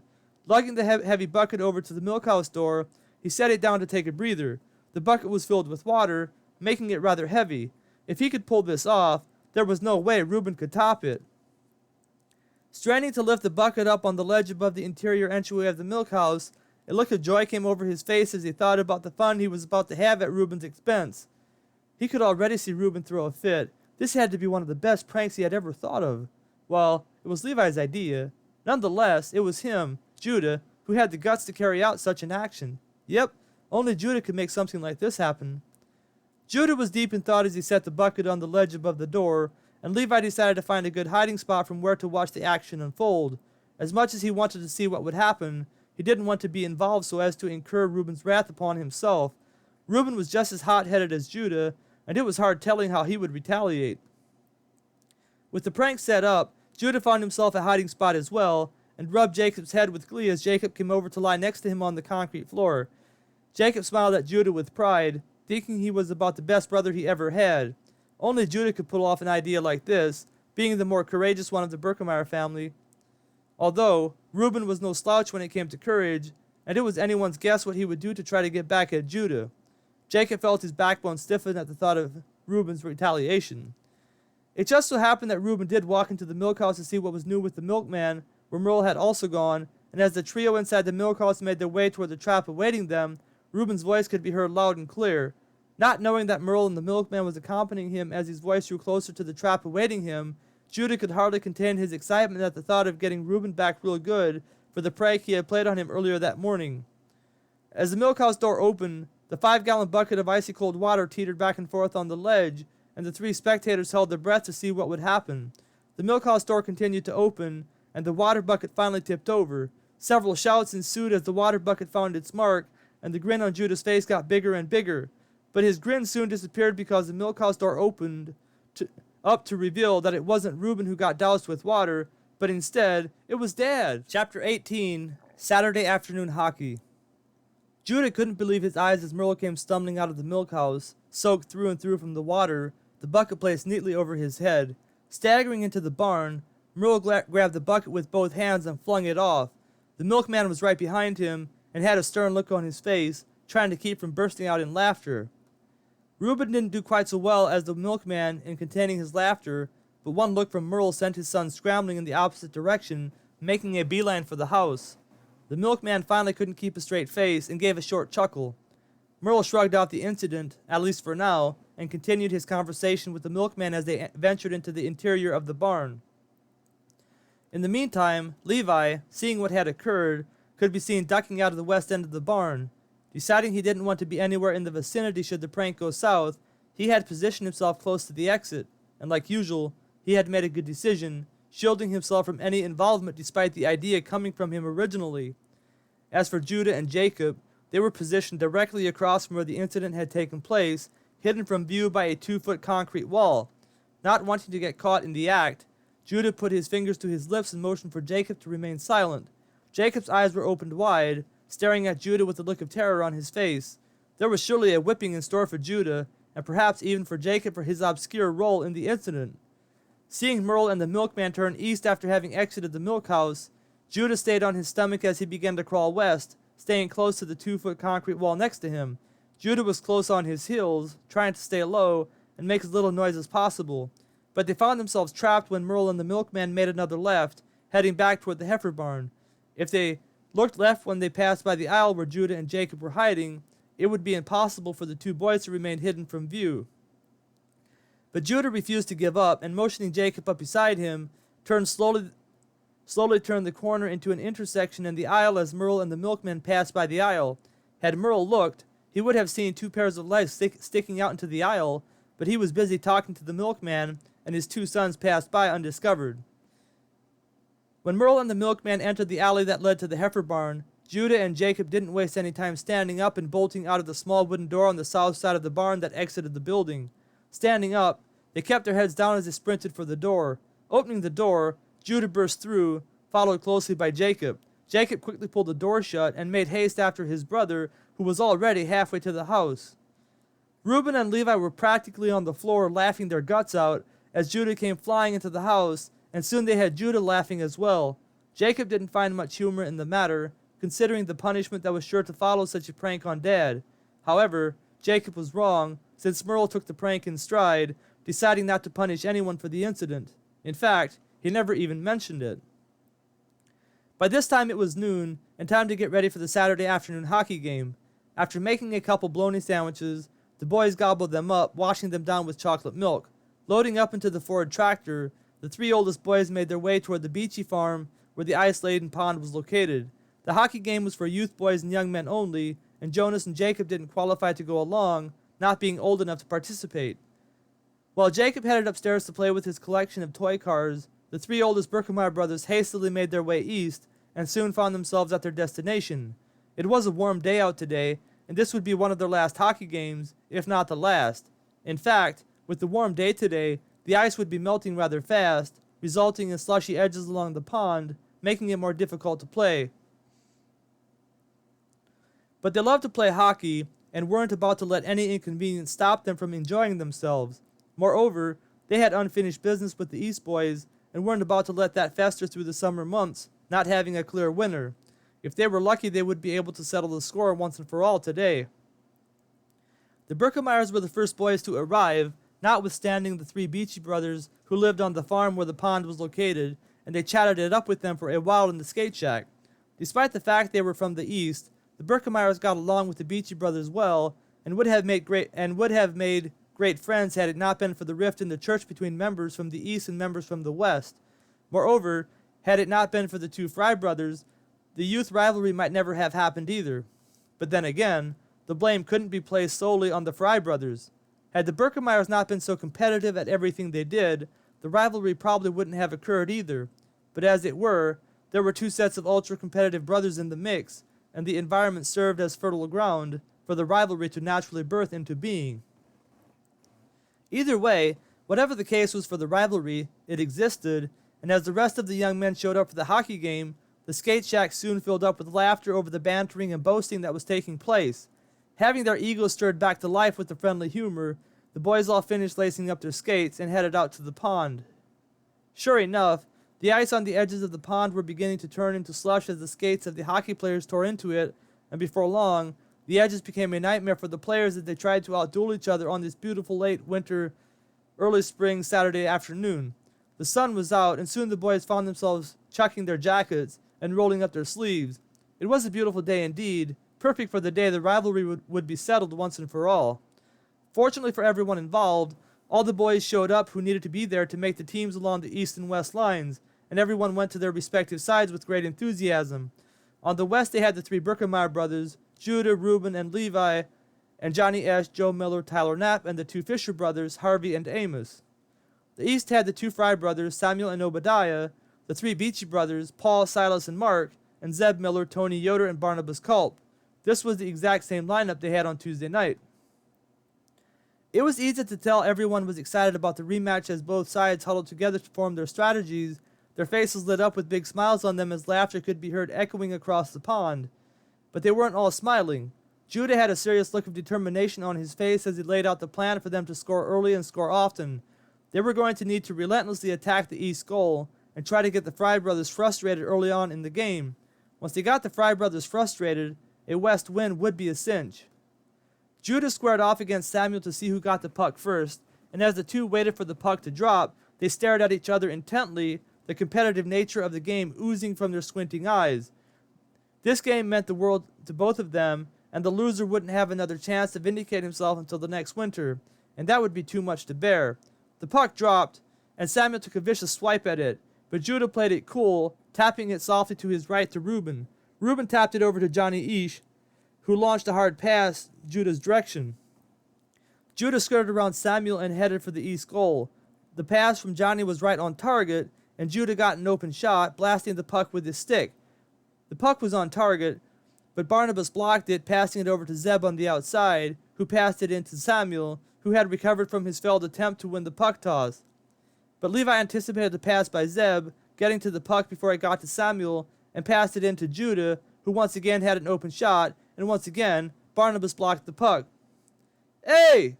Barnabas bellowed out with his deep voice, motioning toward the players on the east. "Play some defense!" But as Obadiah took the pass from Barnabas, Joe Miller attacked him from behind, getting his stick in on the puck, knocking it out and punting it to Reuben, who had skated over to double-team Obadiah. Seeing he had a clear path to the goal, Reuben took a few strides toward Barnabas and took a vicious swing at the puck. The puck didn't go where he was aiming, pulling left toward the outside of the East goal, but Barnabas was expecting a shot to his left, which opened up the side to his right. The puck hit the left corner of the wooden post and then careened into the goal before Barnabas could get his stick on it, and the West was up 1-0. The strategy of the West worked to perfection, and soon the Fry brothers' tempers were boiling, causing them to hoard the puck while yelling at the rest of their teammates.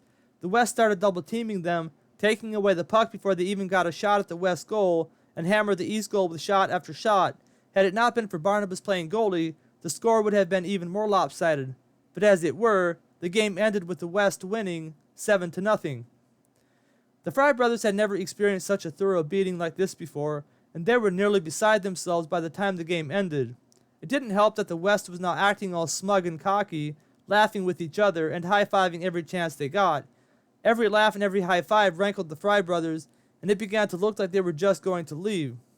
Fortunately for everyone involved, they decided to stick around, and the second game began. The short break did everyone some good and seemed to calm down the tempers that were beginning to flare on the ice. Unfortunately for the West, the Fry brothers had regained their composure, and before long they were at the top of their game, pounding the West goal with shot after shot. Amos Fisher did the best he could to defend the goal, but the onslaught was more than he could handle, and soon the East was up 3-0. But the West battled back, with the Berkemeyer brothers stepping it up on defense, and Harvey Fisher and Tyler Knapp stepping it up on offense. Tyler seemed to find his offensive groove, slapping a couple of on-target shots toward the East goal, with two of them finding their mark. Levi finally got an open shot as well, and made it 3-3. With the afternoon coming to a close and the game tied 3-3, Judah decided to finish the day at goalie. With him at goalie, the odds of the East scoring were slim to none, and if they finished this game in a tie, worst case scenario, they would come out the clear winners of the day. They would have outscored their opponents 10-3 on the day, giving them a real shellacking in the first game. Judah would have liked to leave with a solid victory in both games, but there were chores awaiting them at home, and Merle wasn't too keen on late nights on Saturday evenings, considering that the following day was Sunday. Either way, if they could hold them scoreless the rest of the day, that would be victory enough, if need be. But Samuel had other plans, and it seemed like he was just now finding his groove on the ice. He had played hard the entire day, but if you thought he was hard to defend before, it was nigh impossible to defend him now. The West tried to double-team him, but whenever they did, he would pass to an open teammate who would take a shot at the goal. If they didn't double-team him, he would find an open shot for himself and launch a rocket Judah's way. Judah never played goalie as hard as he did that last 20 minutes of the game. It felt like the East was always on the West end, and shot after shot came his way. Starting to get a little flustered with the inability of the West to take the puck to the East side, he started to yell at his brothers in frustration. But that just seemed to make matters worse as the Fry brothers got smirks on their faces as they turned up the heat, taking shot after shot at Judah. And they weren't just friendly little pot shots. No, The Fry brothers meant business, and the puck came sailing Judah's way time and time again. Judah was almost too exhausted to block any more shots when the West finally got the puck to the east side of the pond. After hammering away a few shots at Barnabas, who had stayed in at goalie the entire day, Samuel finally got a hold of the puck on a ricochet off Levi's stick and headed Judah's way. The West defense had played too far up toward the east goal, allowing Samuel to get behind them, and he came flying Judah's way, intending to end the game with one last shot. Judah hunkered down in a wide stance, eyes riveted on the puck as Samuel charged his way. Levi and Reuben were hard on his tail, but in no position to help Judah. As Samuel charged the goal, he lifted up his stick and took a ferocious swing at the puck, but he missed it intentionally, and as Judah flinched to his right, Samuel tapped the puck softly to his left, and the East had won the game, 4-3. Chapter 19, The Fire in the Storm. Judah couldn't believe what had happened when he saw the puck slide into the wooden goal on his left. It was a soft shot, not moving very fast, but he was out of position when it came, and by the time he was in position to defend it, the puck had disappeared into the wooden goal. Slamming his stick onto the ice in frustration, he watched in anger as the East gathered in a circle, high-fiving each other, shouting with joy. Judah wanted to extend the game, with the hopes of somehow pulling out a West win, but it was time for the boys to pack up and head home, having farm chores awaiting most of them. Not happy that the West had lost the game on Judah's failed attempt to stop his arch-enemy, Samuel, the Birkemeyer trio left the beachy farm in their Ford tractor, with dark scowls on their faces. Things didn't get any better for Judah when he got home, discovering that Jacob had decided to cash in on a favor he had performed for Judah several weeks earlier. Jacob had done a favor for Judah under the condition that Judah would do his chores for him on any one given night of Jacob's choosing, and to Judah's great displeasure, Jacob decided to cash in on his favor this very night, the worst of all nights. Deciding he wasn't in the mood to do Jacob's chores, Judah decided to veto the motion and drag Jacob out into the barn to make him do the chores. But as soon as Judah let go of his arm and walked away, expecting Jacob to obey him, Jacob decided to make a run for the house. He had decided he wasn't going to help with the chores tonight, and that was that. But Judah saw him as he exited the barn through the small door on the south side of the building, and yelling furiously began to chase after him. Seeing that Judah was coming his way, Jacob broke into a run, yelling for Mom as he went. Despite the toll the birth of her two sons had taken on her body, Leah was a strong woman by nature, and having gotten out of bed earlier that day to begin taking over her regular duties around the house, she saw Jacob running for the house with Judah right on his tail. Grabbing the fly swatter, Leah made a beeline for the back porch of the Birkemeyer farmhouse, and getting there just in time, she began to swat at Judah as he grabbed a hold of Jacob's foot, with Jacob frantically grasping his mother's outstretched hand. After a few swats with the fly swatter, Judah finally let go of Jacob and headed back to the barn, fuming through clenched teeth. His day was getting worse and worse, and he had had about enough. Jacob went on up into the house and made a beeline for his bedroom he shared with Jonas, once again resuming playing with his toy cars. He had spent the entire afternoon playing with his car collection, and with his creative mind, was soon once again lost in a world of his own. But soon it was time for supper, and he begrudgingly trudged down the stairs, not wanting to leave his game. But as soon as he saw the lasagna on the table, with cake sitting on the kitchen counter, he discovered he was hungry, and forgot about his game upstairs, eagerly digging in after the family paused for prayer. Judah hadn't forgotten about the incident earlier that evening, but didn't seem in the mood to harass Jacob about it, now engaged in an argument with Reuben about who was responsible for the West having lost the last hockey game earlier that afternoon. The clamor around the kitchen table was louder than normal that evening, and Leah finally had enough of the sound. "Merle," she said, obviously irritated at how loud the children were getting, "do something about all this racket." Merle did as his wife commanded him, and pounded his fist on the rickety old table that threatened to fall apart with every blow of Merle's thick, meaty fist. "Judah!" he bellowed, his voice deepening as he looked at Judah with a stern look on his face. Judah was in the middle of loudly making his case why it was bad defensive play of Reuben and Levi that had cost them the game, when Merle's loud authoritative voice overpowered the clamor around the kitchen table, and he swiftly lowered his head, not making another sound.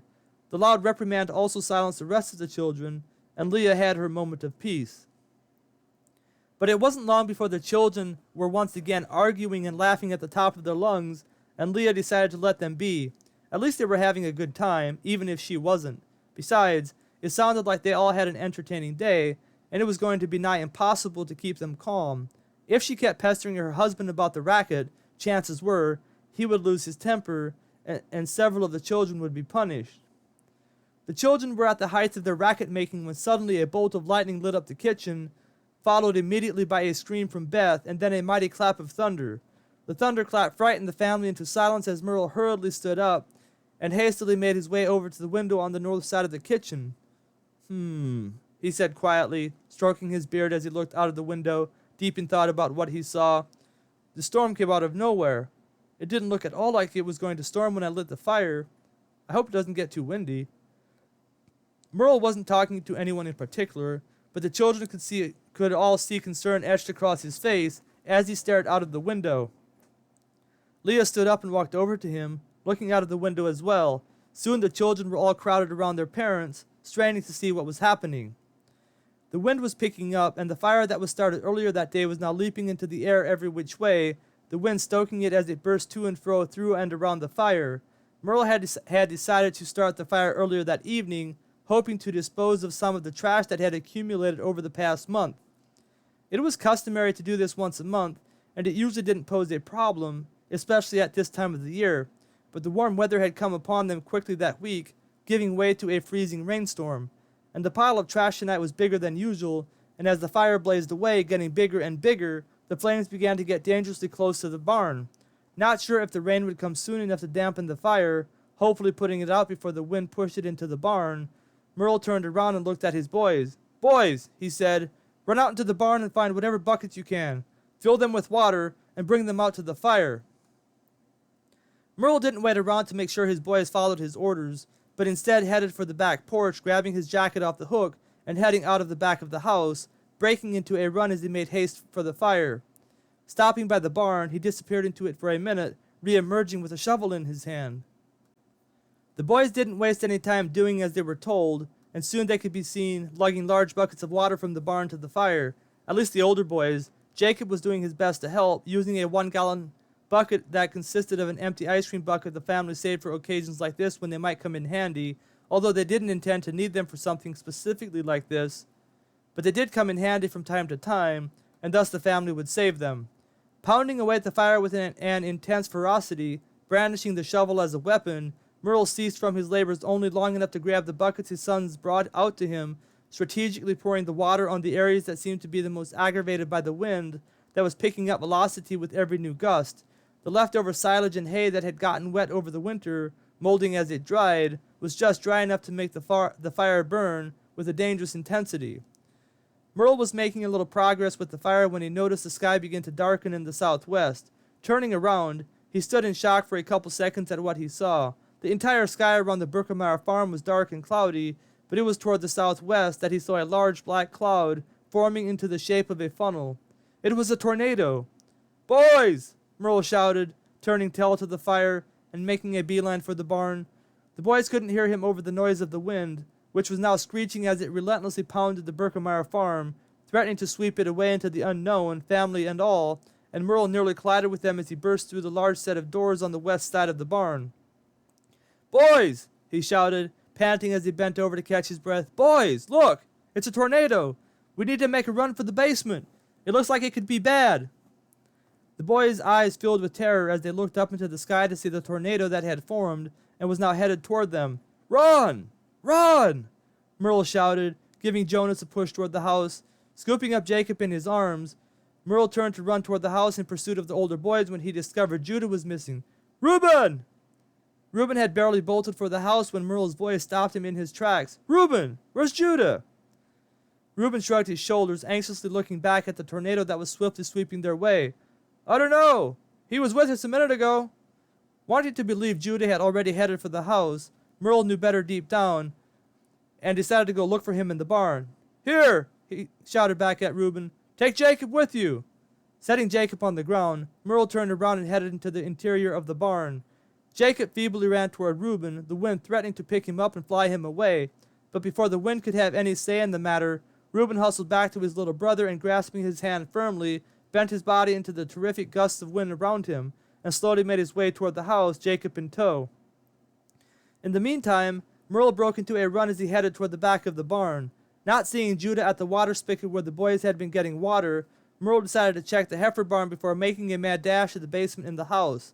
To his utter shock, when Merle ran out onto the raised concrete platform of the heifer barn, he discovered Judah on top of his riding horse, dashing to and fro out in the pasture, trying to herd the heifers back into the barn. Grabbing his head with his hands, Merle watched in dismay as his son skillfully whirled his horse every which way, cutting off the targeted heifers, herding them toward the barn. The dark night was now being lit up constantly by the intense blue bolts of lightning that flashed non-stop as the thunder crashed all around them. Merle finally found his voice and shouted with all his might at Judah, but Judah didn't seem to notice as he continued to work his horse furiously, pushing the last of the heifers toward the barn. Just as he got the last one inside the barn, the first drops of rain came, and barely had Judah closed the door behind him and his horse when they could hear the raindrops turn into a steady rain that soon turned into a torrential downpour. Merle didn't say anything as he gave his son a hand up onto the concrete ledge that served as a feeder for the heifers, but deep inside he felt a burst of pride coming through him. Judah always was one to take risks, and often those risks were unnecessary, like today, but he had guts. Yes, sir, Judah was the Birkemeyer through and through, and tonight he had proven it once again. Meanwhile, Leah had taken charge of the situation in the house, herding her children down into the basement, placing Jonas and Jacob under the sturdy oak workbench. The older boys pulled two old couches together, placing an old mattress between them sideways and stretching one across the top of the couches longways. This served as a comfortable hiding spot for their little twin brothers, with Sarah and Beth each shielding one with their bodies should anything fall on top of them. Everyone was finally in place, and as the storm raged around them, threatening to destroy everything they had worked for so hard over the years, Leah and her older children could be heard praying through quivering lips, fearful of what might happen. The prayers seemed to work, and soon the older boys were taking turns telling jokes and inventing stories, resulting in sporadic laughter, bringing a lighthearted atmosphere into the damp basement despite the danger that lurked overhead. Out in the barn, after exiting the heifer barn, Merle and Judah ran to the west side of the barn to close the large set of doors, blocking the wind and rain outside. The cows inside the barn stomped their feet occasionally, with ears up, not sure what to make of all the racket around them. Deciding it was better to wait out the storm inside the barn, Merle and Judah made their way to the entryway that linked the barn to the milk house. As the two men, father and son, sat there in silence, Judah couldn't help but think how ironic it was that earlier that day he had played a prank that accidentally doused his father with water in this exact spot where they were now sitting. The accidental prank on Judah's part had infuriated his father, and Judah was surprised he hadn't gotten a whipping for it. But here they now were, father and son, sitting together as a family, having worked together as a family to save their little farm, enjoying the familial camaraderie that made crazy days like today special, despite all the things that hadn't gone as planned. Yes, sir, today was special, and would serve as a reminder the rest of their lives that when things got tough for the Birkemeyers, they always found it in themselves to work together for the good of the family. Chapter 20, The Sunday Brawl. The wind and rain finally let up, and Merle got up to go check the weather outside. He was gone for a brief period when Judah heard him call, "Judah! Judah! Come here! The tornado is gone, and the storm is subsiding." Judah jumped up and quickly made his way to Merle, who was looking out of the barn window with a look of relief on his face. Patting Judah on the shoulder, he said, "The Lord has been good to us tonight, Judah. Mighty good indeed." The rain finally slowed enough, and Merle and Judah decided to make a run for the house. The thunder had stopped completely, and although there were a few flashes of lightning, with a slight drizzle of rain, the mad dash to the house was without incident, although Judah made sure he outran Merle, who acted for a moment like he was going to race him, before pulling up and letting Judah lead the way. With Merle right on his tail, Judah entered the house, greeted by happy cries when the rest of the family saw that they were okay. With the danger now past, the family headed off to bed, and despite the excitement of the night, were soon fast asleep. But well before anyone desired, it was time to get up to go do the morning chores, and the family members wearily rubbed their tired eyes as they began another day the way they always did, doing the farm chores. Beth was fortunate enough not to have to help with the barn chores, but she had plenty to do in helping Leah prepare the breakfast for the family, who seemed sources of bottomless pits whenever they came in for breakfast after having done the chores. The chores were finally done, and with breakfast out of the way, the family got ready for church. Today they would have Sunday school at church as well, which meant they would get to go 30 minutes later, and would have to sit through the wearisome preaching of only one of the ministers instead of two. However, it also meant that Jacob had to memorize a portion of Scripture, which he would have to recite during Sunday school class, and he wasn't ready for that today, not having had much time to practice throughout the week.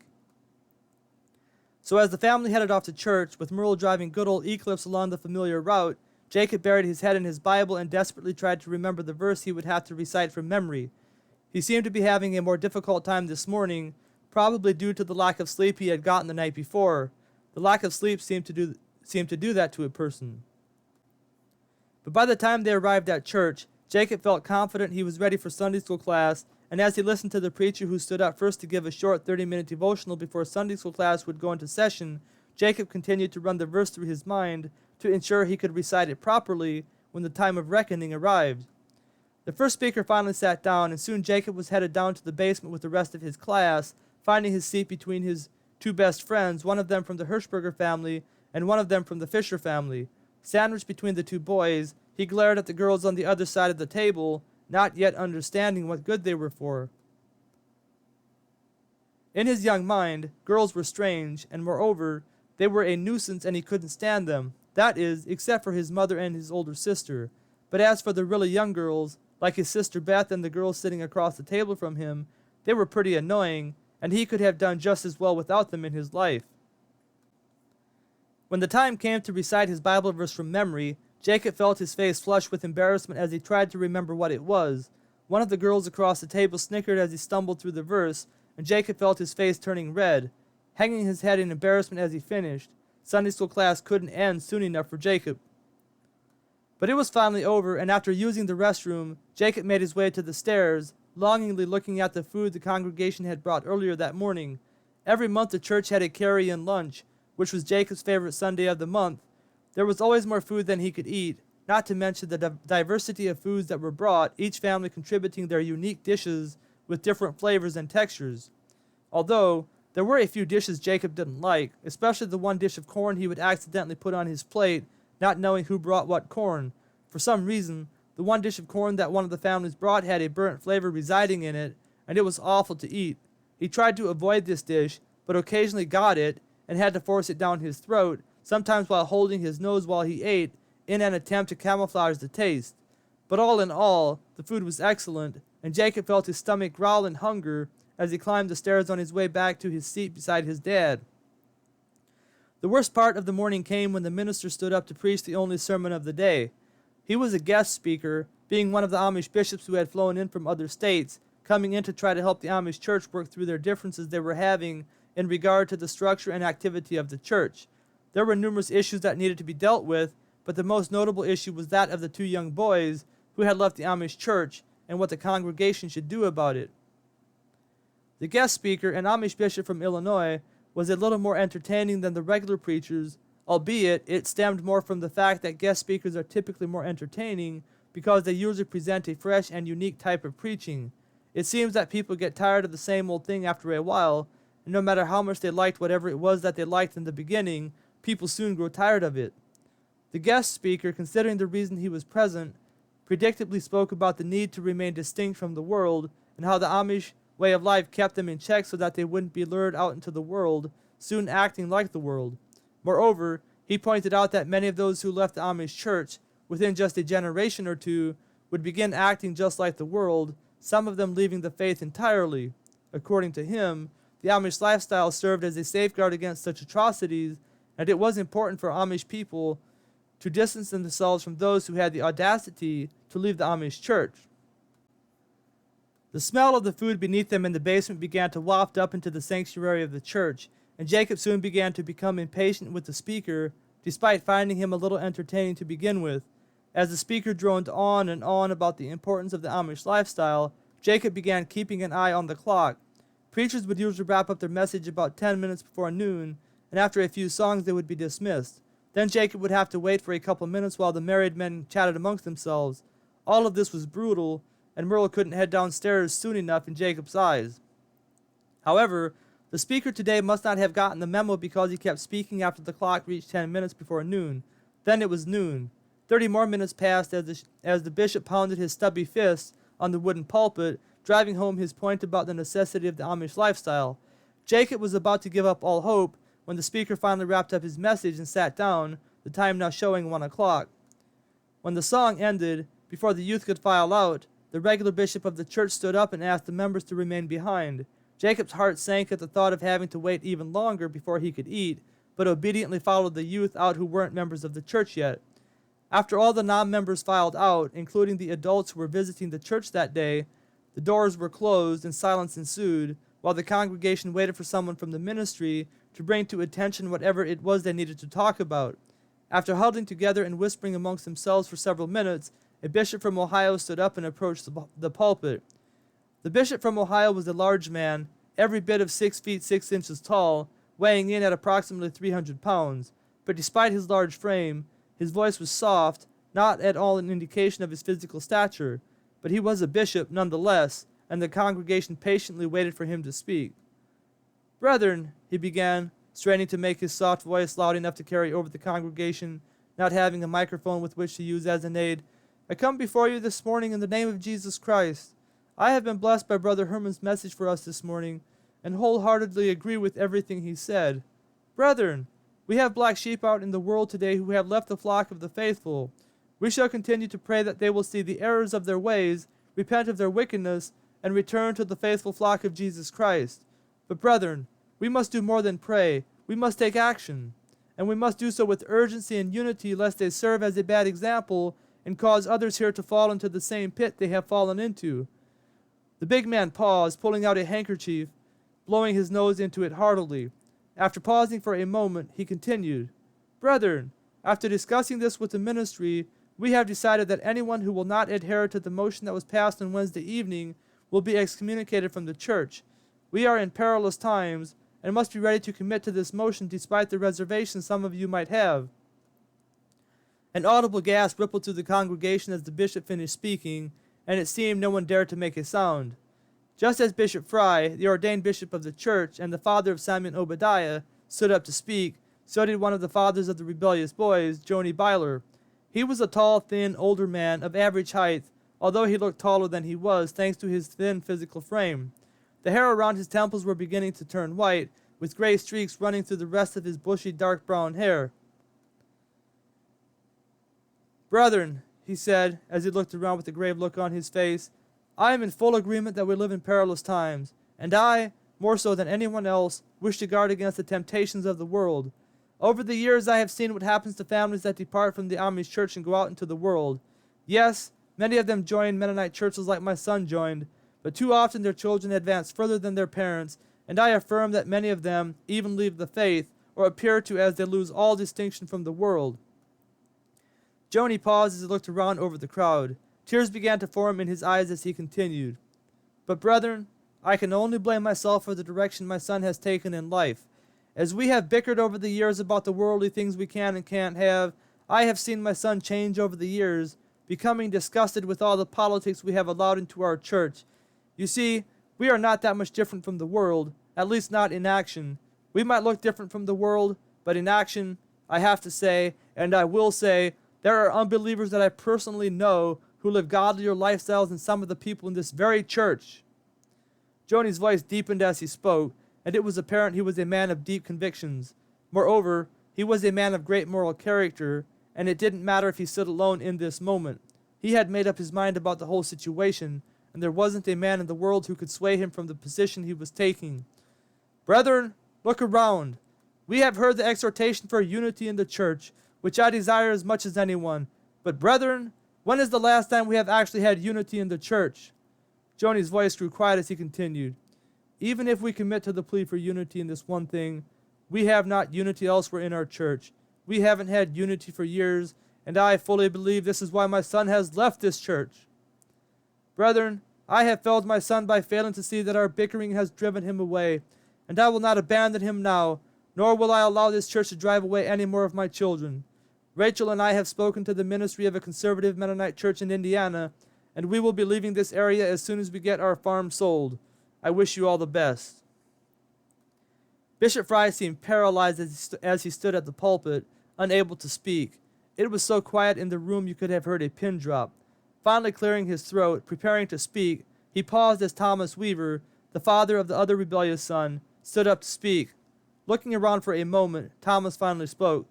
Brethren, Karen and I have come to the same conclusion as Joni and Rachel Byler, and we have made similar arrangements to leave. Thomas sat down as a murmur began to emerge from the congregation. With members evenly split on both sides of the issues, the murmurs turned into audible dissent as the members from the West turned their attention on the ministry, unhappy with what had just transpired. Bishop Fry pounded on the pulpit, trying to restore order. Finally, he lost his temper and shouted, "Silence!"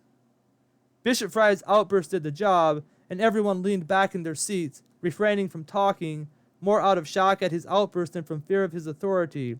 But before Bishop Fry could say what he had to say, Solomon Hirschberger from the West stood up with his arms folded, an angry look on his face. He was a formidable man, a man set in his ways, and not a man likely to change his mind, and he had something to say to Bishop Fry. "Peter," he said, his voice hard and cold, "I have sat here on this bench week after week, month after month, year after year, watching you fail us in every which way conceivable. Your leadership has increased the division in the church, has resulted in the loss of 2 young men, and now has driven out more of our brethren from among us." Looking around at the congregation, Solomon continued, "I put forward the motion to remove you from your leadership role in the church until unity has been restored." The congregation gasped as Solomon sat down. Bishop Fry stood behind the pulpit, disbelief on his face. The whole situation had escalated into a nightmare, but then Bishop Fry's face began to turn red as his anger surfaced. Looking at Solomon, he pointed a finger at him and shouted, "You're excommunicated!" "Hey!" Merle stood up as he shouted involuntarily, the anger within him reaching a boiling point. After Bishop Fry had shouted at Solomon, notifying him he was excommunicated, the sanctuary had frozen in silence for a few short seconds, but Merle had risen to his feet as if he were pulled up out of his seat by an invisible force, shouting out in protest at what had just occurred. Several other men had stood up as well, and soon the whole church was filled with angry shouts that ensued. Before long, it was obvious the 2 sides had formed between the East and the West, and members began shuffling out of the church, disgusted about what was happening. The Bylers and Weavers were some of the first to leave, and seeing that his shouting wasn't getting him anywhere, Merle motioned his family toward the exit. The family marched out in unity, seething through clenched teeth at what had just transpired. They descended the stairs in short order, and sending Sarah and Beth after the food they had brought for lunch, Merle rounded up Jonas and Jacob, heading for the barn to get Eclipse. The older boys vacated the building as well, as rapidly as they could, heading for the horse shed to get their horses. The members wore steely looks of anger on their faces as they fled the scene of the horrific ordeal they had just encountered. Bishop Fry was known to fly off the handle sometimes, but he had never gone that far before. Moreover, he didn't even have the authority to excommunicate someone by himself. The way Bishop Fry had responded was not the way the church functioned. Everyone got a say in the matter, and then it was put to a vote. Or should I say, all the men got a say in the matter. The women were not permitted to speak during these meetings, although they were permitted to vote on issues, which always reflected the stances their husbands took on the issues. The youth also seldom spoke up in church, reflecting the patriarchal structure of elder male leadership. The ride home was awkwardly silent as Merle stared straight ahead, an ugly look on his face. Although he was the type of man to be easily angered, the children seldom saw him this angry, and everyone stared out of the window, not daring to break the silence that ensued. All that could be heard was the clippity-clop sound of Eclipse's hooves striking the pavement in front of them. Not even the older boys dared rock the boat with the horse race, keeping their horses reined in, following close behind the Berkemeyer family buggy. Leah had stayed at home to care for the twins and was surprised to see the family carry in the food without any of it having been eaten. Her cooking was some of the best in the church, and seldom was there anything left over from the dishes she made for the carry-in lunch. But soon she was up to speed regarding the ordeal that had occurred at church and was facilitating the chaos that ensued as everyone tried to pitch in to help get the table ready for lunch. Soon the family was sitting down for lunch, but it wasn't the greatest experience they had ever had, as everyone seemed content to eat their food in silence. Even the older boys were quiet, no doubt reflecting on what had happened earlier. They were of the same sentiment as Beth when she had voiced her desire to leave the problematic Amish church behind, although they looked forward to the idea of driving cars more than anything. Lunch was finally over, and everyone headed off to their own pursuits. For some of them it was a nice long nap, for others it was a good long book, and for the rest it was outdoor activities. The afternoon passed by without anything worth noting, and the time soon came for the children to begin with their barn chores. Thanks to the dispute at church and then the late lunch at home, choring time seemed to arrive much earlier than normal, and no one was in the mood to whistle or sing while they worked. In fact, no one was even in the mood to play a prank on someone, and the time was spent in the most boring fashion. After a quick supper, the older children loaded up in their 2 single buggies and headed off to church for the youth singing that took place every Sunday evening. The younger children pestered their parents to call one of the church families and have them come over to spend the evening with them, but when their pathetic begging didn't produce the results they hoped for, they set up a card game, with Merle joining them for some evening fun. Leah was too weary to play and tended to the twins who were beginning to fuss. Despite the events earlier that day, the youth had a great time, singing their hearts out as they sat facing each other, the boys on one side of the table stretching lengthways through the church basement, and the girls sitting on the other side. Several families had come as well, and they sat behind the youth, making sure there was no funny business going on. Unfortunately, the parental overseers didn't keep their eyes open enough because they overlooked the fact that 2 of the youth, a young man and a young woman who were dating, were playing footsie with each other. Not allowed to hold hands or kiss before marriage, this was about the only physical contact a couple could have before marriage, that is, that they could get away with. This kind of touching was prohibited as well, but more difficult to put an end to. The one couple that had dared to fornicate before marriage was reprimanded by the church and married off within 2 weeks. The highlight of the evening, or should I say the embarrassing moment of the night, came when the minister present for the evening stood up to give a short devotional and prayer to close out the evening of worship. Sarah had introduced to them a new song, and unbeknownst to her, she had used a tune that belonged to the love song, Red River Valley, and the minister pointed this out, while also pointing out it wasn't prudent to do so, and that it shouldn't happen again. Poor Sarah, you should have seen her face as it turned beet red. She dropped her head in shame as the minister publicly called her out in front of everyone present. She hadn't meant to do it, not realizing where the tune had come from, but nevertheless, she was humiliated in such fashion, making her heart beat with anxiety at the thought of what the others thought of her. Little did she know that the others didn't think much of it, except that it was kind of funny, considering that Sarah had no idea what she was doing at the time. However, the singing finally ended, and the youth began to engage in conversation as they sat there at the table across from each other. The singing was obviously meant to serve as a time to worship God, but it also had the intention of giving boys and girls in the youth group the opportunity to get to know each other better and hopefully ignite the flame of godly love between potential couples. As you can imagine, Judah was one of the main entertainers in events like Sunday evening singings, and soon he had the boys around him laughing, with occasional giggles escaping from the girls as they watched him out of the corner of their eyes. It wasn't that they had a crush on him, but he was entertaining as he relayed to his friends all sorts of tall tales that seemed unbelievable at best, but were persuaded to believe considering it was Judah who was telling the story. They knew Judah was just as much a character in real life as he was in his stories, and you couldn't put anything past him. The conversation finally drifted to the hockey game they had played on Saturday, and it was Reuben who brought it up. "So, how did you guys like that shellacking we gave you on Saturday?" he asked as he looked at Samuel, who was sitting 2 boys to his left. Reuben said it more to impress the girl sitting in front of him, the one he liked the most, more than wanting an answer from Samuel. But Samuel was not about to be outdone by Reuben, and with a sneer on his face said, "Yeah, but how did you like the fact that we ended the year with a win?" Looking on over at Judah, who sat next to Reuben, he added, "Not to mention, I scored the last goal on Judah.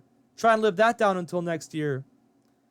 Judah nearly came up off his seat at the mention of Samuel scoring the last goal of the year against him. They both liked the same girl in church, and she was sitting there with her hands folded, looking at them as the atmosphere heated up, a small smile forming on her lips.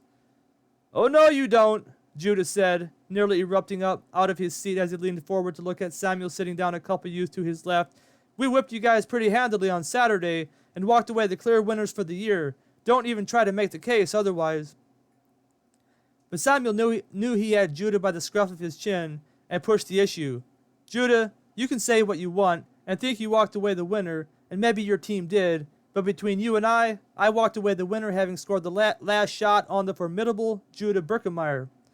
Samuel's voice deepened as his words came out dripping with sarcasm, but Judah was not one to back down, replying, "If you weren't a coward, we would have ourselves one last game to decide the winner, but I'm guessing you're too yellow to meet me on the ice." "Judah!" Sarah was sitting next to the girl who was sitting in front of Samuel, and even though she was Judah's compatriot, she didn't like where the conversation was going. You know the ice is too unsafe to skate on, considering the warm weather we had today. It was already unsafe on Saturday. Another day of the weather we had today, and you would fall right through. But Judah's ire was stoked, and he was ready to do whatever needed to be done to settle this once and for all, and somehow he was able to convince the other youth that they could have one more game to determine the clear winner. They would have to play as early as Monday, barring a cold snap, and amidst the protests of the level-headed girls, the youth boys decided to give it one more shot. After all, they were all good swimmers, and should one of them go through the ice, they could easily pull him up out of the icy water. With the competitive spirit between the Fry brothers and the Berkemeyer brothers stoked to full flame, what could end this evening better with a horse race on the way home? And to everyone's satisfaction, the Fry brothers were right ahead of Judah and Reuben as they turned out of the church driveway. Both horses were in the mood to race, and both sets of brothers were in the mood to compete. And as they rounded the corner onto the main highway, the young men began to wind out their horses for the main stretch in front of them. They had to get over the hill before anyone attempted to pass, since it would take a minute to get far enough ahead to cut in front of the other horse. So Judah strategically pulled back on the reins, letting Obadiah get a little bit of a lead as they made their way up the hill. Seeing his opportunity to make his move, Judah slapped the reins on Gunner's back. Gunner was ready to run, and as soon as Judah gave him the go-ahead, he surged into his harness, quickly picking up speed as they sped toward the top of the hill. Sure enough, by the time they had reached the top of the hill, Gunner was running full speed, and as they cleared the hill far enough to see there was no oncoming traffic headed their way, Judah pulled Gunner left and touched him slightly with the whip. Whenever Judah used the whip, even if it was just a slight tap, Gunner knew it was time to roll, and he stranded to his harness, picking up even more speed. Judah's timing was perfect, and as the Berkemeyer rig cleared the hill, Gunner blew past Maximus before Obadiah knew what was happening. Before Obadiah could get Maximus up to speed and take back the inside, Judah pulled Gunner over in front of him. But Maximus was not yet defeated, and Judah had barely pulled Gunner in front of him when Obadiah pulled him over into the passing lane and touched him with the whip. Maximus flared his ears back and leaned into his harness, his iron-clad hooves pounding the frozen pavement beneath him, each stride pulling him closer to the lead. The two horses barreled down the dark highway, each one straining with all his might to gain the advantage. Maximus had now pulled even with Gunner, with both drivers urging their horses forward. Gunner picked up his pace even more as Judah once again touched him with the whip, but so did Maximus, not letting Gunner pull ahead of him. As the two horses raced down the latter part of the valley below, the race had to come to an end eventually, and with the two horses running full steam ahead, neck and neck, Obadiah hated to pull Maximus back and let Gunner take the lead. But the intersection was coming up rapidly where the Friars had to turn to go home, and seeing no alternative, Obadiah tipped his hat to the Berkemeyer brothers as he began to apply the brakes on Maximus. As they began to fall behind, the Berkemeyers heard Samuel shout, "See you on the ice tomorrow night!" Chapter 22. Ready, Set, Go. As Obadiah began to pull Maximus back so they could make the turn to head on home, Gunner also began to slow down, ready to take a breather, his sides heaving heavily. He had done well tonight, and Judah was pleased. However, he couldn't really claim the victory for Gunner given the circumstances, since Obadiah had to apply the brakes on Maximus to take the turn home, and not because he was defeated. It didn't take long for the Berkemeyers to make their way home after the race, and soon the four Berkemeyer youth were sitting around the kitchen table, talking about the events of the day. They briefly touched on the horse race that had occurred on the way home, but they were more concerned about the meltdown between the members at church that had occurred earlier that day. "It makes me sick to think the Bylers and Weavers are moving out," Sarah said, a depressed look appearing in her light brown eyes. "I'm going to miss them something fierce." The two oldest daughters of the Bylers and Weavers were Sarah's age, and they could often be seen doing things together whenever they had the chance. "That was pretty crazy what happened between Bishop Fry and Solomon," Levi added as Sarah fell silent, the gloomy look on her face darkening. "I wonder how that's going to go over with the other bishops. Maybe they'll now see what we have to deal with on a weekly basis." "I don't know," Reuben joined in. "The whole thing is a real mess now. I mean, deep down I think Bishop Fry is trying to hold the thing together and bring order in the church. It doesn't mean he had the right to excommunicate Solomon on the spot like that, not that the excommunication will actually stand, but I think he is truly trying to bring unity between the East and the West. There's just too much bad blood between the members from the East and the members from the West after everything that has happened. After all these years, it just might be better for one side or the other to move out." "And then what?" Judah interjected, a frown appearing on his face. "Go somewhere else and deal with the problems there, and then move out into another community a couple years later? Where does it end?" The four oldest Birkemeyer children sat in silence as they thought about the situation. It had been a rough couple years in the church, and the problems just seemed to be getting worse. "Hey, you aren't actually going to try and play hockey tomorrow night, are you?" Sarah asked, breaking the silence, a look of concern covering her face. "Of course we are," Judah replied tartly. "We haven't finished business to settle." "But it's too dangerous," Sarah argued vehemently. "The ice is way too thin." "No, it's not," Judah protested. "Well, the Beachy Boys are going to check tomorrow to make sure, but I think we can still play. All we need is for the weather to be moderately cold tomorrow. If the sun doesn't come out too much, I think we'll be fine." Judah paused with a hesitant look on his face. "At least I hope so," he finally added, after a moment of silence. The Birkemeyer children were exhausted from the busy day of rest, and with Judah's final addition to the conversation, they decided it was time to turn in for the night.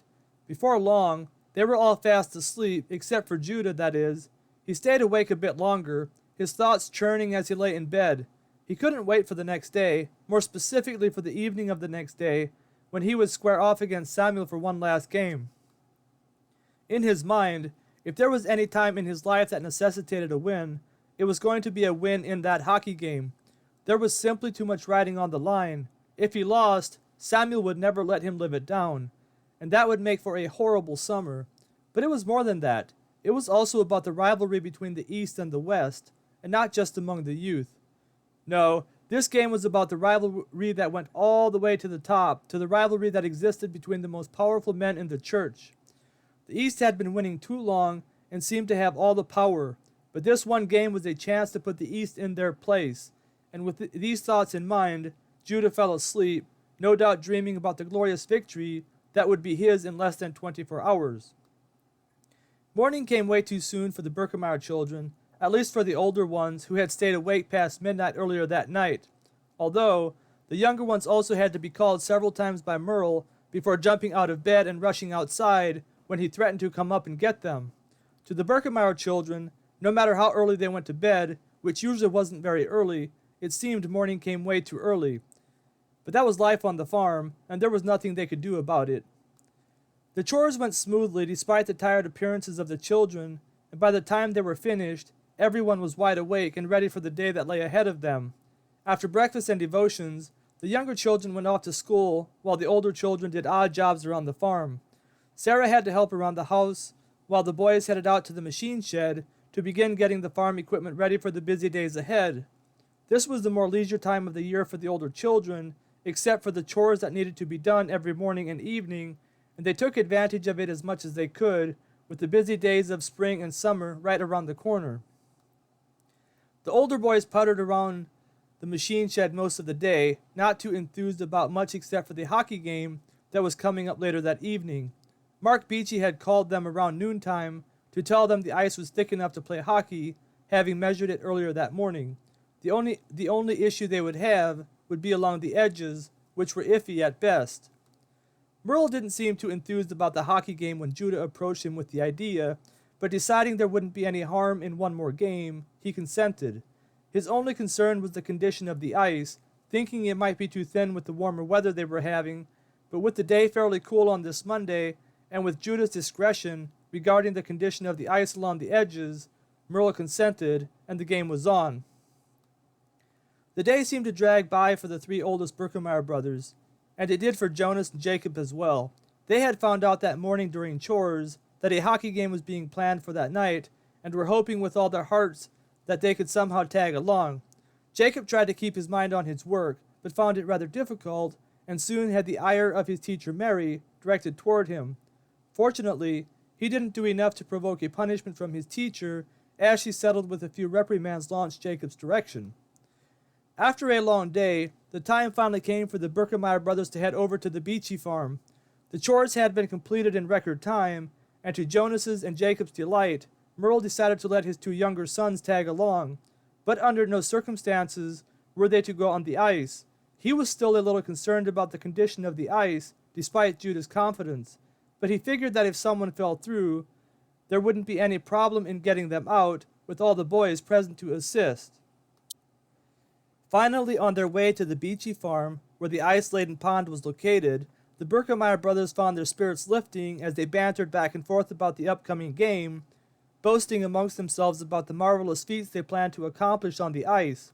If you could have heard them talk, you would have assumed they were generously endowed with the skill of professional hockey players, but as you probably suspect by now, it was the Berkemeyer in them doing the talking which made all the difference. Several of the boys were already at the beachy farm when the Berkemeyers rolled in with big smiles on their faces, and before long the skate shack was all abuzz with promises and threats of all kinds. The promises were so big that everyone knew they couldn't be kept, and the threats were so outlandish that nobody took them seriously. One thing we should clarify is that the promises were not promises per se, but mere boasting by the boys as they spouted off about the grandeur of their personal feats they were going to perform on the ice. As for the threats, it wasn't harmful in any way, except maybe to the ego of the others, as they threatened to thoroughly defeat the other team in the most thorough fashion possible. Although the atmosphere did get heated at times, it was all in good fun, and nobody there that day would have wished any physical harm upon any of his opponents. It was more about securing personal bragging rights than inflicting pain on the opposition. Nevertheless, as I digress, the Fry brothers finally arrived, the last ones to do so, and if you thought the bantering back and forth was bad up to this point, let it be known that that was the mere starting point. Judah had his mouth warmed up by this time, and soon was going at it with Samuel, but it didn't take Samuel long to get caught up, and before long, the entire skate shack was in an uproar. But with the moon rapidly moving along overhead them, it was time to get the game started, and the boys made their way out to the ice, gingerly stepping on it with their skates, making sure it was strong enough to hold them. Seeing that the ice was fine, they soon had their teams formed on each end, and it was time for the game to start. Jacob sat next to Jonas on the folding chairs they had brought, anxious to watch the action unfold. Jacob found it mightily difficult to sit still, threatening to bug him to death with all his questions. He watched with awe as Judah pulled the West together in a huddle, no doubt going over the plan that he had hatched in his mind throughout the day. It looked like the others seemed to think it was a good plan, and they nodded their heads in agreement, fist bumping each other as they broke the huddle, heading off to their positions. Not everyone from the previous games were able to show up on this night, leaving each team with 6 players, which meant no one would be able to take a breather at any point in the game. On the West, they had the 3 Berkemeyer brothers, Judah, Reuben, and Levi, and Johnny Esch, Joe Miller, and Tyler Knapp. The East had the 2 Fry brothers, Samuel and Obadiah, the 3 Beachy brothers, Paul, Silas, and Mark, and Barnabas Culp. Given the circumstances, and the need to clarify once and for all who would leave the game the clear winner, it was decided that they would play one game only, and whoever scored 5 points first would be the winner. And if it took all night for one team to score 5 points, then they would play all night. Everyone agreed to stay until the end to make sure there wouldn't be any excuses once the game was finished. The rivalry would be settled tonight, and that was that. Judah played center on the West, facing off Samuel from the East. Levi and Reuben played their usual positions beside Judah, one on either side. Tyler Knapp played goalie, leaving Joe Miller and Johnny Esch to play the outsides. Since there wouldn't be any rotation tonight, the West played a strange formation, with the 3 Berkemeyer brothers playing side by side at all times, whether on offense or defense, and the 2 outside players crowding the east side, ready to take quick shots whenever the Berkemeyers passed over to them. Tyler wasn't the best goalie on the team, but Judah was banking that their defense wouldn't let a whole lot of shots get through. Moreover, Joe and Johnny were better shots, especially on their respective sides. Joe Miller had an accurate shot that he could strategically place where the goalie would have the most difficulty defending it. And Johnny was left-handed, giving him a better angle on the goal out on the left side of the formation. The East went with the standard formation of 2-1-2. Obadiah played left wing, Paul played right wing, Samuel played center, Mark played left defenseman, Silas played right defenseman, and Barnabas played goalie. This was one of the best lineups the East could have hoped for, and they were banking on the fact that they could score 5 goals on Tyler before the West could score 5 goals on Barnabas. Unlike Tyler, Barnabas was a fierce defender at the goalie position, and getting 5 goals on him was going to be a challenge. It was going to take a lot of good shots to accomplish that feat, which is exactly what the East was planning to prevent. And by keeping the puck on the West end, hammering shot after shot Tyler's way, the game looked like an easy victory. With the team set, and Judah and Samuel facing each other off, the puck was dropped onto the ice and the game was on. This was a huge game for the young men that night. It wasn't often that they let their competitive natures take them this far, but now that they had, everyone involved wanted this win in the most rabid way. Chapter 23, The Final Game. The puck dropped, and Judah got a piece of it as he jabbed his stick at it, but to his dismay it bounced Paul's way, who took it and skirted around Johnny, who was playing too far up on the east side. Levi pulled back to defend against Johnny, and before Judah could defend Paul's pass to Samuel, Samuel had the puck and took a wild shot at the west goal. Tyler tried to block the puck, but the wild shot by Samuel was actually a really good shot and found its target, quickly putting the East up 1-0. "Ah!" Judah vented, slamming his stick on the ice. "Come on!" He wasn't yelling at anyone in particular as he took the puck from Tyler and pushed it up the ice toward the East goal. Well before Samuel reached him to defend against him, Judah passed it over to Reuben, who passed it to Joe, who took a wild shot at the East goal. But he was in no position to take a shot, and Barnabas stood by and watched it sail to his right, about 3 feet from the goal. Silas was playing back and was the first one to get to the puck. Johnny was right on his tail, but failed to get his stick on the puck before Silas launched a hard pass to Samuel. Samuel slapped a hard pass up to Obadiah, who was already at the west end waiting for the pass. Seeing an open lane, thanks to Reuben's lack of hustle back to the west goal, Obadiah took a shot, but failed to score as Tyler was able to get in front of it and block it. Levi was in a position to intercept the puck as it bounced off Tyler's skate, but Samuel dashed in and snuck it away, passing it back to Paul, who took a vicious swing at it, seeing an open shot. Tyler once again blocked it, but the puck bounced away from him right into the path of Obadiah, who tapped the puck with his stick and lifted it over Tyler's stick into the goal, and the East was up 2-0. The West was in trouble, and Judah knew it. The game hadn't started anything like he had hoped, and with the East up 2-0, with Barnabas playing goalie, things were looking pretty bad. Moreover, the lead was only going to make the Fry brothers even more confident, and when they played with an even temper, they were really hard to beat. But Judah wasn't finished just yet, taking the puck from Tyler and once again heading toward the East goal. But before he even got to the center of the ice, Samuel was in his face, furiously contending for the puck. He almost got it away from Judah, but Judah was able to get a piece of the puck with the back of his hockey stick, sending it over to Reuben. However, Obadiah had decided to play in close towards Samuel and stole the puck before Reuben could haul in the pass. Catching Judah and Reuben out of position, Obadiah found an opening between the two and made a mad dash for the west goal. Fortunately, Levi saw what was about to transpire and skated to his right to take him on, but that left Paul open, who took a wild swing at the puck when Obadiah slapped it his way. Paul must have been too excited at the thought of taking a 3-0 lead on the West because his shot was wild, missing the left side of the goal by a foot. Levi and Obadiah raced that way, pushing and shoving as they vied for the puck. Obadiah thought he had it, and he did for a second, but somehow Levi got enough of it to get it up to Reuben, who took it and launched it toward Joe, who was waiting far up on the east side. Despite the slow start by the Birkemeyer defense, the plan to keep Joe and Johnny playing deep in East territory worked to perfection because Mark had skated too far to the west, thinking he might have a chance to score a shot should the opportunity present itself. This opened up Joe, who charged the goal immediately after receiving the puck, and Barnabas watched in vain as Joe faked him once before launching a rocket to his left, and the West was on the board with the game 2-1. The point by Joe was a game changer as it reversed the momentum of the game in the West's favor. Seeing their opportunity, the three Birkemeyer brothers kept the puck deep in East territory as they quickly stole the puck from Paul, attacking the East goal with 3 quick shots. But Barnabas was on his game tonight, and none of the shots scored, despite being on target.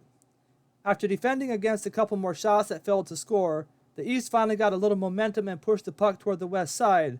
The Birkemeyers had their hands full as the two defensemen from the East moved up to assist in the passing game, making it a 5-3 match, but Judah finally got a hold of the puck and launched it up to Joe, who passed it over to Johnny, who flipped the puck into the left side of the goal, and the game was tied 2-2. The tie game put a damper on the East players temporarily, but not for long as they quickly regained their composure and attacked the West goal with the puck. Judah almost got it away from Samuel, but Samuel was able to get past him after tricking him with a fake pass and seeing a wide open shot, took a swing at the puck and gave the East back the lead, 3-2. The move Samuel made on Judah to get around him with the puck was one of the best moves he had ever made, and even Judah was a little amazed by it, his eyes saying as much as he nodded his head towards Samuel with a rare compliment. "Not bad, Samuel, not bad." But not to be outdone, Judah took the puck from Tyler and headed toward the East goal, twisting and turning like nobody's business, somehow getting it through the East defense, staring down Barnabas as he flipped the puck over the top of his hockey stick. Judah's score made the game 3-3, and to Jacob's surprise, Samuel fist bumped him as Judah skated back toward the West goal. The play by Judah had been a spectacular one, just as good as the play by Samuel just prior to that, and if there is one thing that Samuel and Judah could agree on, it was genuine respect for a great play made by another player. But the friendly sentiment between the two players evaporated rapidly as Samuel took the puck from Barnabas and headed Judah's direction. Judah skated out to meet him, and the most ferocious battle ensued that you ever did see. Judah and Samuel jostled each other as they vied for the puck whenever it was passed toward one of them, neither of them able to do much with the puck once they got it, and thanks to the mighty efforts of the two players, the puck never got close enough to one end or the other for anyone to get a decent shot at the opposing goal. But as the two dueled it out on the center of the ice, Samuel once again made a brilliant move, nearly toppling Judah over as he skirted past him toward the West goal. It was the perfect opportunity to do so, catching Reuben and Levi playing wide, trying to cover the outside, giving Samuel an open shot on the goal. Tyler never had a chance, and the East was ahead, 4-3. With the game on the line, the Birkemeyer defense tightened up significantly, knowing they couldn't give the East another open shot at the West goal. Deciding to play it safe, they played back, launching rocket passes toward Joe or Johnny whenever they had the opportunity. The strategy worked rather well, but as Joe and Johnny blasted shot after shot toward Barnabas, it seemed he couldn't be scored on, effortlessly blocking the incoming shots. Fortunately for the West, Barnabas was human, and finally Johnny was able to launch a great shot his way, finding him slightly out of position, making the game 4-4. As the West skated back toward their side of the ice, smiles could be seen on their faces as they savored the potential win. It had been a great game, by far the best of the year, and whoever won the game was going to leave the ice feeling pretty good indeed. But the East wanted it just as much as the West, and made short work of getting the puck down to the West goal. Obadiah had an open shot, but in his excitement, he pulled the shot to his left, the puck slamming into the side of the wooden goal, scooped up by Judah as it careened off the wood, making a loud thud as it did so. Judah knew they got away with one, and deciding he better take the game in his own hands before it was too late, he took the puck and headed east, getting around Obadiah without too much trouble. Deciding to keep the puck away from Samuel, Judah motioned Joe to take his place at center. Should the East get the puck back somehow, Joe was a formidable defender in his own right and should be able to defend against a counterattack.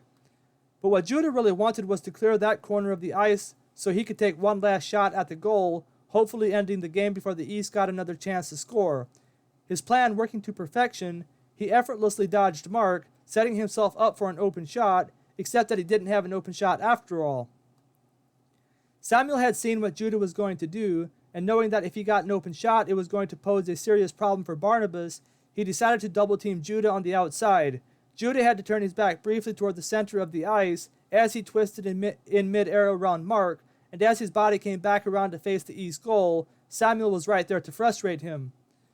As Judah's body turned in mid-air to face the East goal, the puck he had tapped past Mark was sliding east, out of Samuel's reach, but not out of Judah's reach. Judah's body wasn't exactly in the best position to take a shot, but he decided to go for it anyway, and stretching out his body as his skates landed back on the ice, he swung at the puck with all his might. As Judah swung his stick, Samuel frantically reached out with his stick to deflect it, but the puck zinged past it with less than an inch to spare. Barnabas was ready for the shot, but Judah had somehow hit it with such force and accuracy that he never had a chance, and the West had won the game, 5-4. But as the puck slammed into the wooden goal, the upper part of Judah's body, carried forward by his momentum, caused his feet to come out from beneath him, pitching him over flat on his back, his head slamming into the ice below him. The ice beneath him shattered, and Judah went plunging into the icy water below. Jacob watched in horror as his brother slammed onto the ice, his body disappearing into the freezing water below. Samuel's momentum had carried him far enough toward the south side of the bank that he was able to crawl out of the freezing water below, but he wasn't about to leave Judah behind as he ventured back into the water, sticking his hand in under the ice. "Judah! Judah! Take my hand!" Samuel was now in the water up to his waist, yelling for Judah to grab his hand. The others went rushing toward the duo as fast as they could, careful to stay far enough away so as to avoid plunging through the weakened ice on the edge of the pond. Several of them headed for the bank, skirting around the hole in the pond, climbing along the edge of the bank until they reached the hole in the ice where Judah had disappeared. Samuel frantically reached beneath the ice as far as he dared, trying to grasp a hold of Judah, but not able to feel Judah in the water. He took a deep breath and plunged into the freezing depths below. Tears began streaming down Jacob's eyes as he anxiously waited to see his brother come up out of the water. Time seemed to stand still as the terrified boys waited for Samuel and Judah to emerge. A shout of hope filled the air around them when they saw Judah's head emerge from the water. Reaching out, Levi and Mark pulled him out, dragging him up on the snowbank. Not wasting any time, they each took a hold of one of his arms and rapidly dragged him toward the beachy house. "Samuel! Where's Samuel?" Obadiah shouted frantically as Judah was dragged away toward the house, his limp body turning blue. Reuben had reached the snowbank beside the pond as Judah was dragged out, and not wasting any time, jumped into the freezing water. Reaching into the water as far as he could without submerging himself, he frantically reached for Samuel. Seeing the look of panic on Reuben's face, Obadiah didn't even hesitate as he jumped into the icy water, fully submerging himself into the freezing depths below. Reuben did the same, and the rest of the boys hurried over to the snowbank to give them a hand when they re-emerged. Fear began creeping across the boys' faces after a minute. Then another minute passed. Then another. By this time, Samuel had been underwater for at least 7 to 10 minutes and would be in critical condition even if they found him. Obadiah and Reuben would also need immediate attention as soon as they re-emerged from the water. That is, if they re-emerged. Chapter 24, Afterward. With the smell of spring in the air and the sun shining brightly overhead, the birds sang with all their might, declaring the wondrous works of God as new life sprang forth from the frozen winter wonderland of Wisconsin. The past 3 days had been especially warm, nearly melting all of the winter snow that had once covered the brown, dreary landscape of Wisconsin.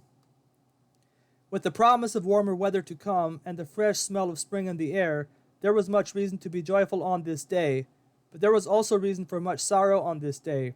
Jacob felt another tear begin sliding down his cheek as he followed Jonas and Merle to the front of the church where the casket lay. This was the last chance the congregation would have to see a beloved member of the church before he was laid to rest in the cemetery outside. Jacob's heart beat rapidly as he approached the casket.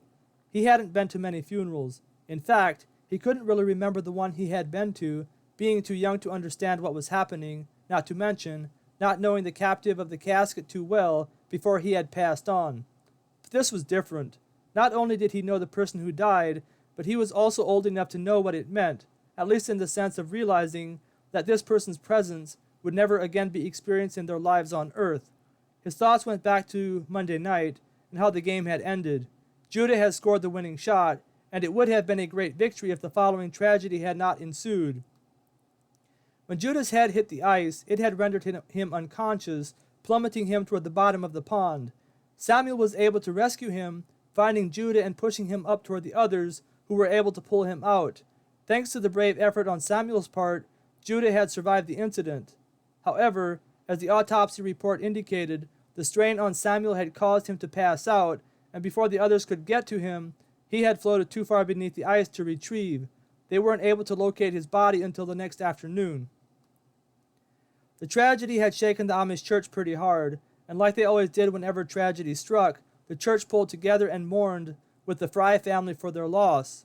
Judah took it especially hard, having a hard time coping with the idea that he was directly responsible for Samuel's death, but the Fry family hugged him tightly as they reminded him that nothing happens outside of the will of God.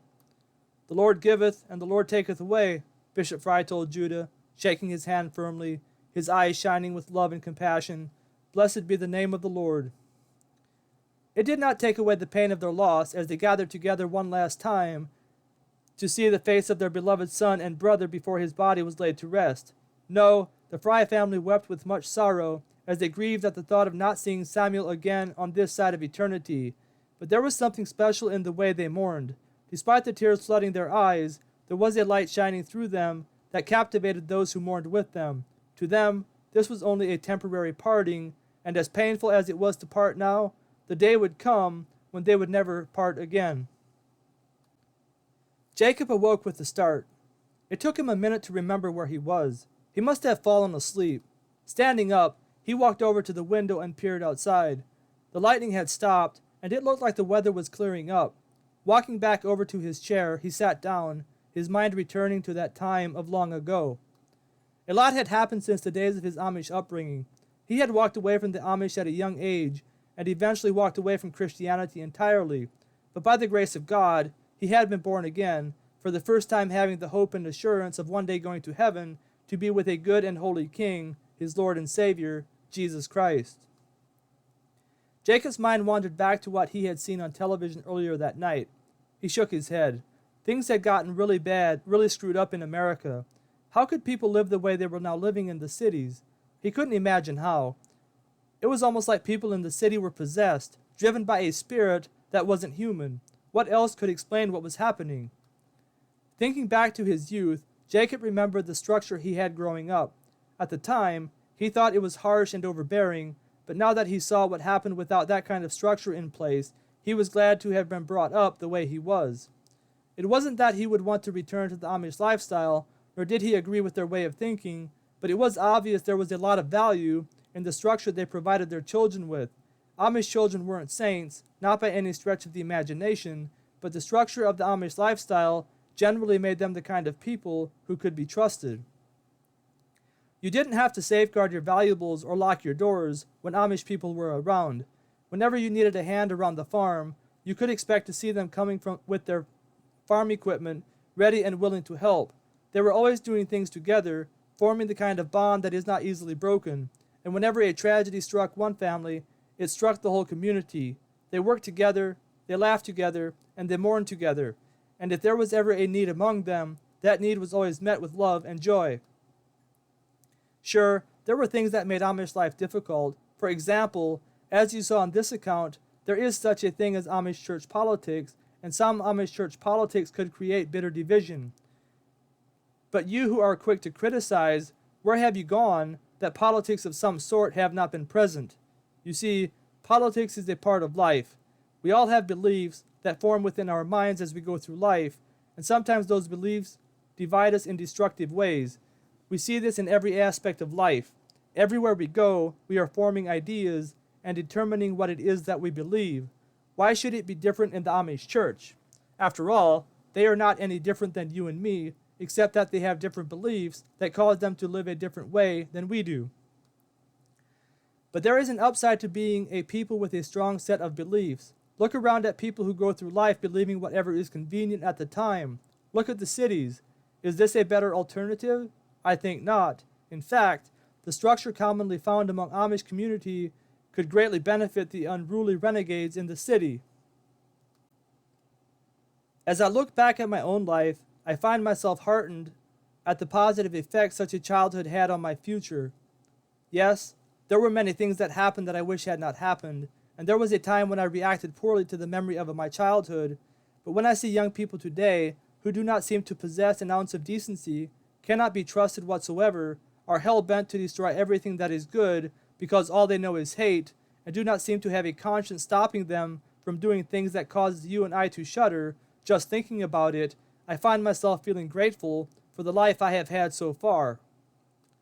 As tough as I have had it throughout my life, some of it by my own doing and some of it not by my own doing, the difference was that God has been present throughout my entire life in one form or another. Had it not been for the Amish environment of my childhood, I could be one of those young people burning down America because I grew up knowing nothing but hate, unable to respond except by hating everyone and everything that does not cater to my own selfish desires. But blessed be the God and Father of our Lord Jesus Christ, who has blessed us in Christ with every spiritual blessing in the heavenly places, even as he chose us in him before the foundation of the world, that we should be holy and blameless before him. In love he predestined us for adoption to himself as sons through Jesus Christ, according to the purpose of his will, to the praise of his glorious grace, with which he has blessed us in the Beloved. In him we have redemption through his blood, the forgiveness of our trespasses, according to the riches of his grace, which he lavished upon us in all wisdom and insight, making known to us the mystery of his will, according to his purpose, which he set forth in Christ as a plan for the fullness of time, to unite all things in him, things in heaven and things on earth. In him we have obtained an inheritance, having been predestined according to the purpose of him who works all things according to the counsel of his will, so that we, who were the first to hope in Christ, might be to the praise of his glory. In him you also, when you heard the word of truth, the gospel of your salvation, and believed in him, were sealed with the promised Holy Spirit, who is the guarantee of our inheritance, until we acquire possession of it, to the praise of his glory. Ephesians 1, 3-14.